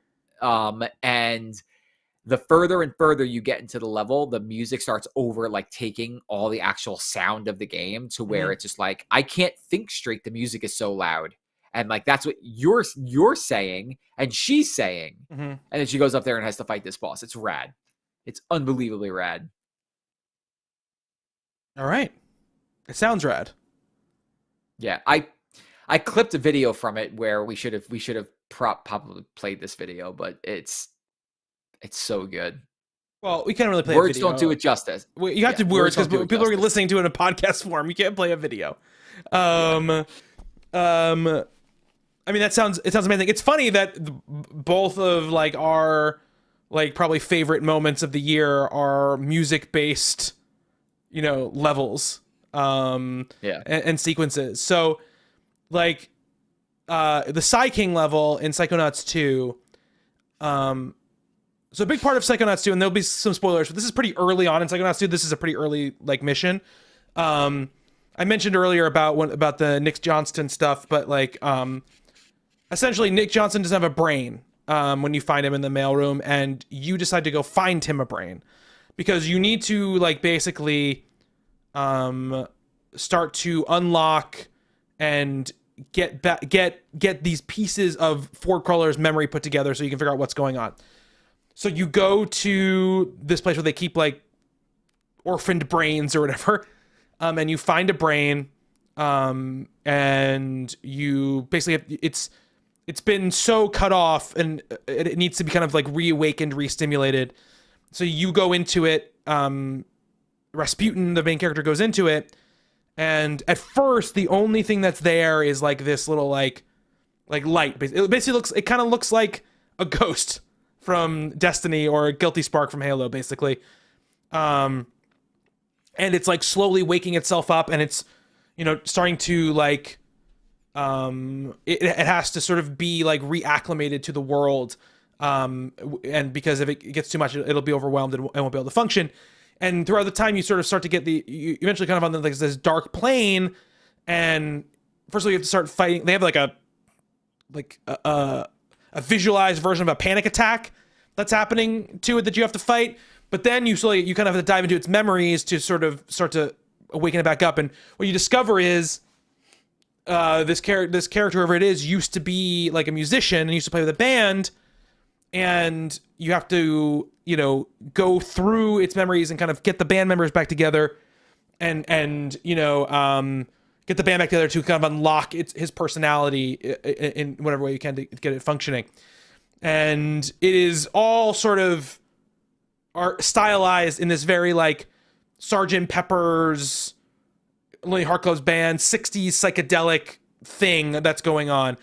And you have to slowly like put together this band and put together this person's memories, and at the end it all culminates in that song I played earlier by Jack Black, when they all come back together, and then finally, you know, you have this working habit going. But along the way, you know, wrapped up in this sort of like very fun romp where you're trying to get these musicians and these different, it's kind of like, they look like body parts. One's an eye, one's an ear, one's whatever.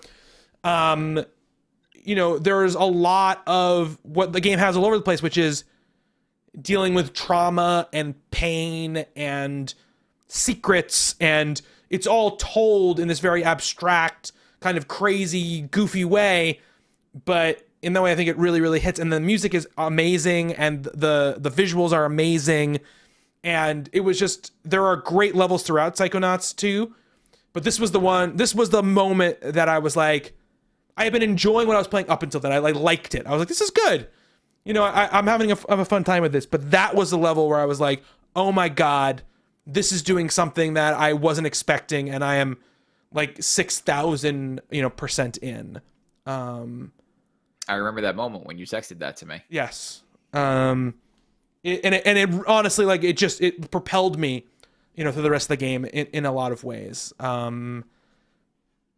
So is this list one of these gotta go? So is this list Benvenuto Psyking Returnal, or is this list Gamora Psyking Returnal?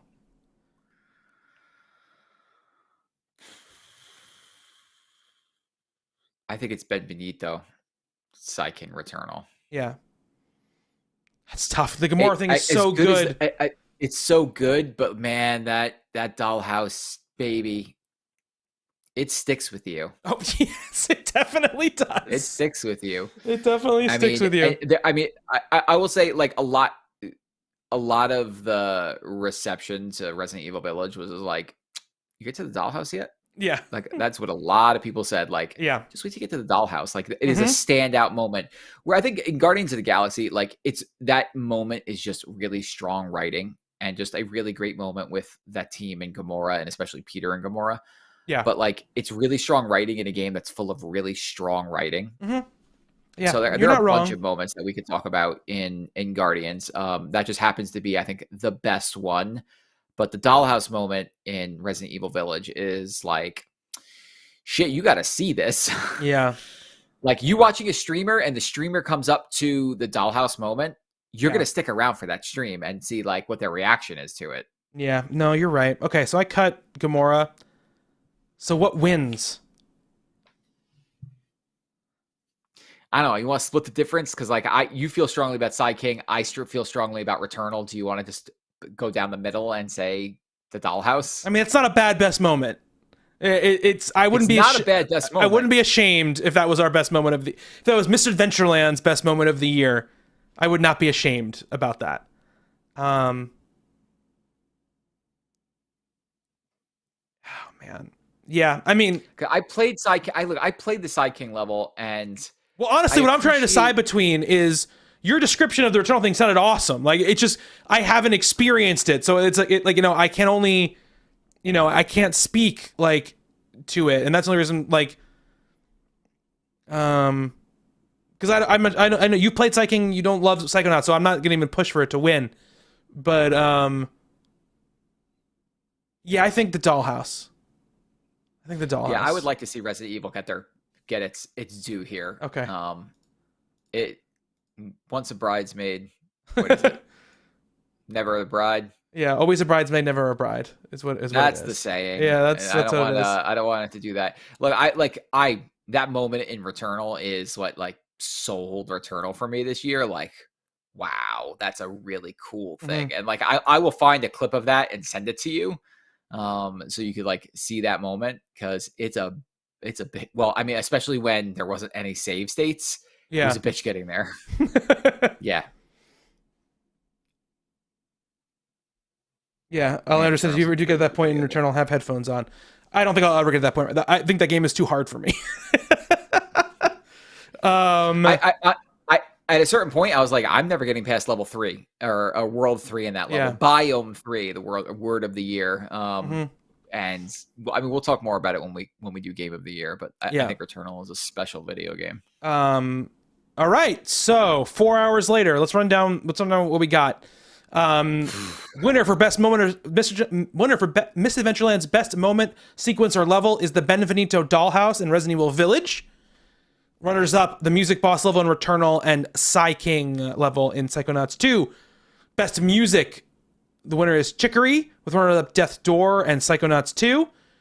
Best looking game, Returnal wins, with runners up Guardians and Solar Ash. Best story, Unpacking, with runners up Guardians of the Galaxy and Psychonauts 2. This person is all right. Character of the year, the winner is Alex Chen, Life is Strange True Colors. Runners up, the main character from Chicory and Gamora from Guardians of the Galaxy. The Ursus Fidelis Dead Game of the Year, the winner is Hades, with runners up Apex Legends and Super Mario 3D World. The best multiplayer, presented by What the Dub, goes to It Takes Two. Runners up Halo Infinite and Wildermyth. And Time Loop of the Year, the winner was Forgotten City, with runners up Overboard and Returnal. I forgot we even did Time Loop of the Year tonight. We did it, Justin. We did it. We did it. We did it. It's over. Yeah, so part 2 of this will be us just taking our list of games and paring it down to an ordered list of 10. And we'll have our Misadventureland Game of the Year. We'll put it on our social media and our Discord when that's going to come out. You can go to our YouTube channel at misadventure.land, subscribe, and you can watch the video version of this if you're listening to it in audio. If you're listening to audio version, please, rate us on what your podcasting service of choice. I appreciate everyone sticking around. It's been a long one. It's been an extremely long one. Yeah, so we'll let you know when the next part is going to be. Like and subscribe, ring that bell, all that stuff on the YouTube channel. I don't have energy to sell it too much right now. Yeah, but that's part 1 of Game of the Year. Until next time, thank you, Justin. Thank you, Bobby. And thank you to everyone who's been watching and listening. Until next time, be good to one another. Later.